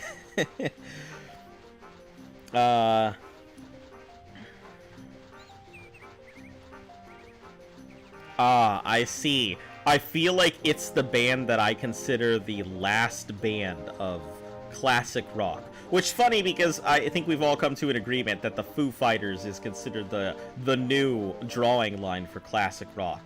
So I assume that the end band that shall not be named and their teen spirit is where I considered old classic rock.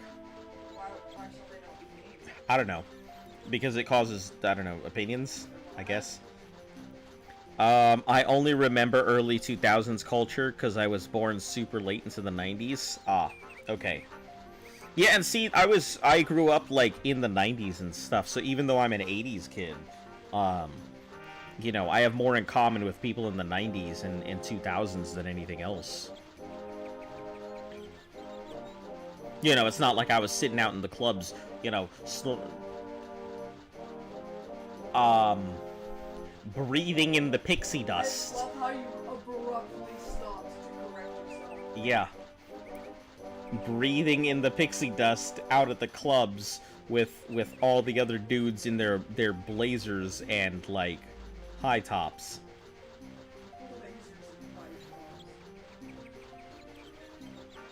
Yeah, you know, the terrible twos. That refers to all the powder they were sniffing. Has nothing to do with them being, like, angry. It's the fact that they went to the clubs. I didn't want to say because people like to hate on them these days for no reason. No, I don't hate on them. I'm not a big fan of Nirvana, but I do think that they were the last band of classic rock. I do feel like Nirvana is the... Oh, are you talking about Nickelback? There's nothing wrong with Nickelback if you are talking about Nickelback. Sure, some of their songs may sound the same, but, like, that's fine. I mean, who doesn't make a copy pasta now and then, right?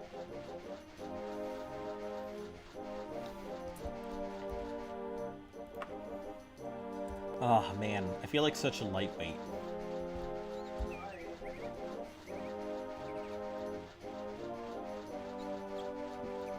We should get seafood. Sure. What are your feelings on Jonko jeans? I don't even know what the fuck a Jonko jean is. Hold on, 1 second. Let me rest, and then I'll take a look at it. I'm probably sure I'm gonna get attacked by an enemy. Okay, cool. Let me look it up. Jonko jeans. GNCO. Oh, yeah. Big old parachute pants. I ain't got nothing wrong with them. Yeah, no, not trip pants. They're the jeans. Okay, juggalos and stuff. The big old juggalo jeans. Yeah, I got nothing wrong with them. My policy is usually live and let live. No, Nickelback deserves the hate. No, they don't. That's the thing. I don't understand. I do not Like, understand. I don't think Nickelback deserves the hate. Sure, their music may sound a little samey sometimes, but you gotta keep in mind that Nickelback, despite all of everything, Nickelback is still relevant because everybody hates on Nickelback, and they still are relevant because people keep hating on Nickelback. Plus, their music wasn't half bad. If you go back and listen to some Nickelback songs, they sound like the most average of, like, that 2000s era. Nickelback is what I would consider the average sound of the 2000s. They're right at that average rock sound. They're not bad, they're not great, they're right in the middle. Nickelback is a perfect demonstration of what rock in the 90s was like. So, you know, I miss the JK bro. I was joking. I don't hate them. I mean, either way, I mean, it's still a good talking point because I know a lot of people hate on Nickelback. Like, they get their undue diligence, but Nickelback also does a lot of charity work and stuff. Like, they're good people. Their band is good people in general. Even if their music isn't the greatest, like, that's fine. They don't have to go ahead and be, you know, chart toppers every time. Look at this photograph. Yeah, I mean, sure, they, like I said, they get knocked on left and right, but their music is very mediocre. Like, middle of the board, average good. Also, I think Nirvana is a pioneer in the grunge scene. Yeah, they invented grunge. When the music scene was dominated by rock, about showing off guitars and drum solos. Yeah, Nirvana did invent they invented the grunge scene, and that's why I think that I've always said the goalpost has kind of moved nowadays, but I've always said Nirvana is the last band of the classic rock era. When you think of like Led Zeppelin and AC/DC, and you're thinking of things like in hair metal like Whitesnake, and, you know, Guns N' Roses and Sex Pistols and a lot of that stuff. When you're thinking of those era, I think that Nirvana was the absolute last band. I'd like to draw the line there because they still had the sound. They still had the sound of classic rock, but they were transitioning into something completely new. And that sound that they invented, it stopped being... it stopped being San Francisco sound, it stopped being San Francisco echo, it stopped being psychedelic rock, it stopped being hard rock, and it started being its own genre. So I think a lot of the bands that we have nowadays really are a product of Nirvana. So, yeah, that's where I draw the line when I consider classic rock. But then on the other hand, Foo Fighters is now considered classic rock. You can hear them on, like, you know, Big 100 or whatever the fuck stations they have out there that do classic rock and stuff. Do you feel like rock is dead? I kind of do, because everything is just hip-hop and rap nowadays. No. Rock is definitely not dead. You're just looking in the wrong areas. If you want to find rock nowadays, you gotta really look for, like, the female rockers. Those are the guys still keeping the rock around right now. Like Hailstorm, and I know that Paramore may be a bit like played out, and you may think of them like that, but your top 40 is the reason that you think rock is dead. But rock is still out there. It's just waiting. You just need a good hit. You need a good band. You need someone to come out there and just be like, you know, just slap somebody with a bass guitar. And bring something to the forefront. You just don't have a lot of rock bands that are really making it to the radio anymore. That's the thing. You have a lot of these bands that are consistently doing what they've already done, like Avenged Sevenfold. If I were to go ahead and draw a line where I feel like a lot of the decline happened, I would say that somewhere between Linkin Park and Avenged Sevenfold, that's where it happened. Where a lot of what you consider rock started to take the decline. Metal will never die. Like, that's the truth. Rock will always continue. It is called rock for a reason, because it's rock solid. It's never gonna die. Sometimes it just goes into hibernation. You just gotta wait. Don't worry, you're gonna hear all these 80s hair metal bands come back here soon. I do love female singers. It takes it to a next level. Yeah. I think that you're gonna... That's where your real rockers are right now. Your real rockers are in groups like Hailstorm. Like, that's where your rock is. So, you've got a lot of bands that are trying to make it big, but it's really hard in an environment where, you know, EDM is kind of taking over. And I don't mind you, EDM is one of my 4 basic pillars. If you guys don't know, my favorite music is... 1940s hardcore gangster rap, classic rock, and electronic dance music. Like, those are my big 4 pillars. I love those things. Is it actually called hardcore gangster rap, or is that just what you're calling it? No, it's a genre. Hardcore gangster rap is a genre within that. Like, I'm not talking about, like, or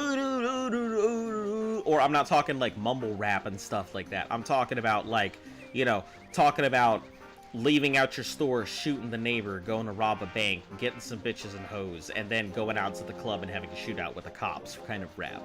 That's what I'm talking about. Or living on the south side and then getting in a gang war and having to go back to your mama covered in blood and be like, Mama, I think I'm going to jail kind of rap. But that's what I'm talking about. Like, those kind of rap stuff. That's rap. That's the kind of rap that I like. I think that it just speaks to me on a level because it's hardship. It's the same kind of stuff that you hear in rock. You know, rock singers are trying to portray their frustration. These rappers are trying to portray their frustration, and I love that shit. They're talking about their real lives. Where nowadays everything's about like get bitches, get money. Yeah, I want to hear about your bitches. I don't want to hear about your money. I want to hear about your life. You know, tell me how you got mugged on the the edge of the escalator or something like that. You know, not tell me about how you were on the side of the street and then, little Snoopy came up to you and was like, yo, let me offer you a record deal, and now I'm rolling in the ballers. You know, I don't give a fuck about that. I just want to hear about your life. Kissy favorite legends of the song, The Metal. Yeah, it's a good song. It's a good song. It's a good song. Tenacious D and Blackjack are just good people in general. Linkin Park is nostalgia for me now. I said Jack Black, didn't I? Oh, Jack Black. Jack Black, sorry. Said it again. Black. Excuse me. Jack Black. I'm a lightweight now. I don't know what happened. What did you consume? I'm disappointed. I'm disappointed in me too. It's because I also haven't eaten. I haven't eaten since like this morning or something. Remind me of the good old days and no stuff but to do but exist and vibe. Man, that's what I'm doing right now. I'm existing and vibing. Ever since Propane told me about the whole fucking auto run feature, I'm just sitting here focusing on the chat. There's an auto run in there? There's an auto run. You didn't give my things back. No, I need them for work. What? They've replaced the thing. But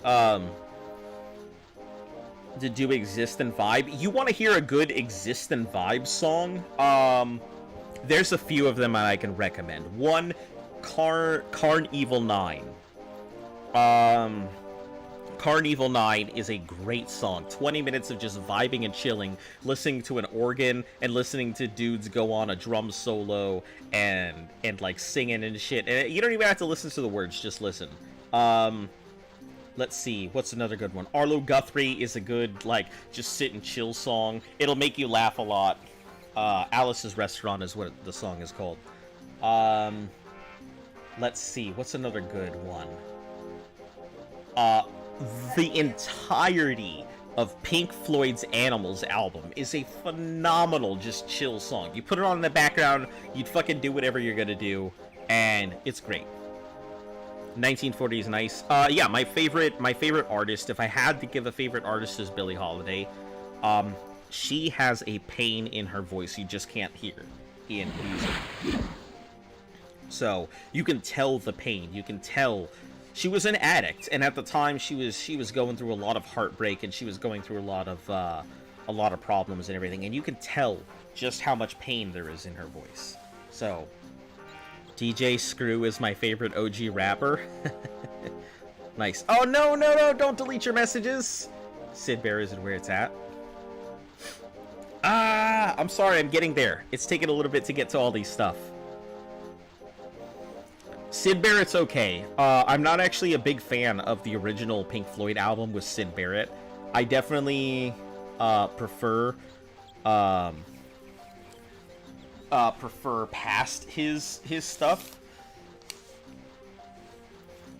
Even if there aren't new rock bands, old bands are still popular. Yeah, I mean, old rock is always going to be popular. You know, I don't think that classic rock will ever really die. It's gonna be there forever. You know, it's called classic for a reason. Hip-hop and rap today is so lame, honestly. Just think it's a bunch of kids being posers. There's one rapper that I really... Well, I guess there's two rappers that I really like. I'm a big fan of Aesop Rock. I like how intelligent his rap is. He is a good rapper who throws down some pretty serious syllables when you get down to it. And, Lil Nas X. I gotta admit, I wasn't a big fan of him at first, but the more I listened to him, the more it grew on me. And I really like Lil Nas X. He is a good rapper who does a good job of... He does a good job of really keeping it in the game. He doesn't dumb it down. And he plays he plays the crowd pretty well. He knows people hate on him because he's a gay rapper, and he knows that a lot of people get on him, and he plays it up, and I think it's wonderful.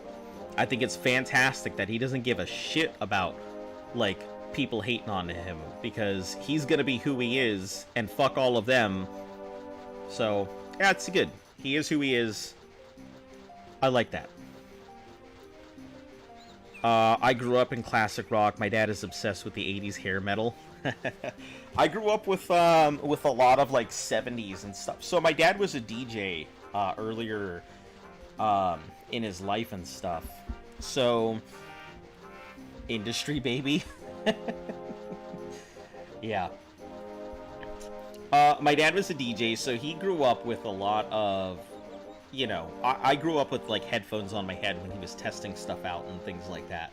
And he would listen to see if I was jamming out or whatnot. Because, you know, babies like everything. But I grew up with a healthy appreciation for all kinds of music. I am just as home at listening to some dude on a street corner banging spoons together and crooning it out as I am at a, you know, a Billie Eilish concert, or listening to Trans-Siberian Orchestra, or going to an opera. I have a healthy appreciation for just music in general. So, Polo G. I don't think I've heard of Polo G. Let me write that down. Polo G.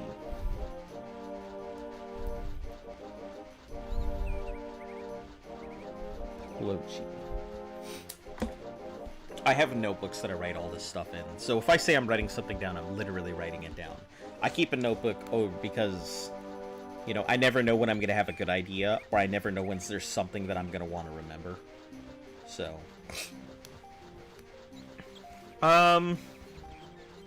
Yeah. Man, this has been a great fucking conversation today, guys. You guys are killing it. I don't have to worry about shit today. Just letting it coast while I just run off into the distance. It's been a good day. I haven't had to, like, not worry about the stream, like, in a long time. So it's nice to just sit and chill.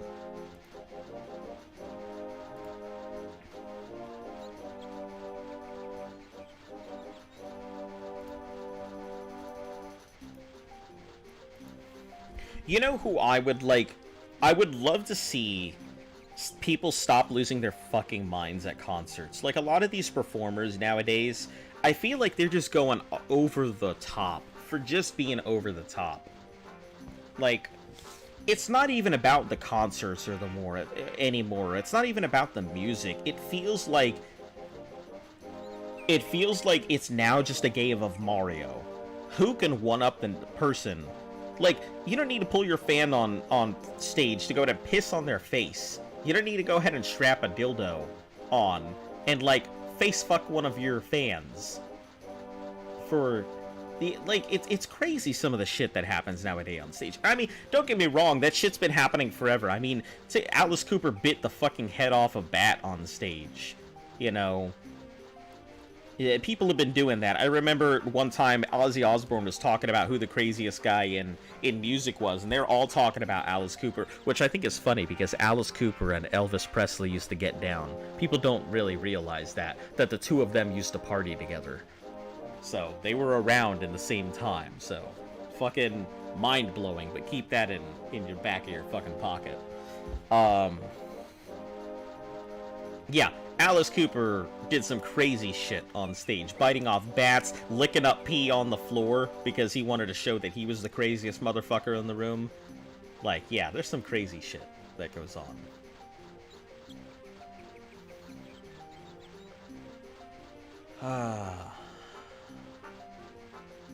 I don't think I fought that thing. I know what it is, but I don't think I fought it. I know what it is because I fought something similar.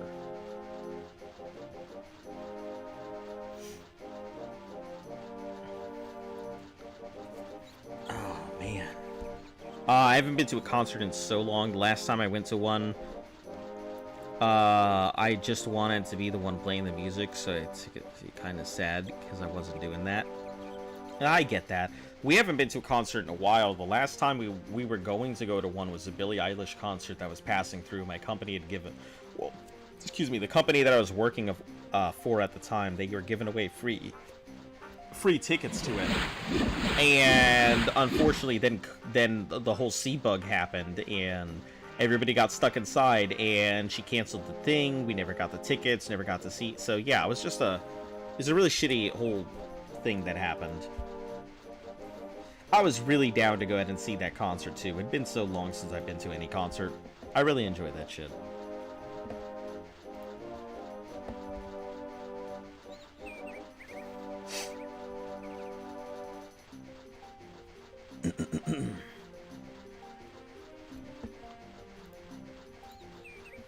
Alright, where are we at right now? Let's take a look on here. Damn, we are making some... Look at this headway. Holy shit. We're making some good progress. Alright, where are we at? Hot dog, we can do that. Alright, before I get a little too far, what I'm going to do is I'm going to go ahead and save for right now. We'll save at Sentinel Way Rest here. Actually, you know what we're going to do is we're going to save at Way Rest Sentinel. So that way I know what the primary objective here is. But yeah, I'm going to go ahead and save, and we're going to go ahead and call it for today. Hopefully you guys have enjoyed the stream. For any of you new people, thanks for checking out the channel. Like and sub if you really like what we're doing. We do everything Monday through Saturday. Sundays is my one rest day because I learned my lesson from doing ARC. Subs, thanks for popping in. You sparked off a pretty good chat today. Propane, Scout, Biscuit Buzz, Joe, thanks for everybody for popping in. I hope you guys have a great night, and I will catch you all again tomorrow. And if you're really serious about, like, trying to get my stuff out there, I would greatly appreciate it, because, listen, I don't expect to get any recognition from this. The only recognition I need is that sub button. And, you know, for you guys to show up every once in a while. But, yeah. Hopefully you guys have a great night, and we will catch